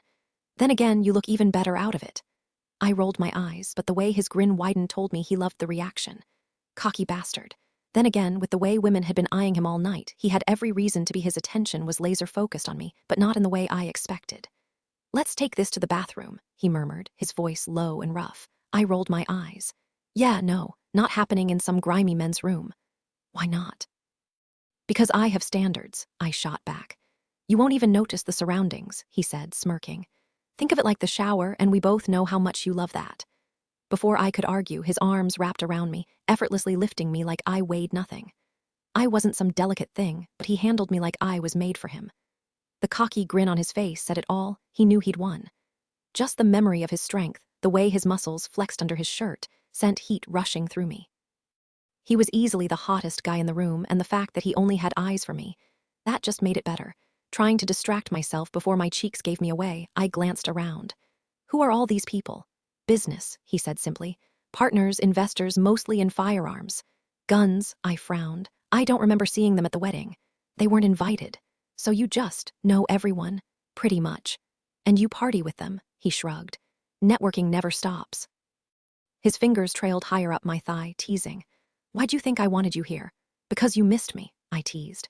"Because every guy here brought someone," he said, his grip tightening. "And I wanted them to see mine." The implication wasn't lost on me. He could have had anyone in this room, but he chose me. Still, I wasn't about to give in that easily. "We just sat down. My drink isn't even here yet." "It'll wait." "If all you wanted was a quickie, you could have just swung by the apartment." His grin turned wicked. "That was before I saw you walk in looking like that." His hand slid under my dress, fingers brushing against the lace of my thong. "Come on. I'm not making everyone move again. Then we'll go the other way." Before I could protest, he turned to the group. "Up, we're coming through." They all shuffled out of the booth, drinks in hand like they were glued to them. Bastian pulled me up and led me down the hall, but instead of heading for the men's room, he stopped at a supply closet. The door opened easily, revealing mops, brooms, and stacks of toilet paper. "Someone could walk in," I warned. In one smooth motion, he snapped a mop handle in half and jammed it under the doorknob. Like he'd done this 100 times before. Then he was on me, the dim light from the hallway outlining his silhouette as he backed me against the shelves. He pressed me against the wall, his lips crashing into mine as he hiked up my dress and tugged my thong down. A pang of jealousy hit me. How many times had he done this with other women? That's why he was so smooth, so effortless. But I pushed the thought away because, unlike them, he loved me. He slipped my panties off and stuffed them into his jeans pocket before undoing his own buttons. In seconds, he was ready, his thick cock eager and impatient. He lifted me effortlessly, his strong arms cradling me as he lowered me onto him, not bothering with foreplay because he knew I'd already be soaked for him. And he wasn't wrong. I took him in like he was made for me. "Damn," he groaned, holding me there, savoring the heat between us like it was the first time all over again. His hands gripped my hips, guiding me up and down as he drove into me, relentless and hungry. My arms clung to his neck, my body moving with his rhythm, lost in the best kind of pleasure, the kind where I didn't have to think, just feel. His shirt hid his chest, but his arms flexed with every thrust, muscles taut and powerful. "Say it," he demanded, lifting me like I weighed nothing, his voice rough. "Tell me you love me." "I love you," I gasped, meaning every word. I loved him enough to stay when logic said I should leave, enough to follow him through storms and sunshine. "Tell me you'll marry me." My breath hitched. Was he serious? We'd never even talked about it. But the way he looked at me, like I was everything, made me answer without hesitation. "Yes, I'll marry you." That lit a fire in him. He fucked me harder, his grip tightening as if the idea alone fueled him. "You want to be mine forever?" "Yes," I moaned, nails digging into his shoulders as he came inside me, his groan vibrating against my skin. But he wasn't done, barely pausing before starting again, relentless in that cramped closet, jeans pooled at his ankles, both of us a mess. When we finally stumbled back into the bar, I prayed his cum wouldn't betray me and trickle down my thighs. He didn't even glance at our abandoned table, just marched to the bar and ordered fresh drinks. "Are you drunk?" I asked as he downed his in one go. He smirked. "I don't get drunk." The bartender raised an eyebrow, clearly unimpressed. I hid a laugh. Some things never changed. The vodka cranberry burned my throat like cheap liquor, way stronger than I expected. "Seriously, why me?" I asked, swirling the ice in my glass. "You could have any girl in this place," I continued. "Every night if you wanted, but you chose me and I still don't get it." He set his drink down, his expression shifting from playful to something deeper, more intense. "You walked away from the single life like it was nothing. That's not easy. With you, it was effortless," he said, his voice rough. "If you saw yourself the way I do, you'd understand." I rolled my eyes. "I'm not saying I'm hideous, but you are on another planet." He didn't even smirk. "Funny, because I think the same about you." The next morning, my head throbbed. The clock read noon, no surprise, considering we'd stumbled in at 4 a.m. And despite the closet incident, he'd taken me again, sheets tangled before passing out cold. When he finally dragged himself out of bed, he looked wrecked, bloodshot eyes, slow movements. No gym, just a quick shower and 2 painkillers chased with water. "You alive?" I asked, sitting across from him. He just stared hollow. Bar, drinks, closet, home. I knew he was faking it. He remembered the broad strokes, but probably not the moment he'd whispered about me being his wife. I kept that to myself, just drunk talk, but damn if it didn't send a thrill through me. He raked a hand through his hair, still half asleep, gaze drifting to the window. "Working tonight?" "Nope." "All mine then," I grinned, his mood lifted, that cocky smile creeping back. "Yeah, sweetheart." "Dinner," I suggested. "Maybe another closet adventure." That boyish smirk of his. Killer. All confidence, but with this playful edge that made my stomach flip. "You're dangerous," he muttered. By dinner time, the hangover still clung to him. I'd never seen him like this, slower, quieter. Fleur kept giving me these worried glances, but she didn't say a word. Guess even Bastion wasn't invincible. She sat across from me at the candle-lit table, the soft glow highlighting the curve of her neckline as she sipped her wine. I'd ordered a glass myself, though my head still throbbed from last night's vodka binge. Something about that liquor always hit me harder than the rest. "Steak," I answered before she even finished asking. Her eyebrows lifted in mock disapproval. "Again, old habits," I shrugged. "What about you?" She chewed her lips, scanning the menu. "Torn between the beet salad and the fettuccine." I smirked. "Polar opposites, just get both." "Like that wouldn't make me feel like a balloon," she laughed, but I'd seen her devour a stack of pancakes in record time. "Fine, maybe just the pasta." The waitress appeared, and I cut in before Fleur could change her mind. "She'll take the fettuccine." She shot me a look, half annoyed, half amused, before the menus vanished. "You're insufferable," she said, twirling the stem of her glass, "and ridiculously handsome. I could stare at you all night." Normally, a line like that would have had me grinning, but tonight it twisted something inside me. Other women played coy, acted like they didn't care, like indifference was the key to my attention. Fleur, she just said things, no games, no pretending, And damn if that didn't make her the only one who ever mattered. My phone buzzed against my thigh. Luca's name flashed on the screen. I ignored it until the texts rolled in. Pick up. Now, they grabbed Adrian at the airport. He was running. Shit. Fleur's playful expression vanished. What's wrong? I barely heard her as I dialed Luca back. His voice was sharp, urgent. Eric just called. They snatched him 2 hours ago right in the open. Looked like he was bolting for good. The steak suddenly tasted like ash in my mouth. Fleur's face drained of color, her grip tightening around her wineglass until her knuckles matched the pale Chardonnay. She hadn't caught Luca's words, but the tension rolling off me in waves told her everything. My phone clicked shut, the silence between us thicker than the restaurant's truffle risotto. He didn't run fast enough, I muttered, watching her lips tremble. The way her hand flew to her mouth, no fake dramatics, just raw fear, hit me harder than I expected.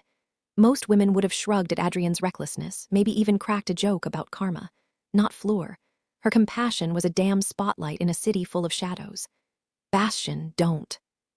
Her voice cracked as she grabbed my sleeve, her boots scuffing the pavement like a kid refusing to leave the playground. The irony wasn't lost on me. Here I was, about to dive into a mess for a guy who'd never given her the respect she deserved. But those unshed tears, that was the kicker. My driver idled at the curb, engine purring like this, was just another Friday night. You really think I'd let some two-bit aristocrats turn him into a cautionary tale? I brushed my thumb over her cheek, her skin cold under my touch. Besides, who else is gonna teach those trust fund thugs a lesson? Their idea of interrogation involves champagne flutes and bad poetry. She choked out a laugh despite herself, but her fingers dug into my wrist. Swear you'll come back. Wouldn't miss our next dinner reservation. I dropped a kiss on her forehead, ignoring the way her breath hitched. The car door closed between us, her reflection shrinking in the rear view as we peeled away. Adrian's fate was sealed the second he ignored my warning, but Fleur's heart. That was worth breaking every rule in Paris, for she chose me, but I knew losing him this way would haunt her forever. Tears welled in her eyes, defiance flashing before they spilled over, streaking her face like rain on glass. If you don't come back, Bastian, I won't survive it. I won't. Her breath hitched, the cold air turning her cheeks pink, but even like this, shaking, desperate, she was breathtaking. I never made promises. Not in this life, but right then I needed her to believe. I'll come back. The SUV screeched to the curb, Luca already yanking the door open before it fully stopped. I barely had both feet inside when we peeled out, tires smoking. Luca cracked open his shotgun, shells clicking into place. They've got him at the church, he muttered, planning to make him a martyr. Typical. I braced the gun against my leg. You really want to do this? Luca's jaw tightened. They put my girl in the hospital. That's reason enough. Hope the higher-ups agree. The convoy tore through downtown, sirens wailing in the distance. Luca tossed me a vest and I strapped it on, checking my pistol before tucking a blade into my belt. A rifle would have been overkill, too risky with Adrian in the crosshairs. Marcus confirmed they knew, I said, guilt twisting in my gut. They broke the rules, same as Oscar. Luca scoffed. And you forgave them? Yeah, let's hope they kept their mouths shut. The church loomed ahead, its stained glass glowing under the streetlights. Civilians scattered the second our cars blocked the road, smart. Nobody stuck around when the streets turned into a war zone. No time for subtlety. The doors were massive, built to withstand centuries, so we blew them apart. The explosion rocked the block, debris raining down as smoke swallowed the entrance. Luca smirked. The historical society's gonna love that. Not our problem in 5 minutes. We stepped through the wreckage, shotguns ready. And there he was, Adrian, strung up like some twisted offering, right in the heart of the church.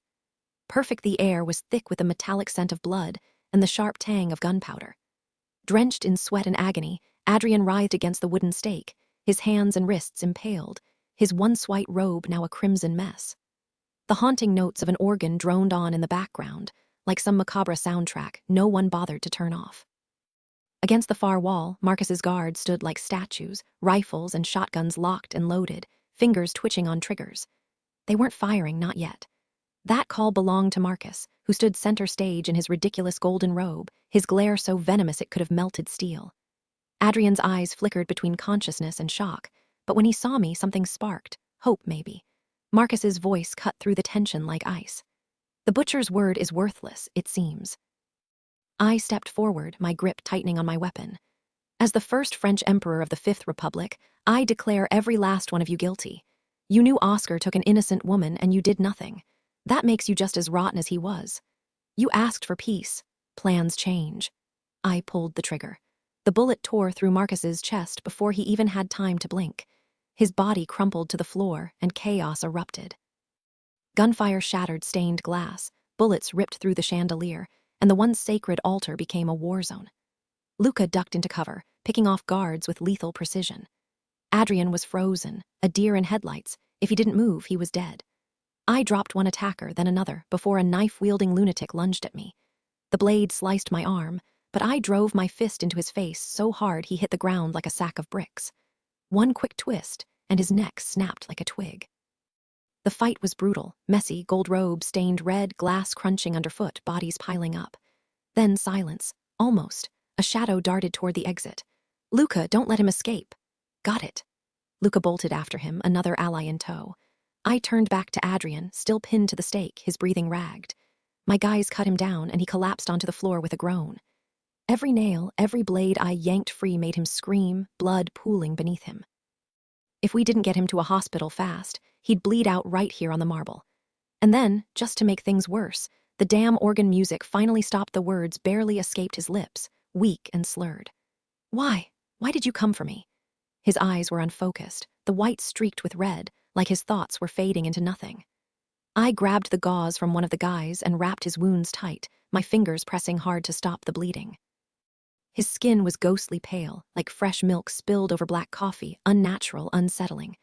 Ask Fleur when you see her, he muttered before his head lolled back. Fleur, the living room was too quiet, the fireplace cold and empty.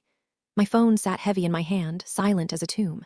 They say a watched pot never boils, but waiting for that call felt worse, like time had stopped just to torture me. Then it rang. My heart nearly burst out of my chest as I fumbled to answer. Bastian. His voice was steady, but I could hear the exhaustion in it. I'm okay. Head downstairs, my driver's waiting to take you to the hospital. The hospital? Are you hurt? I'm fine, but Adrian isn't. A cold weight settled in my stomach. Oh, we're close. The silence stretched between us, thick with unspoken dread. Is he? Bastian hesitated. Honestly, it's bad. He's lost too much blood. Is he with you? Yeah, he passed out a few minutes ago. Damn it. I'll see you soon. Okay, I love you. He didn't hang up right away, just breathed into the phone like he needed to hear me say it one more time. Love you too. The SUV ride was a blur, streetlights streaking past, the hum of the engine too loud in my ears. Relief that Bastian was alive warred with guilt over Adrian. I hated him for what he'd done, but I didn't want him dead. Maybe none of it was an accident. Maybe every terrible thing had to happen so I'd end up here, with Bastian saving me in more ways than one. The hospital waiting room was sterile and bright. No Bastian, just Luca leaning against a chair, a nasty bruise blooming across his cheekbone. He stood when he saw me, stiff at first, but when I threw my arms around him, he hugged me back, awkward but genuine. You okay? I asked, pulling away. He shrugged, rubbing his jaw. Yeah, just another Tuesday. Where's Bastian? Getting stitched up. Stitched up, Luca smirked. Guess he left that part out. Left what out? Knife to the arm, he'll live. He got stabbed. He's been shot before, this is nothing. Excuse me, Luca. Bastian's voice cut through the air, and I turned to see him standing there, his sleeve rolled up, bandages stark white against his skin. His eyes locked onto mine, and for the first time all night, I could breathe. Luca met Bastian's glare with a stubborn frown. I just told her you were okay. And then you mentioned the gunshot. Bastian shot back, voice sharp. She didn't need that kind of panic.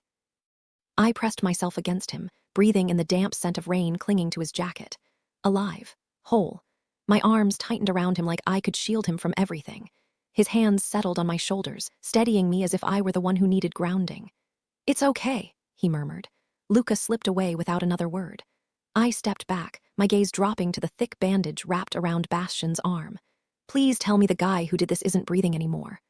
A smirk tugged at his lips. You already know the answer. Where else have you been hit? His expression darkened. That was years ago. Where? His fingers brushed the spot just behind his ear. Just a graze, left a bald patch. You got shot in the head. Grazed, he corrected. Damn. He was standing right here, solid and breathing, probably in better shape than if he'd stayed safe and polished off that steak dinner.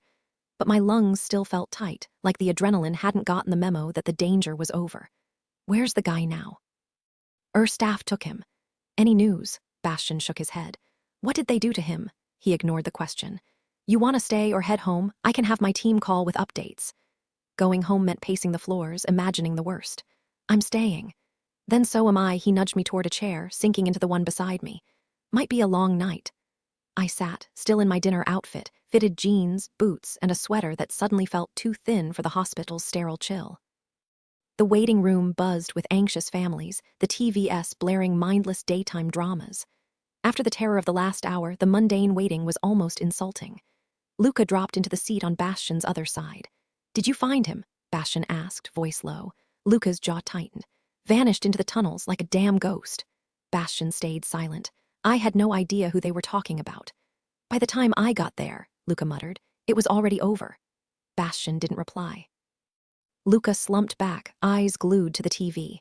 You don't have to stick around, Bastian said finally. Luca scoffed. Not here for him, I'm here for you too. Despite the fear gnawing at me for Adrian, that made me smile. Best friends, huh? The doctor finally appeared. Adrian had lost blood, but the transfusion saved him. The way they described his wounds, like he'd been carved up, made my stomach twist. The invitation to see him in his hospital room was extended to both of us. But Bastian brushed it off, uninterested.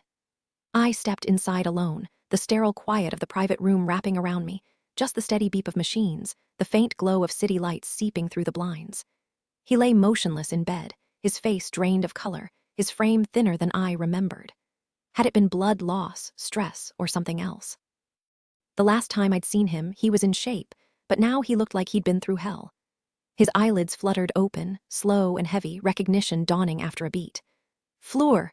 His voice was rough, like he'd been asleep for days instead of hours. His fingers twitched toward mine, but I kept my arms crossed, unmoved. Glad you're alive, I said, my tone flat.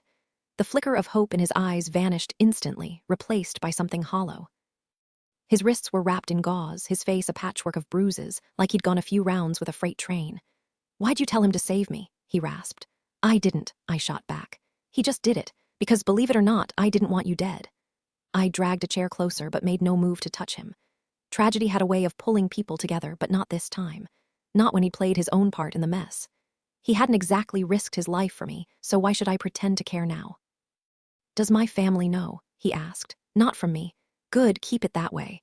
I turned my gaze to the window, unable to stomach the sight of him. What even happened? A long pause, then quietly, got what was coming to me. Nobody deserves that. I tried to run, wasn't fast enough. Bastian filled me in. At least he finished them off, saved me the trouble. You still running the business? His laugh was weak, bitter. Last time I was awake, I thought I was dying. Hard to plan past the next hour. I wasn't going to play nurse. No home-cooked meals, no tucking him in, no picking up the pieces. He'd burned that bridge the second he decided loyalty was optional. And the irony, none of those women he'd chased would bother showing up here. Call one of your brothers, I said. Someone needs to get you home. His expression darkened like he'd hoped just for a second that I'd cave. Yeah, call Anthony. Fine, I'll do it. I stayed in that chair longer than I should have, no real reason left to be there. Maybe it was guilt. Or maybe just the quiet satisfaction of watching him realize exactly what he'd thrown away. He'd tossed me aside like yesterday's news. Yet here I was, still the one he leaned on when everything fell apart. He'd shattered my trust, and yet I showed up when I should have walked away. Thanks for coming, he muttered, voice rough with regret. Yeah, I replied, the word hanging between us like an unfinished thought. And for saving me. I couldn't take credit for that, not when Bastian had stepped in without me even asking, because he loved me enough to act before words were needed. You're on your own now, Adrian, don't mess it up. I'll do my best. I stood, pushing the chair back against the wall with a scrape. Fleur, I turned, unsure what else there was left to say between us. His apology came out raw, like a wound he couldn't stitch. I'm sorry for all of it. His eyes, shadowed but intense, held mine. If I could undo it, I would. I used to roll my eyes at his apologies, brushing them off as desperate pleas. But this time, the regret in his voice was unmistakable, a lighthouse cutting through the fog. I know, I said softly. He hesitated, not from pain, but from the weight of his next words. And I'm happy for you, he's a good man. I'd never needed his approval, but hearing it was like the last puzzle piece clicking into place. Our story had ended, not with fireworks, but with quiet acceptance. Like winter's final snowfall, it was over, and I felt lighter for it. My love for Adrian had burned out like a candle in the wind, replaced by something fiercer, brighter, something eternal. I'm marrying him. No flinch, no shock, just quiet acknowledgement like he'd already known. I know. By the time we got back to Bastian's place, the clock had ticked past 3 a.m. Our interrupted dinner meant empty stomachs, but now that the adrenaline had faded, hunger roared back with a vengeance. Bastian, ever the man of action, shot off a text, probably to Gerard, knowing him. That guy was always starving. He stripped off his shirt, revealing the bandage wrapped around his arm like a battle scar, then poured himself a drink and slumped into a chair, exhaustion and hunger warring in his heavy-lidded gaze. A cigar dangled from his lips, unlit at first, then flaring to life with a slow drag. I changed into one of his shirts, drowning in the fabric but loving how it smelled like him, like late-night Paris and whispered promises. Sitting across from him, I watched the smoke curl between us. He rarely smoked around me, and now, seeing the habit return, I realized how long it had been. Funny how the little things remind you of what's changed. And when he came home these days, he didn't smell like tobacco anymore. He smelled like us. The way he exhaled the smoke made me wonder if he was trying to quit. Leaning back in his chair, arms loosely crossed, he gazed past the window at the city lights shimmering over the Seine, the Eiffel Tower cutting through the night like a glowing needle. "You good?" he asked, voice rough. He took another drag, the ember flaring before he blew out a slow stream. "Starving." Ah, so that was the problem. One missed meal and he turned into a grizzly bear. Meanwhile, getting stabbed barely fazed him. I sipped the wine he'd poured, letting the quiet stretch. Food would fix this. When Gerard finally arrived with the plates, Bastian didn't wait. He dug into his steak like a man who hadn't eaten in days, barely pausing between bites to take a drag from his cigar. I had my own plate, penne with a crisp salad, as if he'd specifically requested it, but I barely touched mine, watching him instead. The way he devoured his meal, the way he stubbed out the cigar right on his plate like it was an ashtray, the way he drained his glass in one go. Then, like magic, the tension left his face. The Bastian I knew was back. "You all right?" he asked, voice steadier now. "Yeah," I said. "It was rough seeing him like that, but he'll pull through. He's got family. Not your circus, not your monkeys. I know, but now you're my problem." I smirked, nodding at the bandage on his arm. His expression didn't change, but his eyes warmed just a fraction.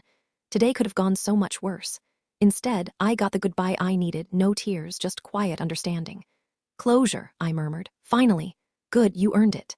Yeah, just wish it hadn't involved you getting stabbed, or whatever the hell happened to Adrian. But we're both still breathing, that's what counts." He grunted in agreement. I pushed my half-finished plate aside, watching him. "I don't even know how to thank you. Adrian was my ex and you still went in there. Didn't even make me beg. It took a rare kind of man to do that, no jealousy, no hesitation, just pure, unwavering loyalty." He leaned forward, arms fully crossed now, gaze sharp enough to cut glass. "You don't have to thank me," he said, voice low, "but don't ever doubt it." The intensity in his stare sent a shiver down my spine. This wasn't anger. This was a promise. His expression was unreadable. Was he touched or irritated? I couldn't tell. "I don't know how to repay you." His love felt boundless, like he'd walk through fire for me, even if I didn't deserve it. Why me? With those piercing blue eyes, he could have had anyone, yet here he was, staring at me like I was the only woman in the world. The air between us thickened, charged with something raw and unspoken. His gaze cut through me, sharp as the blade that had left its mark on his skin. I know exactly how. Goosebumps prickled my arms, anticipation coiling tight in my stomach. After the chaos of the night, I thought we'd crash on the couch, but the hunger in his eyes said otherwise, like he wanted to pin me down and claim me right then. A slow smirk curled his lips, his stare hitting me with the force of a freight train. "Marry me." I froze. Was he serious? Given everything that had just gone down, joking seemed like a terrible idea. The intensity in his eyes left no room for doubt. He meant it. "You want to thank me?" His voice dropped, rough and demanding. "Then marry me." All those heated words between us hadn't just been dirty talk, they were real. How long had he been thinking this? My pulse raced, fear and excitement twisting together. I'd told Adrian I'd marry Bastian eventually. But now, his unblinking stare pinned me in place, making me feel like prey caught in a predator's sights. My throat went dry. "Are you actually asking?" "I'm telling you. Holy hell. That's what I want. Now give it to me." Heat flooded my veins, equal parts desire and sheer terror. No one had ever wanted me like this, consumed, relentless, like he'd die before letting me go. And it wasn't some fleeting obsession. It burned deeper every day. "You said you had closure." "I did. Then let's do it." His tone was eerily calm, like this was a contract negotiation, not a proposal. Every time I gave him an inch, he took everything. Now he wanted my whole damn life. My heart hammered so hard I swore he could hear it. Without warning, he stood and stalked off toward the bedroom. Panic clawed at me, had I pushed him too far. But before I could move, he was back, slamming a velvet box on the table. Inside, a rock so big it could probably blind someone, my breath caught in my throat as I stared at the ring box in Bastian's hand. The diamond inside was massive, ridiculously massive, catching every flicker of light in the room. 20 carats, easy. The kind of rock that screamed, yeah, my man could buy a small island if he wanted to. It wasn't just an engagement ring, it was a statement, a power move. Bastian, my voice was barely a whisper. How long had this been sitting in his nightstand? Had he been waiting for the right moment, or was this just another impulsive Bastian decision? His smirk was all the answer I needed. Do you like it? I let out a shaky laugh. Do I like it? Was he serious? Then put it on. I hesitated, my fingers hovering over the velvet. Isn't this too fast? No. His tone left no room for argument. Bastian, I know what I want, he cut in, leaning forward, elbows on the table. Question is, do you? My pulse hammered as I slid the ring onto my finger. Perfect fit, obviously. The diamond was so huge it practically had its own gravitational pull. Anyone who saw it would know exactly what it meant, that I belonged to a man who didn't just have power, he was power. When I looked up, his usual scowl had softened. There was something almost tender in his gaze. For half a second, I thought he might actually say something sweet. Then he slammed his palm down so hard the silverware jumped. Hell yes. Before I could react, he was out of his chair, dragging me up, his mouth crashing into mine. No gentle kisses here, this was pure possession. His hands tangled in my hair, his tongue claiming me like he'd been starving for it. Next thing I knew, I was on the table, legs wrapped around him as he yanked my shirt over my head. My thong didn't stand a chance, gone in one rough tug. Bastian didn't bother with foreplay. He shoved his sweatpants down just enough to free himself, then hauled me to the edge. Fuck, he growled as he pushed inside, his grip bruising on my hips. It wasn't romantic. It wasn't sweet. And I loved every second of it. The intensity between us was overwhelming, his movements rough and relentless, driving into me with a force that left no room for hesitation. My fingers dug into his arms, the glint of my diamond engagement ring catching the light against his sun-kissed skin. This wasn't just passion, it was possession, a promise deeper than anything we'd shared before. He wasn't just claiming me as his woman, he was staking his future on me. His wife, the mother of his kids. No games, no fear, just raw, unfiltered certainty. Say you'll marry me, he growled against my ear, his rhythm never faltering. I will, I gasped, my thighs tightening around him as I took every punishing thrust. I want to marry you. My nails scraped down his arms, even grazing the scar he never flinched from. Hell yes. Pleasure tore through me, sharp and electric, my body igniting as I shattered around him. Tears streaked my cheeks, my voice breaking as I cried out. He drove into me harder, his skin flushed, sweat slicked, muscles taut with release. When he finally came, filling me with a groan, we collapsed into each other, breathless and spent. We didn't stop until dawn, the dining table, the couch, then the bed, tangled in sheets in each other. By the third round, exhaustion had set in, but the high of him lingered. I curled against him, tracing the rough stubble along his jaw, his tired eyes locked on mine. 6 months ago, I'd walked away from Adrian, swearing off love for at least a year. Now, engaged. And it felt like the only thing that made sense. You had the ring this whole time, I murmured. Yeah, how long? 6 weeks. Before the I love yous, before moving in, back when we were pretending to take it slow. You knew even then. His smirk was lazy, satisfied. Ask Luca. I dragged my fingers along his collarbone, breathing in the mix of sweat, cigar smoke, and rain, his scent intoxicating. It's perfect. Looks even better when you're naked. I rolled my eyes, but his hand slid possessively over my hip. You wearing a ring? Nah, I'd rather get inked. The memory hit me, his offhand comment about saving space for his wife's name on his arm. Had he been picturing me even then? That's hot. His grin was wicked. Black, permanent. The words lingered between us, heavy and raw. You'll always be a part of me. It's sweet, I whispered. His arms tightened around me, lips tracing a slow path along my shoulder, my neck, the hollow of my collarbone, each touch like a promise.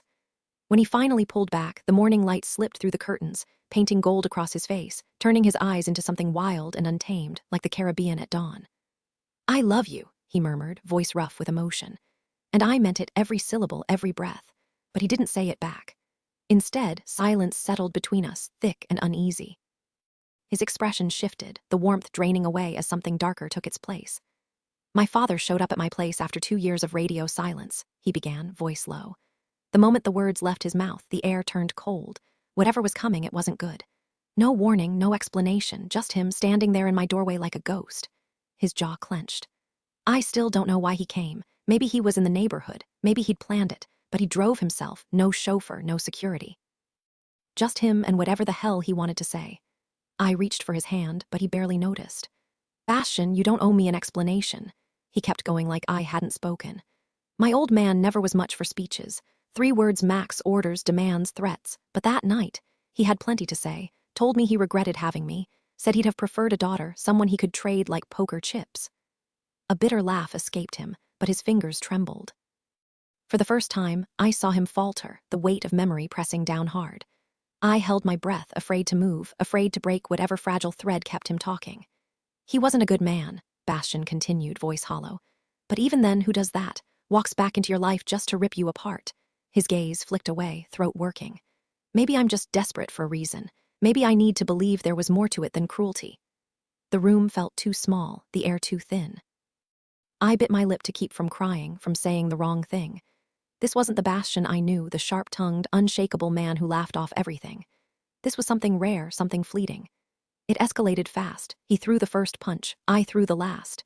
We hit the floor and then his voice cracked. He went for his gun. Don't know if he meant to use it or just scare me. Doesn't matter. I was faster. He said he hated me. I said I wished he was dead. A beat. Then I made sure of it. My stomach twisted, but I kept my reaction locked down. He bled out right there, Bastian muttered, staring at nothing. And I just stayed in it. The silence that followed was deafening, the weight of the past pressed down on them as they stared into the distance, lost in memories, while I remained anchored beside his body in the present. Hearing your own father say you're unwanted is one thing, he muttered, voice rough. But being forced to kill him when you never wanted to. Carrying that guilt for 13 years, watching your brother despise you while you hate him right back. Lying to your mother every single day because she has no idea her own child is the monster who took her husband's life. His eyes glistened for just a second before he blinked it all away, swallowing hard like he was pushing down an entire lifetime of grief. Some days, it feels impossible. Then, softer, almost surprised, he added, but not when I'm with you. The butler led us into the sitting room, a polished, elegant space that felt more like a high-end lounge than a waiting area. Minutes later, my mother swept in, dressed in crisp white and deep navy, her ballet flats silent against the hardwood. A delicate scarf looped around her neck, the kind of effortless touch that screamed her. The moment she saw me, her whole face lit up, something my father never managed, no matter how hard I tried. My baby. She rushed over, kissing both my cheeks before pulling me into a tight hug. Then she turned to Fleur, beaming. So lovely to see you again. Another round of kisses, another embrace. You look stunning. Oh, her gasp cut through the air as she caught sight of the ring. Both hands flew to her mouth. Oh my God. She clutched her chest like she might faint before yanking Fleur back into a hug. This is the best news. I hadn't seen my mother this genuinely happy in years. Polite smiles, sure. Pleasant conversation always, but this, unfiltered giddy joy, never. She finally released Fleur and turned to me, eyes shining. I'm so happy for you. Another hug, her small frame barely reaching my chest. I can't believe you just dropped by to spring this on me. When's the wedding? It has to be soon, within the year, right? Mom, I laughed, gently steering her back. Let us enjoy the engagement first. We'll figure out the rest later. She ignored me, snatching Fleur's hand to inspect the ring under the chandelier's glow. Bastian, she breathed, shaking her head. This is exceptional. Since when do you have such good taste? Since always, I shot back with a grin. Did you give him any hints? She asked Fleur. None, Fleur admitted, smiling. He surprised me completely. Mom studied the ring like a seasoned appraiser. This has to be 24 carats. The clarity is flawless. Finally, she let go, cupping Fleur's face. I'm over the moon for you both. Just imagine little DuPonts running around someday, carrying on the family name. I kept my expression neutral. Any children we had wouldn't be part of that legacy. Not really. Mom wanted them to have the kind of life she could brag about at country club luncheons. Nothing like the messy paths Godric and I had taken. We should celebrate properly, she announced, already heading toward the butler's station to arrange for champagne and caviar in the parlor. Fleur exhaled, tension easing from her shoulders. I was nervous about her reaction, she admitted, twisting the engagement ring on her finger. She adores you. I thought she'd say we were moving too fast. Trust me, if she had doubts, you'd know. You're the first woman I've brought home ever. That reassurance lit her up, her smile softening as she traced the diamond's edges, lost in its sparkle. When she finally met my gaze, her eyes were luminous, almost otherworldly. I love you, she whispered. For a heartbeat, I just drank her in, the way she wore every emotion so openly, so completely mine. I love you too, I finally murmured, like the words had been waiting at the tip of my tongue. Cut to me in a dingy warehouse, cigar clenched between my teeth while rain hammered the roof like 1,000 tiny drummers. I'd spent the last 3 days tangled up with Fleur, barely leaving the bedroom, but reality had other plans. Then my phone buzzed. Godric, can we meet? Of all people. I bit back the urge to interrogate him. When? Now, be there in 15. No explanation, no warning. I ditched the warehouse, speeding back into the city until Paris swallowed me whole, its glow, its chaos. His next text led me to some hole-in-the-wall bar, the kind only open at this hour if you owned it. Inside, Godric sat alone, a half-finished drink sweating on the table. No entourage, no bartender, just him, a bottle of top-shelf scotch and a peace offering. I poured myself a glass before sliding into the seat across from him. His jacket was designer, his watch probably cost more than my car, but the only thing I valued these days was the woman waiting for me at home. He studied me, then flicked open his coat, revealing a row of cigars. Still your vice. Some things never change. I took one, lit it, and for the first time in years, we sat in silence that didn't feel like a standoff. Smoke curled between us, blurring the lines of our rivalry. Two blonde, blue-eyed ghosts of the past, pretending we hadn't spent years at each other's throats. The guy was wiry but defined, the kind of build that came from endless cardio rather than heavy lifting, like someone who'd rather outrun a fight than throw a punch. He trusted steel over his own fists, which told me everything I needed to know. Me, I believed in strength you couldn't strip away. Guns could be taken, knives could be snatched, but raw power, that stayed with you. Rain streaked the wide window facing the street, the silence between us thick as the smoke curling from our cigars. Fleur was probably sprawled across my bed right now, dead asleep in my shirt. I wondered if Godric had anyone waiting for him at home. The quiet stretched too long, so I cut through it. Appreciate the heads up. Gratitude tasted bitter on my tongue, but manners were manners. He swirled his glass, ice long melted. Figured you'd negotiate, not declare war. I did negotiate, I said. Then I changed my mind. He took a slow sip. For your fiancé's ex. Mom talk, a nod. Congrats. I let it hang, unsure if he meant it. Why torch your ties with the aristocrats over some guy who used to be with your woman? His phrasing grated, but I kept my cool. Love as a hell of a drug. He exhaled a slow stream of smoke, eyes locked on me. They all knew Oscar planned to bury Fleur. They're just as guilty. Sounds like justification. It is still true. They'll come back. And when they do, you're first on the list. I'll handle it when it happens. I set my cigar down, the whiskey burning my throat. It had been years since we'd done this, back when we were partners before the lies. The silence lingered until Godric finally spoke. This is real, I studied him. Yeah, he held my gaze, then nodded. Mom was practically screaming when she told me, could barely make out the words. Shocked she told you at all. A shrug. Every few years, she tries to stitch us back together. Your wedding just gave her fresh hope. He took another drag. She knows I'm not the marrying kind, so never say never, didn't think I was either. Then she must be something special. You have no idea. He froze when I called him brother, a word I hadn't used in years. Part of me regretted unloading on him in public, no warning, no mercy, but no takebacks. Godric exhaled, his gaze drifting somewhere distant. Then, quiet as the rain had been before it stopped.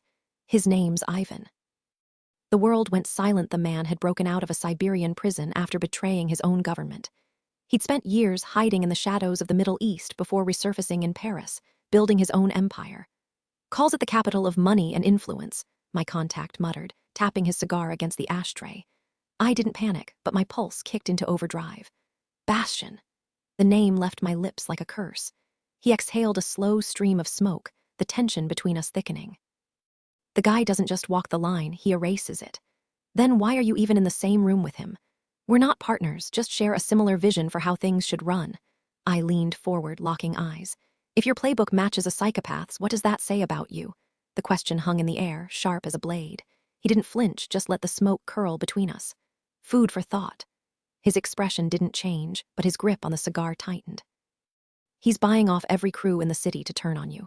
The ones who won't take the cash, their families get a warning instead. Problem is, half these guys still dream about the old days. They only follow you because they have to. They're hungry for a change. A cold sweat prickled down my spine. No gun to my head, but the threat was real. Your clock's ticking. I kept my face blank, but inside, the gears were turning. A viper had slithered into my territory, and I hadn't noticed until it was too late.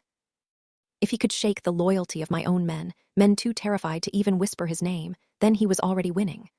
Why warn me? The cigar burned low between his fingers. For a long moment, he just watched me, defenses up. Then something shifted. The hardness in his eyes cracked. Because blood's thicker than pride, Bastion. Luca dragged a hand over his face, exhaustion weighing him down. Sun's coming up. Last time I pulled an all-nighter, we were torching Oscar's place near Notre Dame. He braced himself against the table, arms crossed. Got a message from Godric. That got his attention. And some Russian named Ivan's making moves. Ever heard of him? Luca shook his head. Neither have I, but according to Godric, he's flipping our guys one by one, bribes or bullets, their choice. If he's right, and I'd bet my life he is, then we've got traitors in the ranks. Luca's gaze turned razor-sharp. You sure this isn't Godric playing games? Positive. He's hated you for years. Doesn't mean he's lying now. Luca studied me, head tilted. What makes you so sure? Because I'd laid everything bare, no masks, no lies, just the raw truth. I just am. Something in my tone must have convinced him, because he didn't ask again. The tension in the room was thick enough to cut with a knife. So, what's the plan? One of them muttered, fingers tapping impatiently on the table. One wrong move, one slip of the tongue, and Ivan swoops in like a vulture, the other replied, voice low. A slow nod. Which means we strike first, no hesitation, and take down every last traitor who backed this mess. Fleur, the next few days passed in a blur. Bastion was barely around, vanishing before dawn, stumbling home long after midnight. He still answered my texts, still called to make sure I was okay, but his voice carried a distracted edge, like he was only half listening. I knew it wasn't about me, not when he just proposed, not when he still pulled me close in those rare moments he was home. But something was eating at him. One morning, he dragged himself through the door, exhaustion written in every line of his body, and collapsed into bed without a word. By the time he woke, the sun was already dipping low. He showered, pulled on his sweatpants, and for once didn't immediately bolt out the door. But his mind was miles away. Over dinner breakfast for him, his phone kept lighting up, his fingers twitching toward it like he was waiting for a bomb to go off. Babe, I finally asked, nudging his untouched plate. He blinked, setting the phone down. Yeah, are you okay? He chewed slowly, dragging out the silence like he was weighing every word. Just work stuff, it's complicated. That's not what I asked. His evasion only made my stomach twist tighter. I asked if you were okay. His jaw tensed. I'm fine, sweetheart. The lie was so obvious it stung. You promised you wouldn't do that. A sharp exhale, irritation flashing in his eyes. Look, I've got a lot on my plate right now. I know I haven't been around much. I'm not complaining, Bastion. I just need to know you're not drowning. He leaned back, abandoning his fork, and studied me like I was a puzzle he couldn't solve. I'm handling it. It'll be over soon. Handling what? Nothing you need to worry about. I crossed my arms. If we're getting married, your problems are mine. For a second, he looked cornered, the same way he'd backed me into walls before. Then his voice dropped, almost pleading. Just drop it, okay? The raw edge in his tone made me pause. Whatever this was, it had its claws in him deep. And if he wasn't ready to talk, pushing would only make him shut down harder. Fine, I muttered. Relief flickered across his face.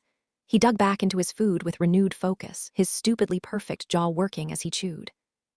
The man could make anything look good, hauling trash, wrestling gators, you name it. So, he said, swallowing hard, any wedding plans yet? I almost laughed. Smooth subject change, like either of us cared about centerpieces right now. You want a huge wedding, don't you? Probably because you know half the city, I teased, pushing my food around my plate. His gaze locked onto mine, intense and unreadable. I just want to marry you, the guest list, couldn't care less. What do you want? I hesitated. My first wedding had been massive, packed church, extravagant reception, the whole fairy tale setup. At the time, it felt perfect until it was. Small works for me, I admitted.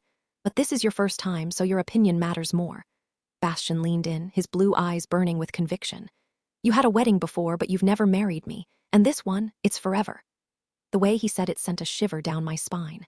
I barely had anyone to invite, just a few close friends, no family. But he was right. The details didn't matter. There's only one thing I won't budge on, he continued, voice rough. I want to see you in that dress. I want you to take my name, and then I want to peel it off you and leave it right there on the floor, our floor. A slow smirk tugged at his lips. Handle the rest however you want. Who knew the man who once seemed all rough edges could turn me to mush with just a few words? Funny thing, I mused. I told Adrian I was marrying you right before you proposed. Instead of softening, his expression darkened like he was seconds from dragging me to the nearest chapel. Guess we were on the same page that night. Seems that way. Though let's be real, he'd clearly been plotting longer, judging by the rock on my finger that could double as a weapon. I took a breath, suddenly nervous. Since we're talking future plans, there's something else. He set his fork down, giving me his full attention. Kids, I blurted. No hesitation, no panic, just steady, unwavering focus. The difference was staggering. Adrian had acted like I'd suggested skydiving without a parachute. But Bastian, the thought of little versions of him with those piercing eyes, downright dangerous. After a beat, he finally spoke. Sure, we can have kids if that's what you want. His response was flat, almost detached. But how do you feel about it? Do I strike you as father material? His tone sharpened, defensive. It's not something I've ever wanted. But if it's important to you, just say the word and I'll make it happen. He wasn't dodging the conversation, just laying out the facts. I should have appreciated his honesty, but part of me wished for a partner who wanted this, not just someone willing to tolerate it. Still, I couldn't force him to feel something he didn't. Can I ask why? Why I don't want kids? He scoffed, like the answer was obvious. For one, my job is exactly family-friendly. I'm nocturnal, gone when normal people are awake. Imagine me showing up to a school event, I'd scare the hell out of everyone. And let's not forget my childhood was a disaster. Violence, neglect, I wouldn't even know where to start with raising a kid right. He tilted his head, jaw tight. You know what my dad's last words to me were? His voice was low, simmering with something dark. It hurt to hear, to see the raw pain in his eyes, the anger he kept locked down. He carried himself like he had it all together, but inside, he was just as shattered as anyone else. He told me, and I quote, "You were a mistake, should have never had you." The words hit like a punch. I swallowed hard, forcing back the sting in my throat. It was unbearable to think of someone saying that to him, especially when his mother had been nothing but loving. How could a father be so cruel?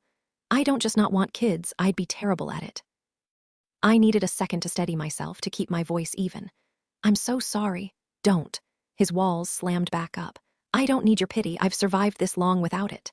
It's not pity. Then whatever it is, I don't want it. The shift was instant, cold, almost hostile. Normally, I'd fire back, but the rawness in his words stopped me. He was bleeding, even if he refused to admit it. You're good with people, kind, patient. You'd move mountains for someone you barely know. You say you'd be a bad parent, but you've got more heart in you than I ever will. His expression didn't soften. My words bounced off him like bullets off armor.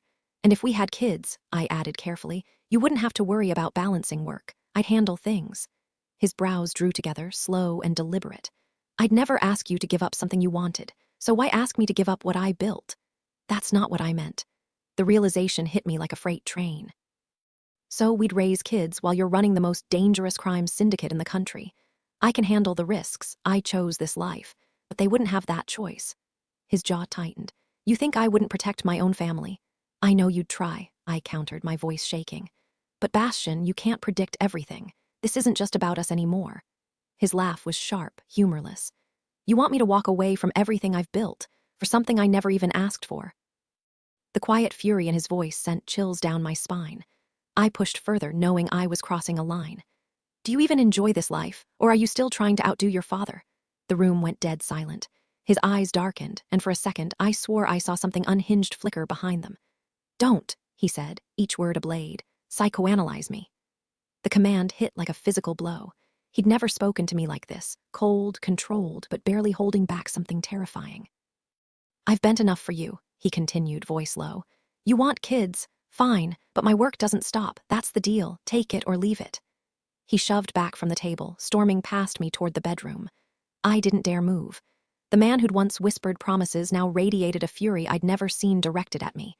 Minutes later, he reappeared, dressed to leave. No goodbye, just the slam of the door, another first. I spent the night staring at my phone, tracking his location like some paranoid stranger. His dot lingered at a downtown bar, unmoving. Not that I expected betrayal. Bastian wasn't that kind of man. But the distance between us had never felt wider. Lying in our empty bed, I replayed his words, the venom in them. The man who'd vowed to cherish me now looked at me like I was the enemy. And for the first time, I wondered if love was enough to survive this. He drifted through Paris that night, probably meeting up with associates while I stayed behind, trembling under the weight of my own fear. The kind of fear that twists your stomach, fear that I'd pushed him too far, that my words had shattered the best thing I'd ever had. Bastian wasn't the type to call when he was angry. He'd disappear until dawn, maybe longer. But I knew, no matter how furious he was, he'd never leave me hanging.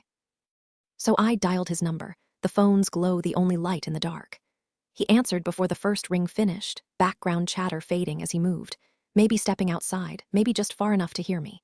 Silence stretched between us, heavy and thick.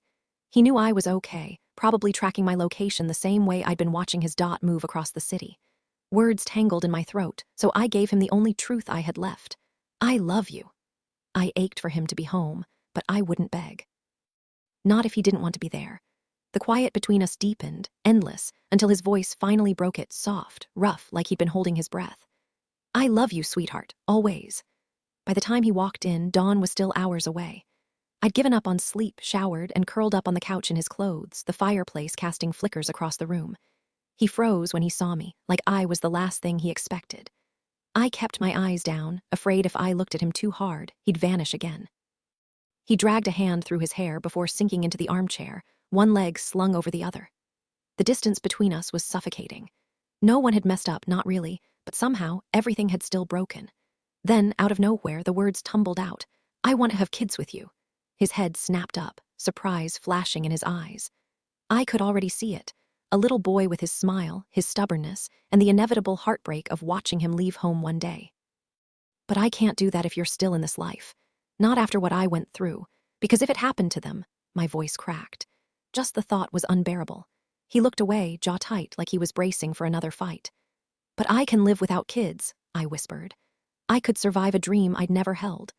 Survive a future that wasn't mine to keep from the instant Bastian and I found each other. He became my missing piece, the love and life I never knew I needed.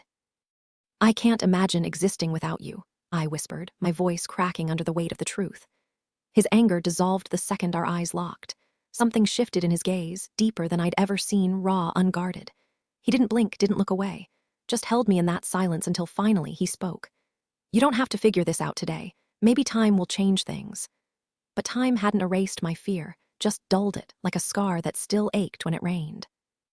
The memory of drowning clung to me, that suffocating terror of knowing death was coming, dark and merciless. If I couldn't promise my child would never feel that horror, how could I call myself a mother? And if I refused to walk away from their father to protect them, then I'd already failed. My mind, made up, I said, steady despite the storm inside. This wasn't the future I'd pictured, but it was the one that fit. He watched me like he was searching for doubt. Honestly. I thought I'd come home to packed bags, your ring on the dresser, you telling me it was over. Tears blurred my vision. I've been a wreck without you. Nights spent staring at the ceiling, terrified I'd ruined the one good thing I'd ever had. If almost dying didn't scare me off, what could?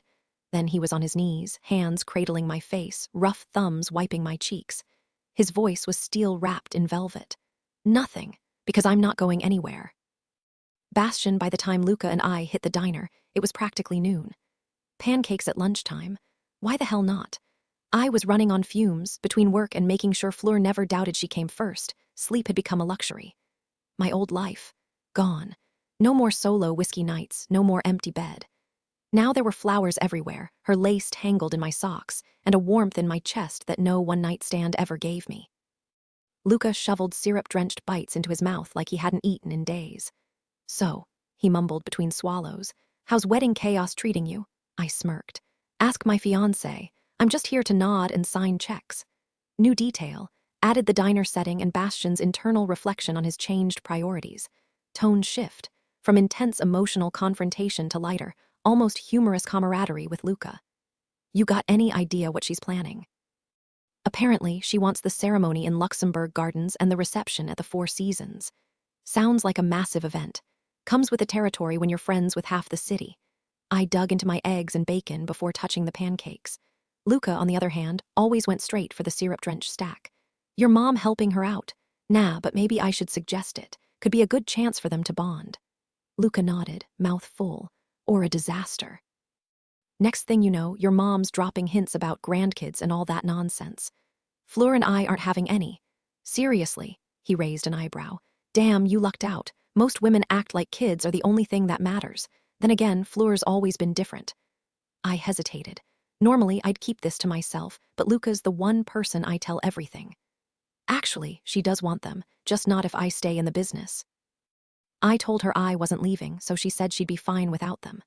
That made Luca pause mid-bite. Just like that. She said she'd rather have me than kids. He gave me a look like he was waiting for the punchline. And you're cool with that? Why wouldn't I be? It's exactly what I want, no kids, just Fleur, good food, cozy nights, and fancy vacations. Yeah, but that's your dream, she's giving up hers. Relationships are about meeting in the middle. Nobody gets everything. Really? He set his fork down, and suddenly, breakfast felt way heavier than it should. Because from where I'm sitting, you got everything you wanted. I kept my temper in check. This was a crowded diner, and Luca's heart was in the right place, even when he pissed me off. I told her we could have kids. I'm not the villain here, so don't act like I am. Just saying, man, it's surprising.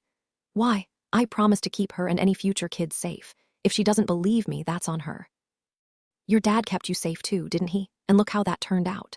I'd never drag my kids into this life. Never hand them a gun. Never make them feel like a burden. He stayed quiet, staring at his plate like it held answers. You've loved her since day one. She ran at first, but when things got ugly, she stayed. Now you're telling her no family, no safety net, and she's still here. That's loyalty most men never see. And after all that, you're okay with this. I hadn't felt guilty before. But Luca, he had a way of flipping the script. The tension between us was thick, but I tried to lighten the mood with a smirk. You just want my job, don't you? His grin was sharp, almost predatory. If I wanted your job, I wouldn't waste time arguing, I'd just take it. The joke fell flat, and the heaviness settled back in. His expression darkened, voice dropping low. This isn't some spur-of-the-moment decision, Bastian. You've got years ahead of you, me. I never wanted kids, never will. But if I loved someone the way you love her, I wouldn't deny her that. Not when she's given you everything. My plate sat untouched, the food gone cold, just like the numbness creeping through me. The idea of trading late-night adrenaline for sleepless nights and baby bottles made my chest tighten. Adrian had failed her, all talk and no action, never showing her the devotion she deserved. I refused to be like him. When I walked through the door, she was already dressed for the day, hair and makeup flawless, but wearing one of my shirts like it was her favorite dress. The fight from last night might as well have never happened. She lit up the second she saw me, rising on her toes to kiss me. Her arms hooked around my shoulders, and I slid my hands under the fabric, gripping her waist before lifting her against me. Exhaustion vanished the second she wrapped her legs around me, her mouth hungry against mine. I missed you, she murmured. Her need for me was intoxicating. Most women's clinginess would have sent me running, but not Fleur. With her, more was never too much. She could demand every second of my attention, and I'd still crave her. Missed you too, sweetheart. I carried her to the bed, stripping her bare before claiming her, her body already slick and ready. Damn, you really did miss me, I groaned, losing myself in her. Later, I found her curled on the couch in another one of my shirts, a book in hand. She didn't own loungewear, just stole mine, and I loved it. The second I sat beside her, she abandoned her book, crawling into my lap with that look in her eyes, like I was the only thing worth seeing. Rough day at the office, Fleur asked, her fingers tracing idle patterns on my shoulder. My hands slid to her thighs, feeling the toned muscles beneath her skin, proof of her daily treadmill sessions. The subtle definition in her waist, the way her abs flexed under my touch when I pulled her closer, even the way her body had tightened in all the right places, it was impossible not to notice. Same old, I muttered, dodging the question. How was I supposed to explain that my job wasn't exactly legal? What about you? Anything exciting? She grinned, pressing herself against me, her hands flat on my chest. I found this little bakery downtown. Their blueberry muffins, absolute perfection. The way she looked at me, like I was the only thing that mattered, made my chest tighten. She'd forgiven me completely, moved past our fight like it never happened. But I couldn't shake the guilt gnawing at me. Then, before I could stop myself, the words tumbled out. I've changed my mind. Her playful expression faltered. About what? She asked, brow furrowing like she genuinely had no clue. Kids, if that's what you want, I'm out, for good. The shift in her face was instant, confusion, disbelief, then something raw and wounded. She pulled away, sinking onto the couch beside me, her dark hair slipping over one shoulder. Bastian, what are you saying? I'm done with the life, we can start fresh. Her lips parted, but no sound came out at first. But you always said, I know what I said. My voice was firm, but my pulse hammered in my throat. I love you. You deserve more than half a life with me. Her fingers twisted in the fabric of her shirt, her eyes glistening. I never asked you to give up everything. I don't care about any of it, I admitted, the truth spilling out like a confession. Not like I care about you. She stared at me, unblinking, and for the first time, I saw the weight of my own words reflected back at me. It hit me then, how much I'd been lying to myself. All those years trying to prove I wasn't the failure my father claimed I was, chasing something that never mattered. You were right, I said quietly. I've been fighting ghosts. Her breath hitched, and for a long moment the only sound was the hum of the city outside. Then slowly she reached for my hand. So what now? I squeezed her fingers. Now we choose. If I were truly confident in myself, I wouldn't feel the need to prove anything to anyone. But the truth is, I'm not. Her expression shifted, eyes glistening like she might break down right then. None of this, the money, the power, none of it matters. You're the only thing that does. I debuilt an empire, surpassed my father's legacy, outshone the son he always favored.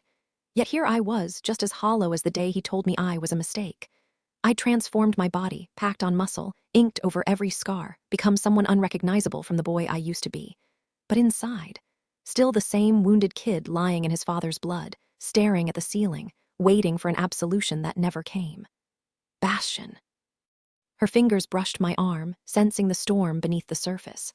I hadn't cried since the night I killed him, and I wouldn't start now, not even for her.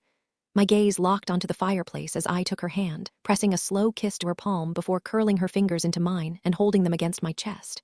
You're everything to me now. Luca leaned forward in the backseat, voice low. You really sure about this? Yeah, could be a setup. Doesn't matter.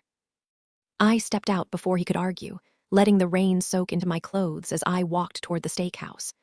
The glow from inside spilled across the wet pavement, revealing a dimly lit interior, checkered floors, a roaring fireplace casting long shadows. Only one man sat inside, half lit by the flames, half swallowed by darkness. No staff, no witnesses, just him. I took my time, studying him as I approached. Blonde, blue-eyed, unmistakably Russian, with a jagged scar running down his face like a roadmap of violence. We locked eyes, neither of us blinking, the tension thick enough to choke on. Finally, I sat, no drinks, hands visible, unspoken rules. The silence stretched, heavy and deliberate. He reminded me of those old Soviet cosmonauts, cold, calculated, built for endurance. Men like us could sit like this for days, waiting for the other to crack. Then he spoke, voice rough. You've been hunting me, Butcher. A slight tilt of his head, muscles flexing under his suit. Well, here I am. I wasn't stupid enough to underestimate him. His radical ideas were gaining traction, turning my own people against me. Good. I hate chasing vermin through the gutter. Instead of anger, his lips curled into a slow, knowing smirk, like he'd already won.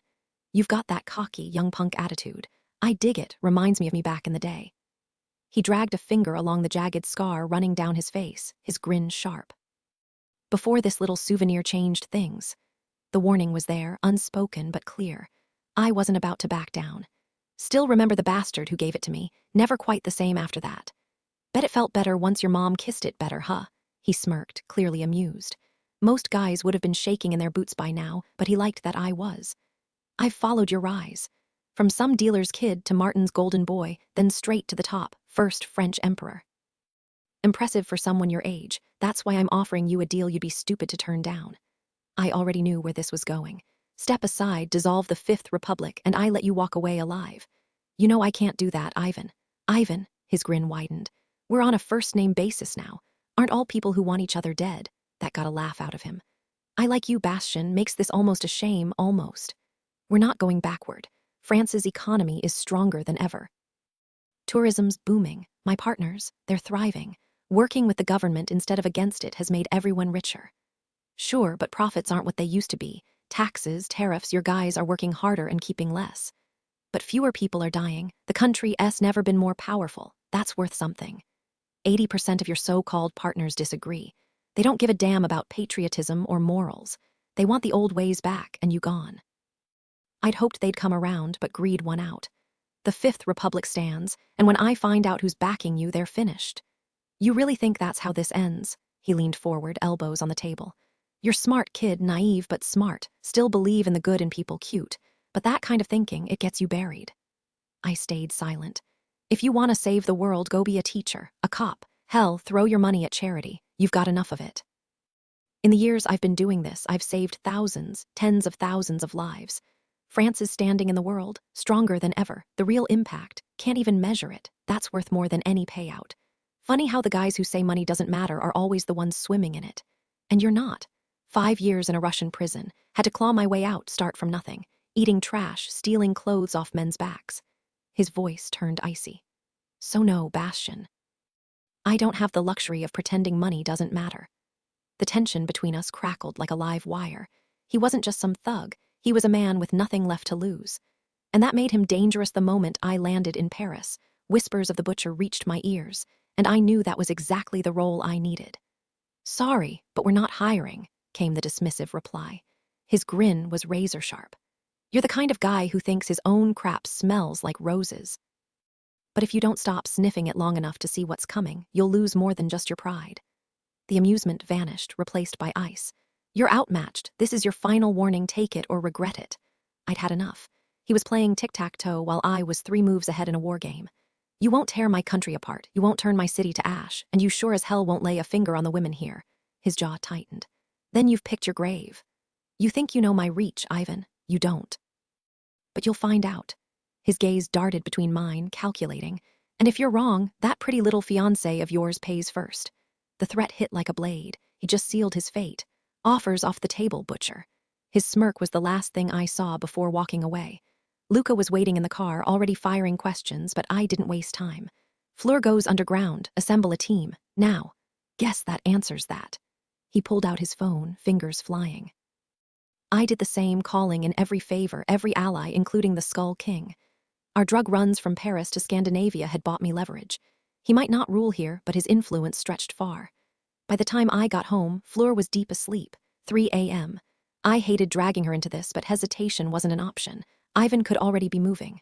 Sweetheart. I brushed her arm. She murmured, clinging to sleep. Wake up. I yanked the covers back. The cold made her curl up, but I shook her gently until her eyes fluttered open. Babe. Her voice was rough, sweet. My chest tightened. What if this was the last time I heard it? Pack a bag, fast. She froze, then bolted upright. No questions, no hesitation. The fear in her breath told me she understood. What's going on? The clock was ticking. And so were we. Things were about to explode, and she couldn't stay. The crew's waiting to take you somewhere safe until this blows over. Her eyes widened like I'd just spoken in another language. But I'm not leaving you. You don't have a choice. I won't go. You will. Her voice cracked. You promised you'd keep me safe. That's what this is. Grab your stuff now. She sucked in a sharp breath, like she'd sprinted a mile instead of waking up 5 minutes ago. For a second, I thought she'd fight me, but she just bolted to the closet, shoving random clothes into a duffel. My phone buzzed, one of the guys. Fleur's almost ready, I snapped before hanging up. She didn't waste time matching outfits or packing extras. Just zipped the bag, yanked on jeans and a hoodie, and didn't even glance at a hairbrush. When she came back, her chest heaved like she'd run a marathon. I don't want to go, please. I pulled her close, my hands framing her face. I'll come for you the second I can. Her fingers dug into my sleeves. What's happening? I couldn't tell her, not when her hands were already shaking. I've got business to handle, and I can't do it if I'm distracted worrying about you. It's temporary, you'll be fine.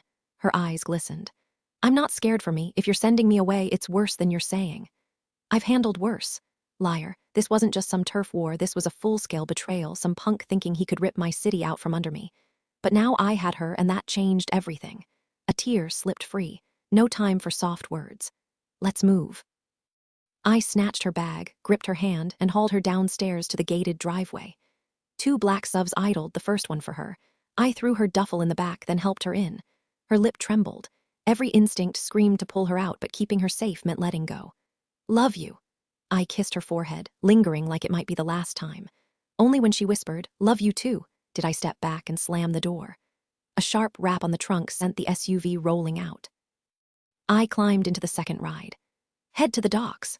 As we pulled away, I caught movement in the rear view, another SUV sliding up, windows down, guards exchanging tense words. Maybe Luca was in there. Fleur's car vanished around the corner, and for the first time, doubt hit me like a punch to the gut. The thought of being curled up next to Fleur, watching her breathe softly in her sleep, made my stomach twist. I could have woken up to sunlight streaming through the curtains, taken her out for pancakes at some cozy diner, normal, simple things. But no, here I was, tangled up in this mess instead. Fleur sat stiffly in the backseat, her fingers gripping the strap of her bag like it was the only thing keeping her grounded. Tears slipped free no matter how hard she blinked them back. Fear for him gnawed at her, but fear for herself clawed just as deep. A month ago, she drowned in that muddy water, lungs burning, body screaming for air. The memory still hit like a punch to the ribs. Afterward, she'd slept for days, her brain stitching itself back together from the trauma of dying. And now, here they were again, history threatening to repeat itself. The city shrank in the rear view as they sped down the highway, past endless billboards and stretches of empty land. The car turned onto a side road, leaving civilization behind for open fields and the occasional abandoned warehouse. Her pulse spiked. This felt too familiar, like being driven toward another coffin in the middle of nowhere. She'd assumed they'd hide in the city, lost in the chaos of apartments and office buildings. But this felt wrong. When she'd packed, she'd grabbed whatever clothes were in reach, and the handgun from his closet, shoving it deep into her bag. The driver's voice crackled through the silence as he spoke into his earpiece. Yeah, we got her. Her blood turned to fire and ice all at once. Who the hell was he talking to? Bastian already knew she was gone. Her fingers trembled as she dug through her bag, closing around the cold metal of the gun. She checked the magazine, flicked the safety, just like he'd taught her. The driver's reflection in the rearview made her jaw clench. Should she shoot him? Risk the crash? But what if she was just paranoid? The car slowed, turning toward a steel gate wrapped in barbed wire. Not the same warehouse as before, but just as ominous. They parked near the entrance, and she tucked the gun into her waistband, pulling her sweater down to hide it. But when she saw the armed men waiting outside, too many, too obvious, her stomach dropped. Safe houses didn't look like military compounds. Her phone nearly slipped from her sweaty grip as she yanked it from her pocket. The men moved toward the car. With shaking hands, she dialed Bastian, praying he'd answer before they opened the door. The door swung open, and the man's eyes locked onto my phone screen, Bastian's name flashing as it rang. His face twisted from confusion to sheer terror in an instant. Before I could react, he lunged, snarling, "Hand it over." Bastian's voice crackled through the speaker. "Sweetheart, it's a trap." I barely got the words out before his fist connected with my jaw, sending me reeling. The phone clattered across the floor as another guy yanked open the opposite door, grabbing me before I could recover. My vision blurred from the punch, but I caught the moment he powered off my phone, cutting off any chance of tracking me. At least Bastian knew. He'd heard me, and if there was one thing I could count on, it was him coming for me, just like before. "Fleur!" My blood turned to ice the second her scream cut off. The call dropped, and when I pulled up her location, it was already offline. No. No, no, no. My hands fisted in my hair as reality crashed down. Luca stood frozen beside me, for once at a loss for words. We were holed up in the warehouse, armed to the teeth, ready to move, but now everything was derailed. That SUV, the realization hit like a gut punch. I'd been so focused on getting Fleur out, I hadn't even questioned it. They'd been waiting, watching, playing me perfectly. I handed her right to them. Luca didn't waste time on sympathy. "I'll make calls, money talks." For the first time, I understood what real panic felt like, the kind that claws at your chest, leaves you useless. I needed to move, but where? Then came the next blow. "Boss, we've got incoming." Luca checked the security feed just as a convoy of blacked-out vehicles rolled in, surrounding the warehouse. Bullets peppered the steel walls, not enough to breach, but enough to send a message. They weren't here to negotiate. Luca barked orders into his phone. "Jeremy, get your team here yesterday." A pause, then another call. "Martin, we need the Legion. Now." Gunfire echoed, but my mind was miles away with Fleur. Helpless. And for once, so was I. The weight of invisible shackles locked around my wrists as I stood frozen, listening to the relentless gunfire tearing through the compound. "Bastian, what's the play?" one of the guys shouted. Hell, if I could remember his name in the chaos. Luca was still glued to his phone, one hand pressed over his free ear like that would help him hear over the carnage. Every instinct screamed at me to bolt for Fleur, but leaving now meant abandoning these men to die. "Bastian," Luca barked, shoving me hard enough to snap me back to reality. "We drop these bastards, bag Ivan alive, and make him talk. That's our ticket to Fleur." I gave a numb nod. "Yeah, you're right." Martin's scrambling back up, but we gotta stay alive long enough for it to matter. I couldn't let my mind spiral, couldn't picture what they might be doing to Fleur right now. The images clawing at the edges of my thoughts were too damn dark. Focus. I lunged for the control terminal, fingers flying over the keys. Outside, the hidden turrets I'd buried years ago erupted from the ground, barrels whirring as they locked onto targets. Luca whistled. You actually installed those? The guns roared to life, chewing through anything that moved. That'll buy us seconds, I said, already moving. Pick them off while they're distracted. We hit the front barricade, the steel pockmarked with bullet scars. Sliding open the rifle ports, we unleashed hell, round after round shredding through vehicles, and the men crouched behind them. The air smelled like burnt metal and gunpowder, the floor littered with spent casings. Grenades! We pulled pins and hurled them through the slots before slamming the panels shut. The blast shook the walls, heat licking at our backs even through the reinforced steel. My ears rang like a church bell had gone off inside my skull. When the dust settled, the gunfire had stopped. Luca checked the monitors. Cars are toast, but we've still got hostiles. Turrets are done. Gotta hit 'em again. I gritted my teeth. They're expecting it now. Keep firing. Fleur, they didn't even let me grab my bag, just left it rotting in the SUV. My head pulsed where Ivan's goon had clocked me, my left eye swollen shut, vision swimming. They dragged me into some derelict hangar, all rusted beams and oil stains, then tossed me onto a stained mattress that reeked of mildew. The place was packed with Humvees and a beat-up 6-seater plane, like some discount arms dealer's garage sale. 6 armed thugs formed a loose circle around me, barrels pointed at my chest. Fear clawed up my throat, but beneath it, one truth burned steady. Bastian would come. He always did. New detail. The hangar's flickering overhead light buzzed like a dying insect, casting jagged shadows across the men's faces. Tone shift. Sarcasm creeps in during Bastian's section. You actually installed those. Lightening the tension before plunging back into violence. Survival meant staying quiet, playing helpless, and waiting for Bastian to show up. But these guys weren't giving me the chance. One of them, a greasy-looking dude with a face like a deflated balloon, muttered to his buddy, "She's hot." Like I couldn't hear him. The other one just shrugged and said, "Boss said she's fair game." Fair game? Seriously? My pulse pounded so hard I could barely hear anything else. Bastian had trained me, but 6 bullets meant no room for error. Each shot had to count. And let's be real, my aim wasn't exactly sniper level. But if I took out the creep trying to drag me into a back room, at least I'd solve one problem. Like hell you will, I snapped before I even realized I'd spoken. Fear had flipped into fury. The guy froze, blinking like he couldn't believe I talked back. Then he yanked me off the mattress, my skin scraping against concrete as he hauled me toward an office. His knee dug into my ribs, his fist swinging at my face like that would somehow make me cooperate. Joke's on him.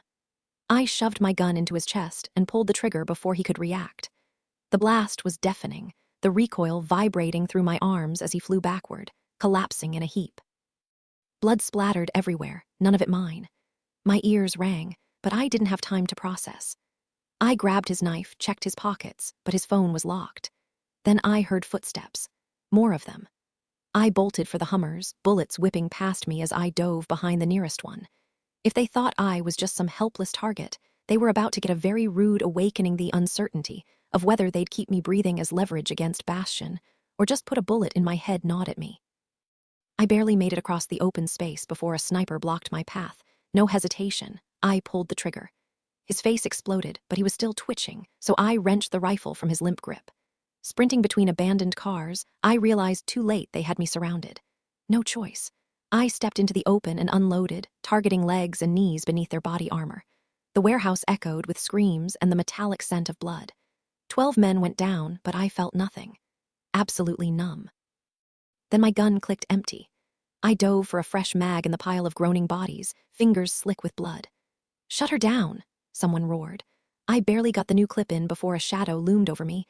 3 quick bursts sent him stumbling back. A boot cracked against my face, hot blood gushing from my nose. Someone ripped the rifle away while another grabbed my ear, tearing out a fistful of hair. "You're gonna regret this, bitch," he spat, wrenching my arms behind me until my shoulders screamed. The zip ties bit into my wrists as they dragged me toward that stained mattress.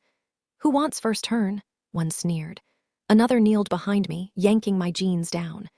"Bastian will skin you alive," I thrashed, but a gun barrel shoved between my teeth silenced me.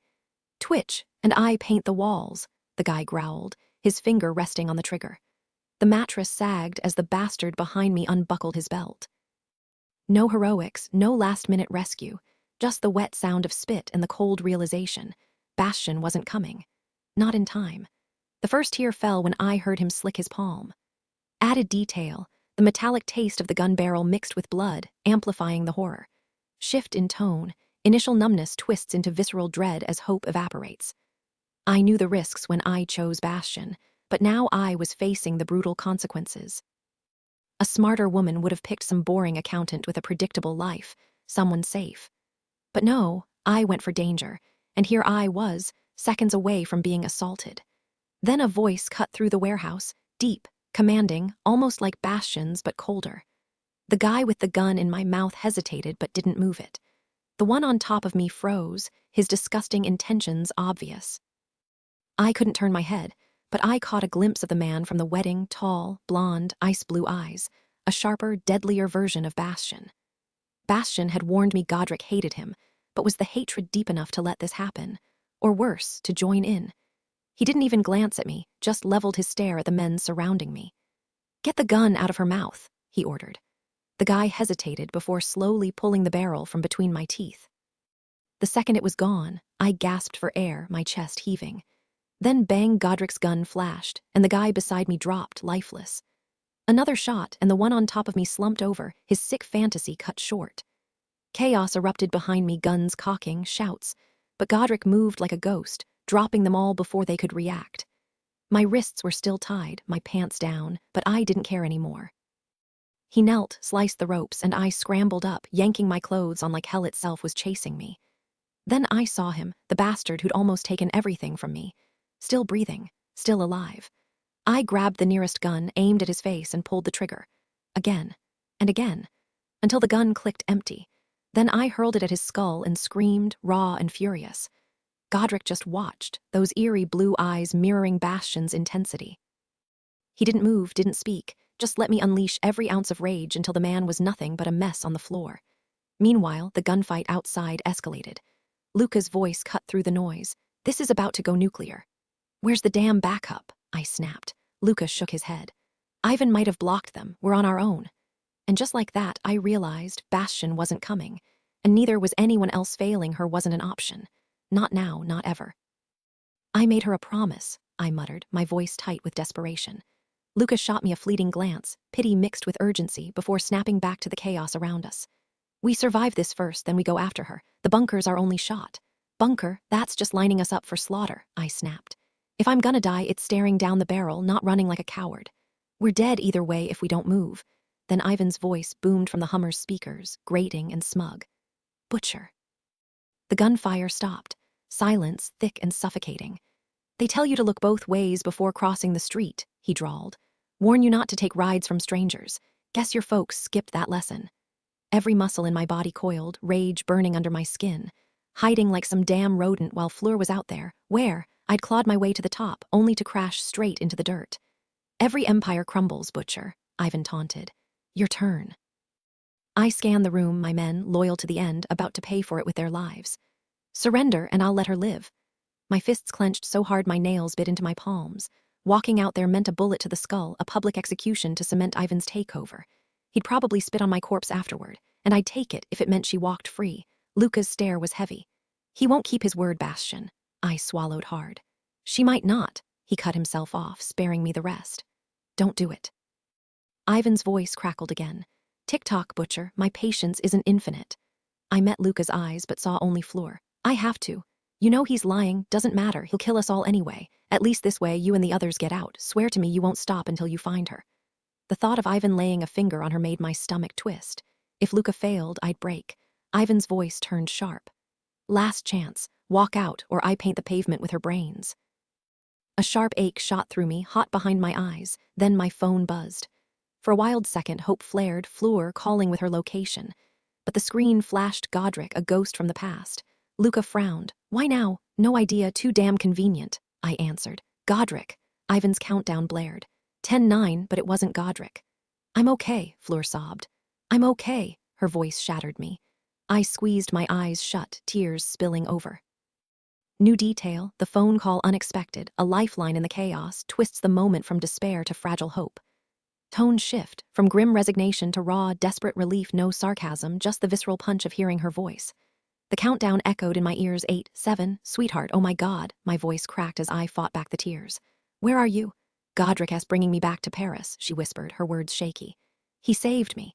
Wait, really? 6, 5. Yes, she sobbed. He got me out. 4, 3. I love you, I have to go. I ended the call before she could respond, my pulse hammering.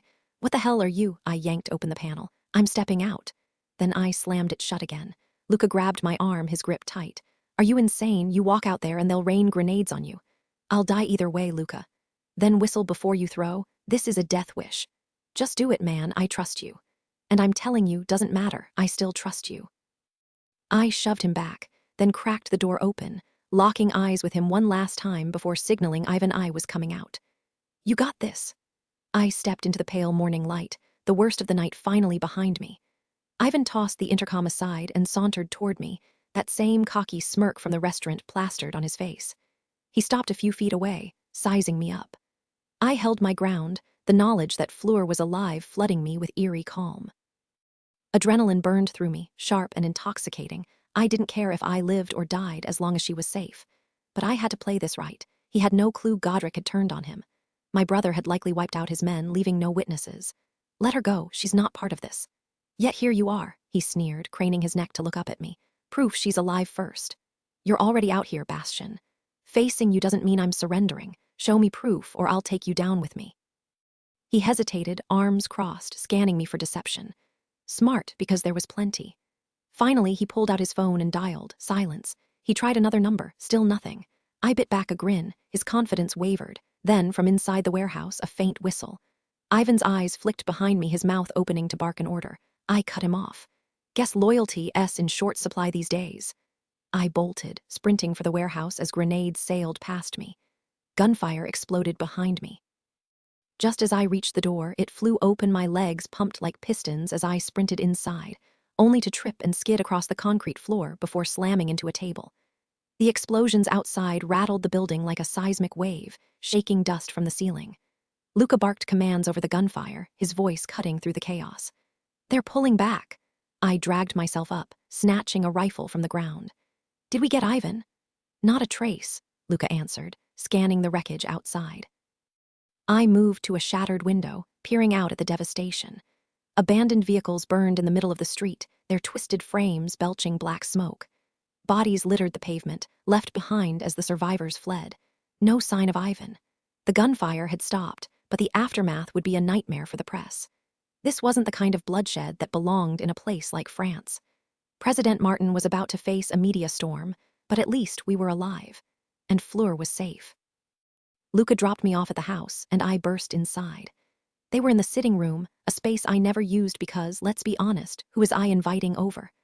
Godric stood near the window, silent as a shadow. Fleur sat curled in an armchair, but the second she saw me, she gasped and launched herself at me. I caught her midair, crushing her against my chest, breathing in the familiar scent of her hair like it was oxygen. It had only been hours, but the weight of those moments had stretched into eternity. My arms trembled, my vision blurred. I was so damn relieved she was here. I'm sorry, I choked out. She buried her face in my shoulder. It's okay. But it would never be. When I finally pulled back to look at her, my stomach twisted. A dark bruise shadowed her eye, her nose swollen, a jagged cut splitting her cheek. Her lips were split too, like she'd taken a fist to the mouth. Rage boiled in my veins, hot and suffocating. No, I'm fine, she whispered, her thumbs brushing my cheeks. She was crying, not for herself, but for me. Fine, she was anything but. Her face, her perfect face, had been wrecked by cowards. And Ivan, he was going to pay. Every last one of them would. The fury burned through the grief, sharpening my voice into something cold. He won't walk away from this. Fleur pressed her palm to my face, grounding me. I'm okay, she repeated, because the first 2 times hadn't sunk in. Here she was, battered and bruised, and yet she was the one holding me together. Pathetic. I swallowed the storm inside, forcing my voice steady. He's dead, that's a promise. Her fingers tightened against my skin, but she didn't argue. She knew better than anyone some debts could only be paid in blood. The weight of those 2 words hung between us. Simple, insufficient. Godric left the window and walked toward me, his presence shifting the air in the room. Fleur glanced back at him before turning to me again, her fingers tightening briefly around mine. I tried to get away alone, she admitted, voice low. But there were too many of them. Then he showed up. Her gaze flickered downward, the unspoken horror lingering in the silence. I'll give you two space. Her hand slipped from mine, the warmth fading as she disappeared down the hall. I swallowed hard, forcing myself to steady before facing the brother I barely recognized. He stood there, arms crossed, staring at the floor like it held answers. No anger, no pride, just a quiet detachment. But when his eyes finally met mine, something shifted. The words tangled in my throat. Fleur was alive because of him, and I hadn't been the one to save her. The debt I owed him was crushing. Thank you, Godric. The words felt hollow. I owe you everything. Name it, anything, and it's yours. I meant it, even the unthinkable. His expression didn't change. That's not why I did it. Then why? My voice cracked. He'll know it was you. A dry laugh escaped him. Pretty sure he already does. Then we finish him together, I snapped. But first, tell me why you stepped in. He rubbed his forearm, gaze drifting before settling. Truth, I wasn't planning to. I warned you, pulled strings to give you an out, but then I saw her in that warehouse. Don't. My fists clenched. He hesitated. I thought about the women you've saved, figured someone should return the favor. His jaw tightened. Nothing happened to her, but she's gonna walk away, Bastion, and she should. The truth of it hit like a gut punch. I couldn't blame her. Then he brought up the past. That night, the gun, the girl. My stomach twisted. I remember, I muttered. How could I not? His voice dropped. I pulled the trigger so you wouldn't have to, not because I wanted to. He still wouldn't look at me. The room felt too small. Too much history, too much blood between us. And yet here we were still standing, still breathing. For now I kept silent, afraid any sound might shatter this fragile moment between us. He'd just laid bare a truth I never saw coming, one that finally made sense of the years of distance between us. I pushed you away because I didn't want you trapped in that life, he admitted, voice rough. Dad dragged me into it at 15, and I swore I'd never let it happen to you. But when you turned 15, I couldn't stop him. My chest tightened. Dad was a real piece of work. His gaze finally met mine, raw and unguarded. When I told him I wanted to be a vet to save animals, not hurt them, he laughed in my face. His jaw clenched as he looked away, like the memory still cut deep. Then he took Bear out back and shot him, left him for the vultures. Mom told me he got hit by a car. I felt sick. You kept that from me. Yeah, he whispered, voice cracking. I was still trying to be what Dad wanted, still hoping he'd change. But you fought him every step of the way, and I resented you for it. Until I realized you were the only one who saw him for what he really was. The weight of his words hit me like a punch. All this time, I thought he was just cold, but he'd been trying to protect me, even when it meant carrying the pain alone. Funny how life works. 1 minute, I'm ready to throw down with my worst enemy. The next, I'm standing here with my brother, realizing we've both been drowning in the same wreckage. He straightened, the familiar hardness returning to his expression. I'm sorry you had to go through any of it. I didn't need his apology. He wasn't the one who owed me one, but hearing it, that meant something. I'm sorry about Bear. His throat worked. Still stings. For the first time in years, I saw him clearly, not as the distant, hardened man he'd become, but as the quiet kid who'd shouldered too much too soon. You've had my back this whole time. His gaze flickered away. I knew Ivan took her. And you went after her. He hesitated, then met my eyes again. Why else would I be there? I gripped his shoulder and he stiffened, unused to the contact. Because that's what you do, you always have. His voice dropped low. And I always will, even after all the crap between us. The lump in my throat burned, but I refused to let it break me. Not now. Not when we finally had this. My grip tightened around his arm, the warmth of his skin and the steady rhythm of his pulse grounding me. You're my brother, and I love you. Funny how those words had always felt foreign to me. My old man. Never said it, not once. Not even a half-hearted love ya kid tossed my way. I spent years waiting, hoping, but all I got was silence. And here I was, decades later, still carrying that weight. I refused to be like him, cold, distant. If love was a choice, I'd choose it every damn time. Godric stayed quiet for a long moment, eyes fixed somewhere else, like my words had knocked the wind out of him. Then finally, he met my gaze. I love you too, brother. A grin broke through the tension, first one all day. It was like finding solid ground after years of stumbling. Good, now let's take this bastard down together. He gave a firm nod. The Fifth Republic stands. I blinked. Seriously, that was the last thing I expected from him. Hurt people, he muttered, jaw tight. I'm done being part of that cycle. When I walked into my bedroom, she was already there, pacing by the window like a caged animal. Her back was turned, and I was almost grateful. Seeing the bruises, the swelling, the proof of what she'd endured made my stomach twist. The men who did this were already dead, but Ivan, he was still breathing. Too bad for him. She spun at the sound of the door, rushing into my arms like we hadn't seen each other in years. I held her too tight, like if I loosened my grip even a little, she'd vanish. She felt fragile in my arms, but her spirit, unbreakable, and that just made it worse, because I was about to let her go. I pulled back, forcing myself to focus on her green eyes instead of the marks on her face. "You should leave me." Her expression shattered. "No, this isn't the first time. I don't care." She stepped back, chin lifted in defiance. "It's you and me, that's it. I'm marrying you, growing old with you, and you're stuck with me, so get used to it." Damn if that didn't crack me.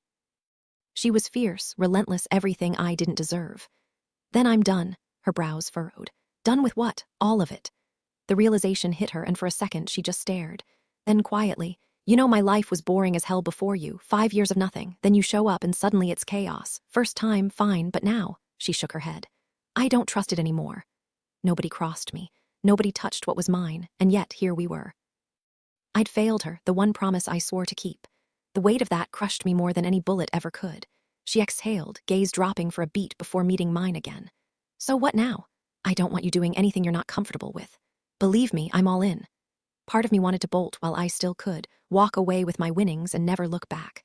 Fleur was my jackpot, and I wasn't stupid enough to push my luck. But some things change you, and I wasn't the same man anymore. There was no going back, not when every day meant another target on my back.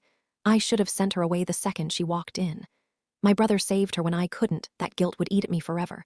But I was selfish, weak, too damn in love to do what was right. "First, I end this. Ivan dies, the city gets put back together, then I hand everything over to Luca." She studied me, silent for too long. "You're sure about this?" "The only thing I've ever been sure of is you." Her gaze dropped like the words hit harder than I meant them to. Then she sighed. "I hate this, but Luca's coming to get you." Her head snapped up. "What, right now?" "Yeah. Why? It has to be now. Ivan's backed into a corner, his guys are jumping ship, it's chaos. If I wait, he'll either run or come at me again. And I needed him dead, not just for me, but for her, for the city. Luca's the only one I trust to keep you safe." Her eyes welled up. "I just got you back. I don't want to leave." "I don't want you to, sweetheart." I cradled her face, and her hands locked around my wrists like she could keep me there. "You're the strongest person I know. Just hold on a little longer. Do this for me." She swallowed hard, blinking back tears before they could fall. "Okay." Leaving her again tore me apart, but Ivan's death was the only thing that would fix this. He'd pay for what he took from me, from all of us. That's my girl. Luca left with Fleur, no details, no trail. When I walked back inside, Godric hung up the phone. He knows. How much time do we have? Could be minutes, could be hours. You got a location. Either calling in favors or running, my guess, he's holed up in one of Sylvester's buildings. Sylvester, a partner, a friend, or so I thought. How many of my own guys turned on me? Godric hesitated. "It's not personal. They respected you, just didn't agree with how you ran things. Business, nothing more." Feels pretty damn personal from where I'm standing. "So what's the play?" I smirked. "That's Luca's problem now." Added detail. The tension in the room shifts as Bastian notices a familiar scar on Godric's hand, a reminder of a past betrayal he'd forgotten. Voice twist. The sarcasm in his last line contrasts the earlier intensity, undercutting the weight of his decisions. The plan was simple: take Ivan down and restore order to the city. My brother barely reacted, just locked eyes with me, his expression unreadable. "Fine," he finally said, voice flat. "Get your men ready, I'll rally mine. He'll see us coming. Perfect. I want that bastard to know it's me." We rode in silence, the city flashing by outside the tinted windows. President Martin had cleared the streets, spinning some story about a terrorist threat to keep civilians away. News vans were already parked at a distance, reporters breathlessly speculating about an imminent takedown. Ivan would see right through it, but it didn't matter. His fate was sealed. Godric's phone buzzed. "He's hurt," he muttered, barely glancing at the screen. I watched the city blur past, the usual midday chaos still humming despite the lockdown. We never operated like this, broad daylight, no shadows to hide in. But Ivan had made a fatal mistake thinking he had time. Sounds like his own men are turning on him. Finding out he took Fleur changed things. That cooled my rage, just a little. Godric had always been like this, detached, like the world couldn't touch him. But I remembered the kid who used to wrestle in the snow, laughing until his face turned red. Had our father broken him worse than me? She took out a dozen of his guys alone. I turned to him. Must have grabbed one of their rifles. Bodies were scattered near the warehouse. She fought hard. A fierce pride burned in my chest. That's my girl. She fits you. He still wouldn't look at me, gaze fixed on the passing buildings. Yeah, she does. That was as close to praise as I'd ever get from him. The silence that followed wasn't heavy for once. No bitterness, no old wounds festering. For the first time in years, it felt like I was riding with Luca, with a brother, not just an ally.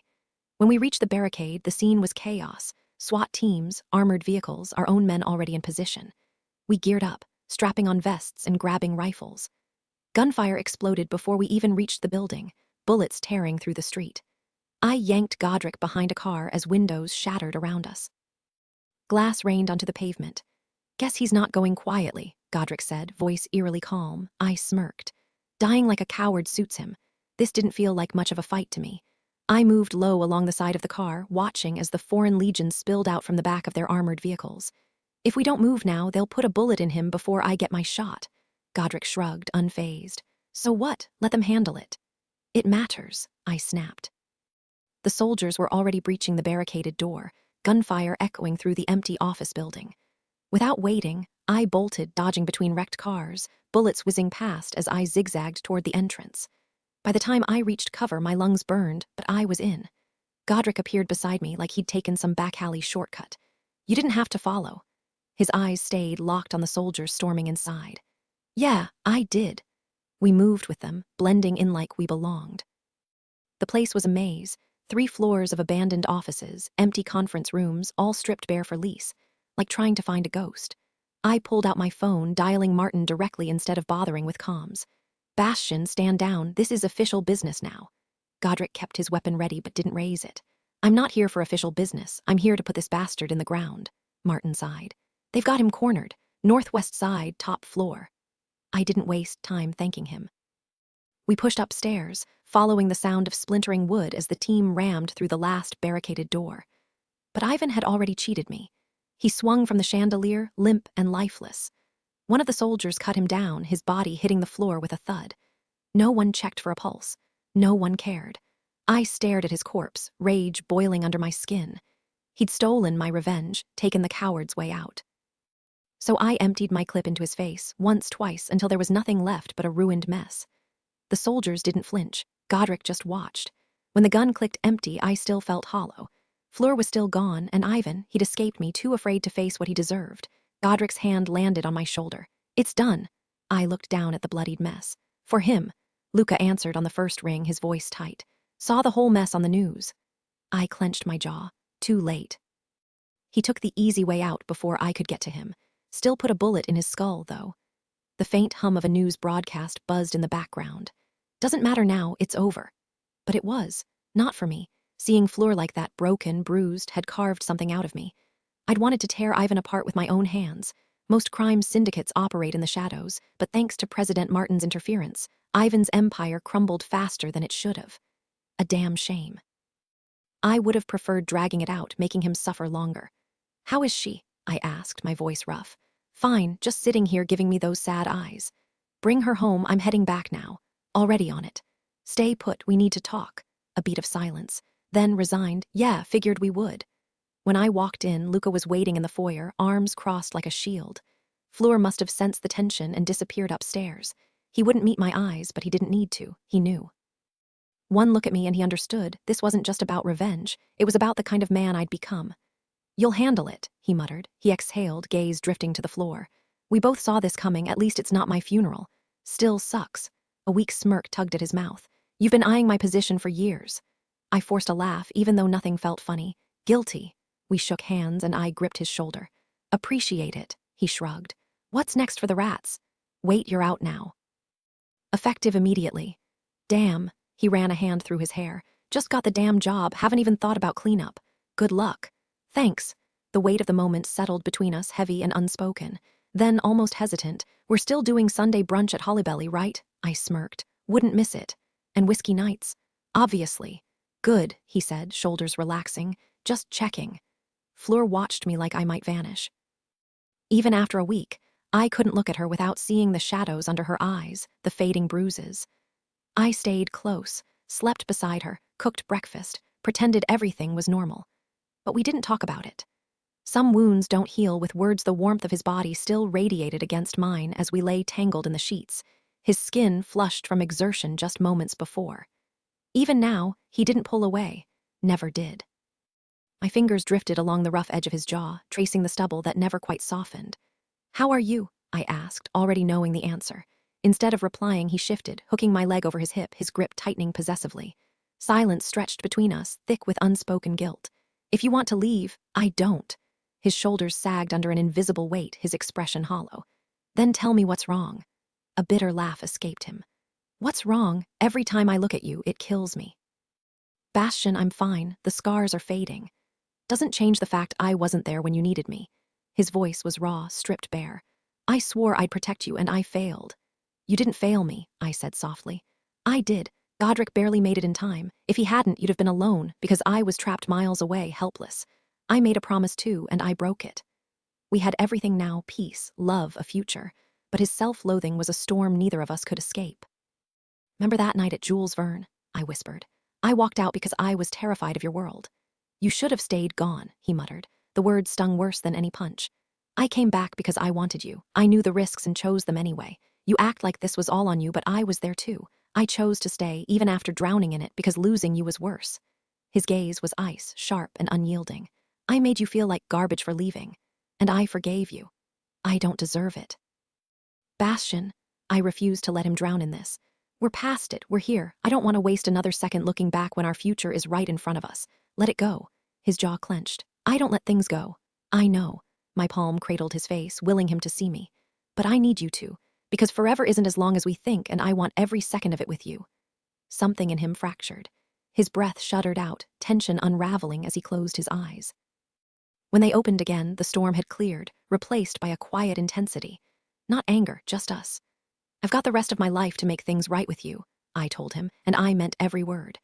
Visiting Bastian's mom became a regular thing. Several times a week, we'd sit down and map out wedding plans. Normally, engagements last a year, but we weren't about to wait. With Bastian's connections all over Paris, we pulled off the impossible, a dream wedding in just 6 weeks. I didn't need his mom's help, but I wanted it. She was going to be family, and I wanted that bond to grow. Adrian's parents would always hold a place in my heart, but now Bastian's world was mine. Bastian, zero interest in wedding details. He handed me a guest list packed with politicians, including President Martin, half the Senate, and because why not? Every shady character he'd ever crossed paths with as the butcher. My side of the guest list, let's just say it was a lot shorter. Then came the dinner at his mom's place. We walked in and there was Godric already seated. Strong, silent, and impossible to read, but I wasn't nervous. After everything he'd done for me, I trusted him. Instead of filling the silence with awkward small talk, I matched his quiet energy. His mom, she lost it the second she saw them together. Tears, hugs, the whole emotional storm. Bastian and Godric didn't exactly embrace, but Bastian gave him a solid shoulder pat, brotherly enough. "I can't believe this," his mom whispered, hand pressed to her chest. "Both my boys here, one of them getting married. If only your father could see this."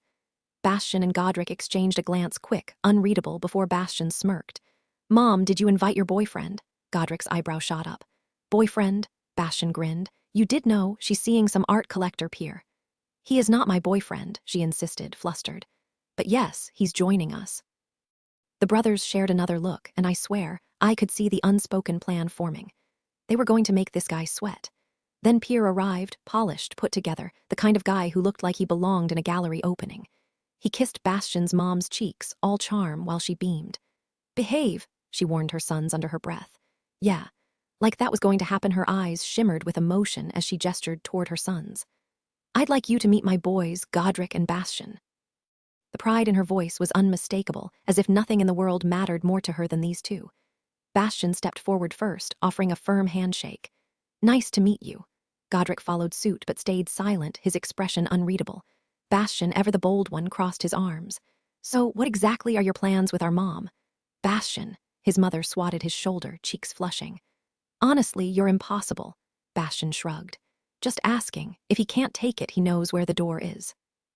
The joy on her face faltered, replaced by sheer embarrassment. "Let's just sit down and eat, please." Pierre, however, just laughed unfazed. "They're protective, that's a good thing." He gave her arm a reassuring squeeze before turning to Bastian. After losing my wife, I wasn't looking for anything serious, but your mother, well, she's one of a kind. His gaze lingered on her, admiration clear in his eyes. Bastian smirked. Not bad, Pierre. He held up a fist, and Pierre, amused, returned the fist bump. All right, enough drama, their mother sighed. Dinner's getting cold. The meal stretched late into the evening, filled with lively debates about art and current events. Bastian and Pierre were deep in discussion, while Delphine listened with quiet amusement. Godric, on the other hand, had slipped away to the sitting room, lighting a cigar by the fireplace like he'd hit his social limit. I joined him, settling into the chair opposite. He took a slow drag, the smoke curling lazily between us before he silently offered me one. No thanks, I said. Gave that up a while ago. He tucked it back into his coat, exhaling as he stared into the flames. The quiet between us was thick but not uncomfortable. You and Bastian seemed to be on better terms, I ventured. His eyes flicked to me, assessing. I'm not exactly the life of the party. Good, I don't need you to be. He'd already earned my respect, and more when he stepped in that night. Some debts don't need words. A faint smirk touched his lips as he exhaled smoke. Then we're good. I watched the fire, searching for something else to say, but Godric wasn't like Luca. With Luca, the act was obvious. Godric, what you saw was exactly what you got. The question hung in the air between us like the smoke from his cigar. Would you walk me down the aisle? His gaze snapped to mine, sharp and unreadable. I don't have anyone else, I admitted, shifting slightly under the weight of his silence. You're the closest thing to family I've got. The ash on his cigar glowed faintly in the dim light as he took his time answering. I braced myself for rejection. This wasn't exactly a small favor. But then, just when I thought he'd pretend I never asked, he exhaled a slow stream of smoke and said, Yeah, I can do that. My grin was instant. Seriously? He gave a single nod, the corner of his mouth quirking. Sure.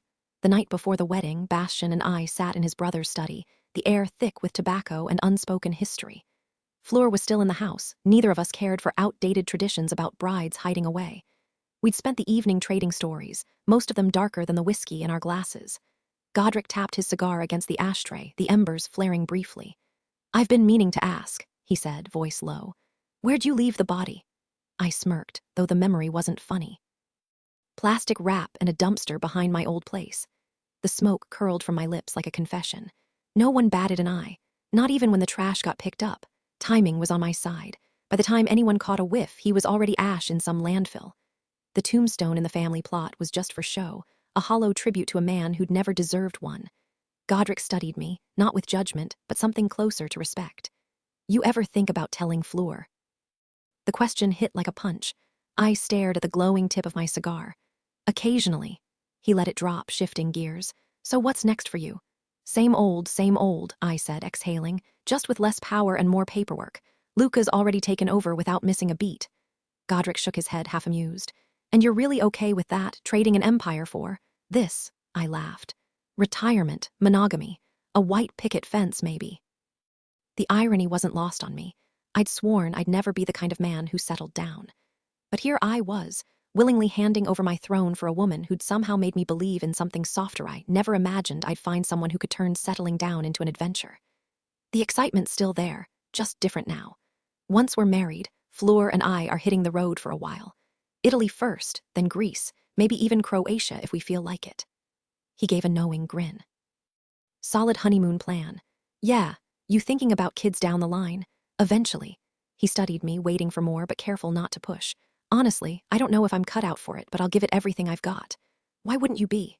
Come on, man. I killed my own father and left him in a dumpster. Not exactly Father of the Year material. You didn't have a choice, he shot back. You've always been the one who stands up when everyone else backs down. The guy who fights for people who can't fight for themselves. And the way you love Fleur, that's proof enough you've got what it takes. It was the closest thing to praise he'd ever given me. If you want it, you'll be a good dad. I kept my eyes locked on the fireplace, my expression blank. My father never wanted me. What if I end up feeling the same way? The words tasted bitter. I hadn't even admitted that to Fleur. I could feel his stare burning into me without looking. He was a monster. A greedy, power-hungry bastard who treated us like unpaid help. Cheated on my mom constantly. And the worst part, I see too much of him in myself. But you're nothing like him. Finally, I met his gaze. You'll figure it out, Bastian. The butler led me inside, guiding me to the study. Above the mantel hung an old family portrait, Godric and me barely teens, all of us frozen in time. My pulse kicked up like a race car hitting the straightaway. My mother's voice broke the silence. "Bastian, what's wrong?" I hesitated before turning to face her. She must have seen the storm in my eyes because she reached for me. "Sweetheart, talk to me." I gently pulled away, not ready for comfort. Her worry deepened. "Cold feet are normal. I was terrified before my wedding, just take a breath. It's not that." Fleur was the one certainty in my life. Everything else, including my own worth, felt shaky. "Then what is it?" For years, I'd told myself I was protecting her by keeping this buried. But really, I was protecting myself. Had every kindness I'd shown her been guilt, not love? The question gnawed at me. New detail, the portrait's frame was chipped in one corner, a flaw I'd never noticed before. It made the whole scene feel even more fragile. Tone shift, sarcasm creeps in. "Oh yeah, nothing says happy family like a staged photo where we're all pretending not to hate each other. Perfect for the mantle." My mother's hands fluttered nervously. "You're scaring me." I exhaled. "Time to stop running. Mom, I need to talk to you about something." She hesitated, then nodded. "All right, I'm here." I motioned to the living room couch, sinking into the cushions. Even at this late hour, she was still perfectly put together, hair styled, makeup flawless, as if she refused to let her guard down until the second her head hit the pillow. Her fingers twisted together in her lap, her expression so tense you'd think I was about to drop a bomb. And in a way, I was. I had a feeling she wouldn't show up to my wedding tomorrow, that this might be the last time we spoke, but I couldn't keep lying. Dad came to see me before he died. Her whole body locked up, eyes widening like she'd just seen a ghost. He never mentioned that. Of course he didn't. "Did you two ever?" "No, we fought." The words came out flat, rehearsed. "He told me he never wanted another kid, that you pressured him into it. Said I was a failure, that he regretted me." That part was almost easy to say. I'd already accepted it. Her voice cracked. "That's not true, Bastian. He didn't mean it." I shrugged. "It's fine, Mom. You've loved me enough for both of you." Her eyes welled up like that was the best and worst thing I could have said. "He told me he wished I'd never been born. I told him I wished he was dead. Then he went for his gun. Oh my God." Her hands flew to her mouth, muffling a sob. I kept going, numb. But I got to it first, and I pulled the trigger. She crumpled, face buried in her palms, shoulders shaking like she was reliving it right there. "I'm sorry," I muttered. The silence was shattered by her cries, raw and gut-wrenching, like the bullet had just hit him all over again. I didn't feel lighter, just hollow. "You deserved the truth." I stood, heading for the door, leaving her wrecked in my wake. I was the villain here, the one who destroyed everything. "Bastian." Her voice was ragged. "Wait." I stopped but didn't turn, bracing for the slap, the scream, the hatred. Instead, I heard her footsteps, then felt her hands grab mine. Confused, I finally looked at her, her makeup streaked, her face a mess of grief, but she wasn't pushing me away. She was holding on. "Bastian," she whispered, tears spilling. "I knew your father was harsh, but I didn't realize how much. You never should have had to hear those words. I should have done better, should have left like Fleur did." Her grip tightened, pulling my hands to her heart. "You and Godric, you're my whole world. I love you more than anything." And just like that, the ground shifted beneath me. "I'm sorry, sweetheart. I'm so, so sorry." Her voice cracked, but she still held me like I was the one who needed comfort. "Mom." I'd just taken my own father's life, yet she cradled me like I was the one who'd been hurt. "It's all right, Bastian," she whispered, fingers brushing through my hair. "You did what you had to. I can survive without him, but losing you? Never." Fleur the mirror reflected every inch of the dress, snow white, delicate straps, a daring neckline that made me second-guess my usual modest style. The price tag alone nearly sent me walking. Who drops that much on fabric? I could have put a down payment on a sedan instead. But then I remembered Bastian's smirk when he handed me his card. "Buy whatever the hell you want." Delphine slipped in behind me, her eyes lighting up like I was the daughter she'd always wished for. Her hands settled on my shoulders, warm and steady. "My boy's going to lose his damn mind when he sees you," she murmured, grinning at our reflection. "Everyone's outside waiting. You good?" "Never better." No jitters, no cold feet, just certainty. Funny how my second walk down the aisle felt nothing like the first. Maybe because this time I wasn't lying to myself. Delphine's smile faltered for half a second. "Wish I'd been that calm at my wedding. Would have saved me a decade of misery." She stepped back, smoothing her skirt. "Weather's perfect. Luck's on your side today. How's Bastian holding up? Puffing cigars with the guys, probably halfway to drunk already." I snorted. "Sounds about right." Nobody believed in us more than he did, except maybe me. "He's lucky to have you," she said softly. "And you're lucky to have him." The door swung open before I could reply. Godric stood there, sharp in his suit, looking eerily like a leaner, less brooding version of his brother. His gaze skimmed over me, unreadable. Bastian's impatient. Let's move. Of course he is. I grabbed my bouquet and looped my arm through his. The palace halls felt surreal, same marble floors where Bastian had once backed me into a corner, demanding answers I wasn't ready to give. Now he'd get his way again, right where it all started. The garden doors opened. Sunlight, music, a sea of faces turning toward me. My stomach lurched. Godric's arm tensed under my grip, my only anchor as I wobbled on sky-high heels. 500 eyes bore into me, the weight of the dress suddenly suffocating. Then I saw him. Bastian stood under the trellis, grinning like he'd already won. And just like that, the noise faded. The fear melted. All that mattered was the man waiting for me. Certain as the sunrise, the way his gaze locked onto me made me feel like I was the ultimate prize. Something rare and precious, like a diamond he'd spent years searching for. His smile was effortless, his eyes full of warmth, as if the rest of the world had faded away. That look, the one he gave me every evening when he walked through the door, the way his expression softened right before he pressed a kiss to my temple, wasn't just desire. It was pure, unwavering love. My heart raced, impatient for the moment we'd finally reach. When it finally happened, he didn't just take my hand. He pulled me into his arms, crushing me against his chest, his chin resting on top of my head. For a breathless second, he held me there before pressing a kiss to my forehead. I swear, I nearly dissolved right then and there. Hand in hand, we turned toward the altar, ready to pledge forever in front of everyone we loved. And still, he kept looking at me like I was the only person in the room, his stupidly perfect blue eyes brighter than a summer sky, his freshly shaved jawline sharp enough to cut glass. The priest droned on, and I mouthed, "You're ridiculous." He flashed a smirk, pure mischief dancing in his eyes.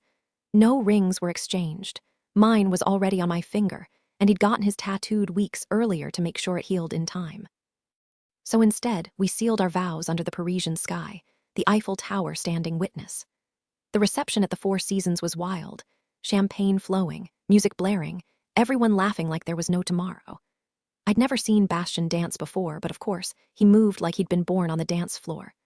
The party raged until 2 a.m., and even then, half the crowd wasn't ready to leave. As the lights flickered on, signaling the end, Bastian draped his tux jacket over my shoulders. "Be right back, love," he murmured before getting pulled into a conversation. I wandered into the hallway, hugging the jacket tighter. "Not ready for the night to end?" Luca appeared, looking pleasantly buzzed. I grinned. "Not as devastated as you. I get to go home with him." Luca snorted. "Please, I've seen him naked. You're not special." My eyebrows shot up. "Excuse me." He rubbed the back of his neck, laughing under his breath. "Look, Bastian didn't want speeches, so I never got to say it. But months ago, before you two were even living together, we grabbed a drink. He told me then that he knew you were the one." A slow smile spread across my face. "Yeah, he's always been sure." The moment Luca told me what Bastian had said, my heart swelled so much it physically hurt. "He swore he just knew you were the one," Luca admitted, shaking his head like it still didn't make sense to him. "I called him crazy, said he barely knew you, but he wouldn't back down, made me promise to tell you on your wedding day." I blinked back the sting in my eyes, overwhelmed by the weight of it. "I don't deserve him, Luca," and I meant it. Any woman would have clawed her way through hell to have a man like Bastian, loyal, relentless, utterly devoted. Luca just smirked, pulling me into a half-hug. "Nah, trust me, he's the lucky one. Congrats, kid." As he melted into the crowd, Bastian reappeared, his arms slipping around my waist like it belonged there. His lips brushed mine, warm and familiar. "Ready to go, sweetheart. It's pouring, I'll grab the car." "Wait." I glanced up at the sky, feeling the first drops kiss my skin. "Can we walk instead?" His eyebrow arched. "You want to get soaked?" "Absolutely." Rain on him was my favorite thing, the way it clung to his hair, seeped into his jacket, carrying the scent of every midnight cafe, every lazy morning tangled in his sheets. It was ours. "Then we can dry off by the fire," I added, grinning when his eyes darkened with amusement. "Damn right we can." He laced his fingers through mine, tugging me into the downpour like it was an adventure. Epilogue. Bastian Pierre sighed, rubbing his temple like he'd had this argument 100 times. "She's impossible," he muttered. "Stubborn as hell, won't admit she can't handle the house anymore." I snorted. "Tell me about it." "She says she's too young for assisted living, acts like it's some nursing home prison." Pierre leaned in, lowering his voice. Think you could talk to her? She respects you." Before I could answer, my son's voice cut through the room. "Dad." Bruce stood by the fireplace, squinting at an old family portrait, one I hadn't really seen in years. Not since the night I'd confessed the truth to my mother. The photo was all smiles, but the memory, a goddamn minefield. "Dinner first," I told Pierre, clapping his shoulder. "If that fails, we'll sick Godric on her." Bruce didn't look away from the picture. "Who's this?" he asked, pointing. 15 years old and sharper than he realized. I swallowed the bitterness, forcing a smirk. "That kid is a long story." From the moment he started school, Bruce had always been at the top of his class. Teachers praised his sharp mind, and I often wondered where he got it. Maybe from me, maybe from Fleur, or maybe just from growing up in a better world than either of us ever had. "Why don't we ever talk about him?" he asked one evening, catching me off guard. My father. It was true. His name never came up in our house. Not from me, not from my mother. He just vanished from our lives like smoke. A few years back, Mom had pressed me for details, what he'd really done to me and Godric when she wasn't looking. I'd watched her swing between grief and fury, mourning a ghost she once loved. "Yeah," Bruce said, studying me with those blue eyes of his mine, but framed by Fleur's dark hair. He was already turning heads at school, and I knew one day he'd have the world at his feet. Smart enough to chase any dream, charming enough to talk his way out of trouble. Fleur had given me more than just a son. We had a daughter too, though she was back home with her mom. "I call Pierre grandpa, but he's not really, is he?" "He is," I said firmly. Pierre had been more of a father to me than my own ever was. If things had gone differently, our lives would have been unrecognizable. "Family isn't just blood, Bruce, it's who shows up." Bruce frowned. "Every time I ask Grandma about him, she shuts down, like it's some big secret. How did he even die? Was it an accident?" I hesitated. I didn't want to lie, but I sure as hell didn't want to tell him the truth, that his grandfather was a monster. "We don't talk about him because he wasn't a good man," I finally said. "He hurt people. Your grandmommy, Uncle Godric. Family means loyalty, but it's earned. That's why Pierre's your grandfather, because he loves you like his own." Lately, Bruce had been digging into our past, ever since his high school genetics class sparked an interest in ancestry. It scared me. One day, he might uncover the truth, how our family fortune was built, the kind of man my father really was, and worse, the things I'd done. "What did he do to you, Dad?" I looked at him, really looked, and my chest tightened. Because I loved this kid more than anything. When he was born, our lives were chaos, even with all the help money could buy. At first, I didn't feel that instant bond people talk about. He was just a tiny human who needed constant attention. But then, something shifted. I became his dad, and I couldn't imagine life without him. When our daughter came along, I was over the moon, thrilled to give Bruce a sister to build this family. It took time, but I got there. And now, there wasn't a single second where I'd ever think he wasn't enough. "It doesn't matter," I said, squeezing his shoulder. "Some things are better left in the past. What matters is we're here now, and we're happy." I figured that out the hard way, I admitted, pulling him close and pressing a quick kiss to his temple, still treating him like my little boy even though he'd grown. "How about we grab a pizza and get home before your mom turns hangry on us?" He chuckled, shaking his head. "Yeah, right. You're way worse when you're hungry, Dad." The Fifth Republic series rolls on with Luca's story in the Emperor. Want a sneak peek? Flip to the back of this book for an exclusive preview. Plus, you can pre-order it now. While you wait, dive into It Kills Me, a mafia romance where a golden retriever of a man falls hard for the one woman he can't have. Or if you're into darker vibes, check out Buttons and Lace, a twisted love story where freedom comes at a price. Fantasy fans, don't miss The Death King, written under Penelope Barsetti, where a vengeful necromancer will stop at nothing to protect what's his. And for the super fans, Fifth Republic special editions are here. These gorgeous hardcovers come packed with bonus content, including never-before-seen epilogues for Fleur and Bastion. Pre-order yours today. Catch all the latest updates by following Penelope Sky. Instagram, @PenelopeSkyAuthor, TikTok, @PenelopeSkyAuthor. Sign up for her newsletter for exclusive giveaways, early access to limited editions, and all the behind-the-scenes fun. The Emperor, Chapter 1, Alienator Midnight. My shift at SEP team was finally over. The last wine bottles had been polished and tucked away, the glasses dried by hand before hanging them back in place. The restaurant was tiny, just a handful of tables, but that only made it cozier. I shrugged into my long black coat, wrapped a rose-pink scarf around my neck, and stepped out into the biting cold. The narrow one-way street was nearly empty, most shops already closed for the night. Paris was usually alive with foot traffic, even after dark, but winter had hushed the city. Spring felt like a promise just out of reach. My heels clicked against the pavement as I walked, my bag hugged tight to my side. I checked my phone, 12:17 a.m., then shoved it back into my pocket. When I glanced up, a man stood across the street, dressed head to toe in black, a cigar between his fingers. His gaze locked onto me like he recognized me. I forced my eyes forward, pretending I hadn't seen him. Walking was my only option. Taxis. Way too pricey for someone scraping by. Being a sommelier was a holdover from my privileged past, but that life was long gone. These days, I barely remembered what it felt like to have money. The echo of another pair of footsteps sent a chill down my spine. He was still on my tail. The sharp click of his boots shifted to a dull thud as he stepped off the pavement onto the uneven cobblestones. Even with my head down, trying to blend into the shadows, I knew his longer stride would close the gap fast. "Damn it," I muttered, my pulse racing. Years had passed, but he hadn't forgotten. He wanted vengeance, wanted my blood to settle a score I never owed. The narrow alley finally spilled into a wider street, lined with shuttered shops under flickering lamplight. A few cars rolled by, but the road was mostly deserted, except for one. A sleek black Range Rover, windows tinted so dark they looked like voids, rims gleaming under the streetlights. A broad-shouldered guy peeled away from a storefront and strode toward it. The mirrors unfolded automatically as he approached, key fob already in hand. No time to hesitate. As he reached for the driver's door, I bolted past the park bench and lunged for the passenger side, yanking it open and throwing myself inside. "Drive now." I slammed the door and hit the lock, knowing damn well it wouldn't stop a bullet. But the driver didn't flinch, just punched the gas, tires screeching as we tore down the empty road. A sharp crack rang out behind us, bullets pinging off the rear window. The glass spiderwebbed but held. I whipped my head toward the driver, half expecting panic, but he was ice cold. The red light ahead didn't faze him.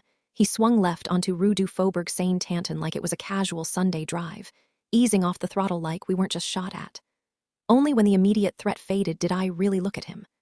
Dark hair, sharper jawline than a damn diamond, sleeves straining over arms that clearly didn't skip arm day. An Omega watch glinted on his wrist, the kind that cost more than my old apartment. He didn't even glance my way, just kept one hand loose on the wheel, eyes locked ahead. "Where to?" I blinked. "That's it. No, who the hell was that? No, are you okay?" A smirk tugged at his lips. "Figured you'd talk when you were ready." New detail, the scent of leather and something faintly spicy, maybe his cologne, hung in the air, weirdly calming despite the chaos. Twist, from terror to grudging amusement. This guy's unshakable calm was either infuriating or the only thing keeping me from losing it. Maybe both. Got nothing to ask. His voice was smooth, like whiskey over ice. "Not my place to pry. You're not gonna make me cover the cost of your shattered window." His fingers rested lightly on the steering wheel, the dashboard glow softening the sharp angles of his face. It did what it needed to. "At your expense, though." This time, he actually stopped at the red light. When he turned to look at me, my breath hitched.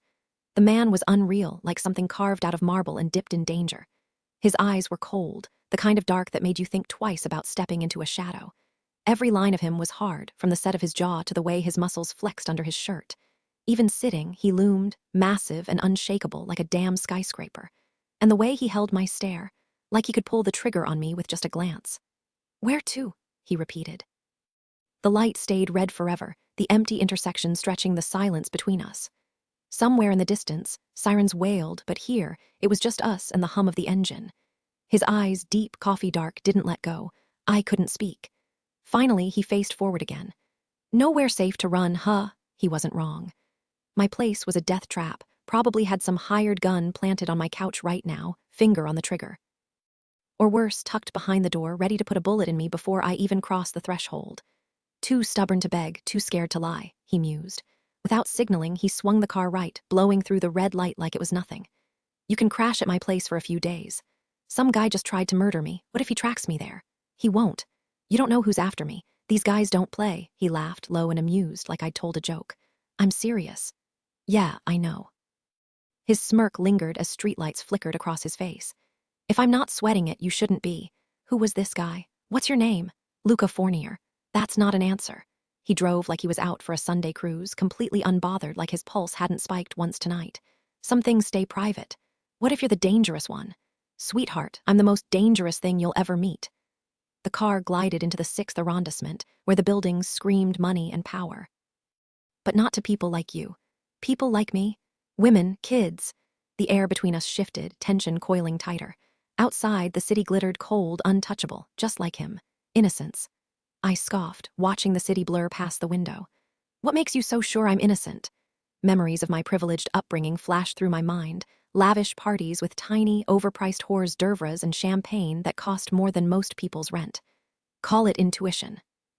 He eased the car to a stop as towering iron gates loomed ahead, their intricate crest gleaming under the sunlight.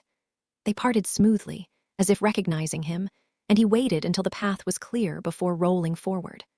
The driveway, paved with uneven cobblestones, led to a grand circular drive with a marble fountain at its heart. The car halted before massive double doors flanked by armed guards. My pulse spiked. Luca stepped out without a word, and one of the rifle-toting men slid into the driver's seat. Another, playing the role of a polite doorman, opened my side. I climbed out, trying not to look as rattled as I felt. Luca didn't spare me a glance as he strode toward the entrance, the doors swinging open like he owned the place, which, for all I knew, he did. Inside, the foyer stretched impossibly high, dripping with opulence. Ornate Parisian paintings, towering statues, the kind of space that belonged in a 5-star hotel, not some mysterious man's private estate. A butler materialized, stiff-backed in a crisp tuxedo, his mustache perfectly waxed. His eyes flicked to me, curiosity masked by professionalism. Luca barely looked up from his phone. Get the guest room ready for, he paused, as if just remembering I existed. What's your name again? Aliener. He repeated it to the butler. 3 days. Very good, sir. Anything else? No. Luca was already halfway up the staircase before I realized I was supposed to follow. The climb was brutal, 3 flights in heels, and by the time I reached the top, my lungs burned. He was at his bedroom door when I finally called out, gripping the banister. Wait. He turned, eyebrows lifting in mild amusement, like he couldn't believe I dared to stop him. I caught my breath, ignoring the ache in my side. His expression darkened the longer I stood there. Why are you doing this? I asked. His voice was ice. Doing what? Letting me stay. You could have just dumped me on the side of the road. Frankly, you seem like the type. He wasn't some knight in shining armor, no chivalry, no false kindness. Just a man who'd saved me for reasons I didn't understand. And that made him dangerous, his unblinking glare locked onto me like a predator sizing up its prey. Should I toss you out right now? Oh, then quit testing my patience. He pivoted toward his bedroom, but I couldn't let it go. Wait, give me one more order in my own damn house and you're out on the curb. He claimed he wasn't a threat, but the way his eyes drilled into me, cold, lethal, told a different story. One wrong move and I'd be shredded. 3 days, make them count. The guest suite was pure opulence, dripping with Parisian elegance. Ornate furniture, gilded wallpaper, art that probably cost more than my entire life. Floor-to-ceiling windows framed a skyline that looked like a postcard, the city lights twinkling below. The air carried the scent of fresh blooms, though not a single petal was in sight. Luca might be a mystery, but here, I was untouchable. Even if those bastards tracked me down, they'd never make it past the front door. And if they tried, Luca would probably laugh before ending them. Breakfast arrived on a silver cart, wheeled in by a stone-faced butler. A single rose, dew still clinging to its petals, sat beside plates covered with polished steel domes. When he lifted them, the spread was ridiculous. Gruyere-stuffed crepes, golden French toast, crispy bacon, and berries so perfect they looked fake. A steaming pot of coffee completed the feast. After nearly getting killed last night, this felt like a 5-star getaway. Can I talk to Luca? I asked, knowing full well I was pushing my luck. The butler blinked at me like I'd spoken in gibberish before silently replacing the lids and walking out. Real friendly, I muttered, but the food was too good to stay mad. Every bite was a masterpiece, a temporary escape from the mess my life had become. My apartment was a lost cause, too dangerous to go back. New identity, new job, new everything. Leaving Paris would be the smart move, but this city had my heart. The highs, the lows, I couldn't just walk away. Then the door swung open without warning. Luca stood there, shirtless, sweat glistening on his sculpted chest, those sharp eyes cutting through me like always. No knock, no warning, just him, raw and relentless. My breath hitched the second I saw him, words evaporating on my tongue. His glare pinned me in place, irritation simmering hotter the longer I stayed silent. I didn't think you'd just barge in like that. In my house. His voice dripped with disbelief. You're the one who called me. I bit back my usual sharp retort, beggars and all that, but restraint had never been my strong suit. I meant right now. Seriously, you save my life and then act like I owe you my firstborn. His gaze stayed razor sharp. You've got my attention. Stop wasting it. Can we just talk? What the hell do you think we're doing? He shot back. Like actual adults, without the theatrics. Miraculously, some of the fire in his eyes dimmed. You could use a shower first. I forced myself to keep my eyes locked on his, ignoring the way his sweat-drenched shirt clung to muscles that looked carved from granite. He'd clearly just come from a brutal workout, probably deadlifting small sedans in some high-end gym. To my shock, he strode in and dropped into the chair across from me, yanking out his wireless earbuds and stuffing them into his pocket. Arms crossed, he fixed me with a stare that could melt steel. It took everything in me not to let my gaze wander, past the veins snaking down his forearms, the biceps that could crush watermelons, the shoulders broad enough to carry the weight of the damn Grand Canyon. His eyes burned with a mix of sharp intellect and pure annoyance. God, he was breathtaking, and infuriating like a wild Mustang that refused to be tamed. Men usually looked at me differently. At bars, at work, even just walking down the street, attention wasn't hard to come by. But Luca. He stared right through me like I was just another face in a crowd he'd already forgotten. Like the women in his life were leagues above anything I could offer. The sting of that realization was sharper than I wanted to admit. His impatience shattered the quiet. What do you want, Aliener? It's Aliener. Get to the point. Jerk. First, thanks for last night. I'd be in a ditch somewhere if it weren't for you. You would be. Did he always sound like he was chewing glass? Well, thank you. Gratitude shouldn't feel like pulling teeth, but here we were. He hadn't moved, hadn't blinked, just watched me with that unreadable glare. That's it. I said thanks, and that's all you've got. I didn't save you for your gratitude. If you really want to show it, there are better ways. Oh yeah, I snapped. Because right now, you're giving me Mount Rushmore vibes. His expression didn't flicker. Just that same, unyielding stare, cold as stone. I held my breath, waiting for some kind of response. But the guy in front of me was as readable as a blank page. Like what? I pressed, my voice sharper this time. He barely moved, just tilted his head the opposite way, like a cat sizing up its prey. Then, with all the casualness of someone ordering coffee, he said, "A blow job would be nice." My eyebrows shot up. Okay, so maybe this wasn't just about heroics. Let me get this straight. You saved my life just to demand a favor like that. Demand, he shrugged, unfazed. You're the one who insisted on thanking me. I'm just suggesting a more efficient way than wasting my time with small talk. Think of it like tipping a waiter, not required but appreciated. I rolled my eyes, half amused, half disgusted. Wow, classy. He didn't even flinch at my sarcasm, like my reaction was irrelevant. If we're done here, I've got places to be. Who are you? I snapped. Why does it matter? Because I like to know who I'm dealing with. I already told you I don't hurt people like you. Just proposition them. That almost got a reaction, just the faintest twitch at the corner of his mouth. You figured out enough. Whoever's after you, they're scared of me. You've got 2 days left to make your next move. Don't waste them playing detective. This isn't an interrogation, I shot back. He stretched slightly, the movement revealing the sharp lines of his torso. The sweat from earlier had dried, leaving him looking annoyingly composed. If you need cash, documents, a fresh start, I can make it happen. And you'd just give that to me? Yeah, the offer hung there, too generous to trust. And you wouldn't expect a tip this time. Now he smirked, and damn if it didn't make him look even more infuriating. No, but I wouldn't say no. I exhaled, my mind racing. My old life was rubble. The few things I still cared about were locked away in some storage unit, too risky to keep close. Smart move in hindsight, because now all I had were the clothes on my back and the bag slung over my shoulder. I hate taking more from you, I admitted, but I don't have a choice. For a second, something flickered in his eyes, something almost like pity. Consider it handled. True to his word, Luca came through. His butler delivered everything to my room, passport, even a driver's license, hilarious since I'd never driven.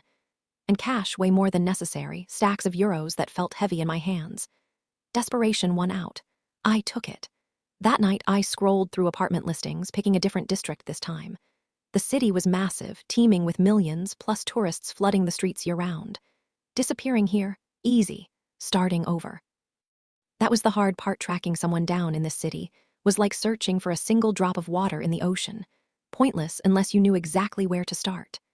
I chose the 18th arrondissement, not for its charm, but because it was the kind of place where shadows swallowed people whole. The streets buzzed at all hours, packed with faces that came and went without a second glance. Not exactly prime real estate for a woman alone, but that was the point. If they were hunting me, this was the last place they'd expect. This time, I rented a furnished place. No point in collecting things when I might have to vanish again by next week. A nomad in my own damn hometown. By day 3, I had my exit planned. Time to walk away from the private hotel with its manicured gardens and the infuriatingly attractive bastard who owned it. Time to leave behind the gourmet meals delivered like I was some high-rolling guest instead of a fugitive. Time to step outside the iron gates and the armed guards, and the man who acted like danger was just another Tuesday. I hadn't bothered exploring the rest of the house, sticking to my room like a ghost haunting one corner of a mansion. Luca never came looking when I didn't call, so our paths hadn't crossed again. But as I descended the grand staircase, the butler materialized at the entrance like he'd been waiting. "Will you be departing, miss?" "Yeah," I muttered, regrettably. Those 3 days had been a rare pause in the chaos, a quiet I hadn't realized I needed. No looking over my shoulder, no sleeping with a knife under my pillow, just peace. "Is Luca around? I'd like to say goodbye." The doors swung open as if on cue, and there he was, black sleeves rolled up, dark jeans, boots scuffed from use. Same effortless control, same I don't give a damn energy. His gaze locked onto me, and for once it wasn't laced with irritation. Just silence, heavy and unreadable. "I'm heading out," I said, a nod. The butler vanished, leaving us alone in the cavernous foyer. "Thanks for everything. Stay safe." He never asked why I'd shown up with a target on my back. Never pride, maybe indifference, maybe respect, hard to tell with him. But then I hesitated. "Look, I hate to push my luck, but I need a favor." His eyes were sharp despite the exhaustion clinging to them. He studied me, waiting. "I need a gun." I'd been burned before with shady deals. This time, I couldn't afford mistakes. He didn't hesitate, yanking up his shirt to reveal a glimpse of toned abs before pulling the gun from the back of his jeans and handing it to me grip first. "Don't need yours. Sentimentality, not my thing." My fingers closed around the warm metal, still carrying the heat of his body. "You know how to handle one of these?" "Yeah." I flicked the safety off and on before tucking it into my bag. "Thanks for all of it." The truth was, everyone I'd ever cared about was gone, and anyone left was off limits. Just showing my face near them would paint a target on their backs. Years of solitude had made the city my only real companion, its streets both my refuge and my cage. "Need a lift?" "I'm good." He pulled out his phone. "What's your number?" I hesitated, then rattled it off. His thumbs moved fast, and seconds later, my purse buzzed with the incoming call before he ended it abruptly and shoved his phone away.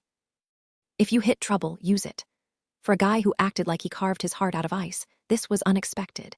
He'd handed me enough cash to disappear for a year, given me his own weapon, offered shelter when I was a ghost with nowhere to go.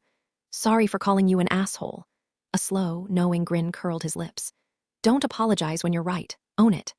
Something twisted in my chest, regret maybe, or just the ache of leaving the only safety I'd known in years.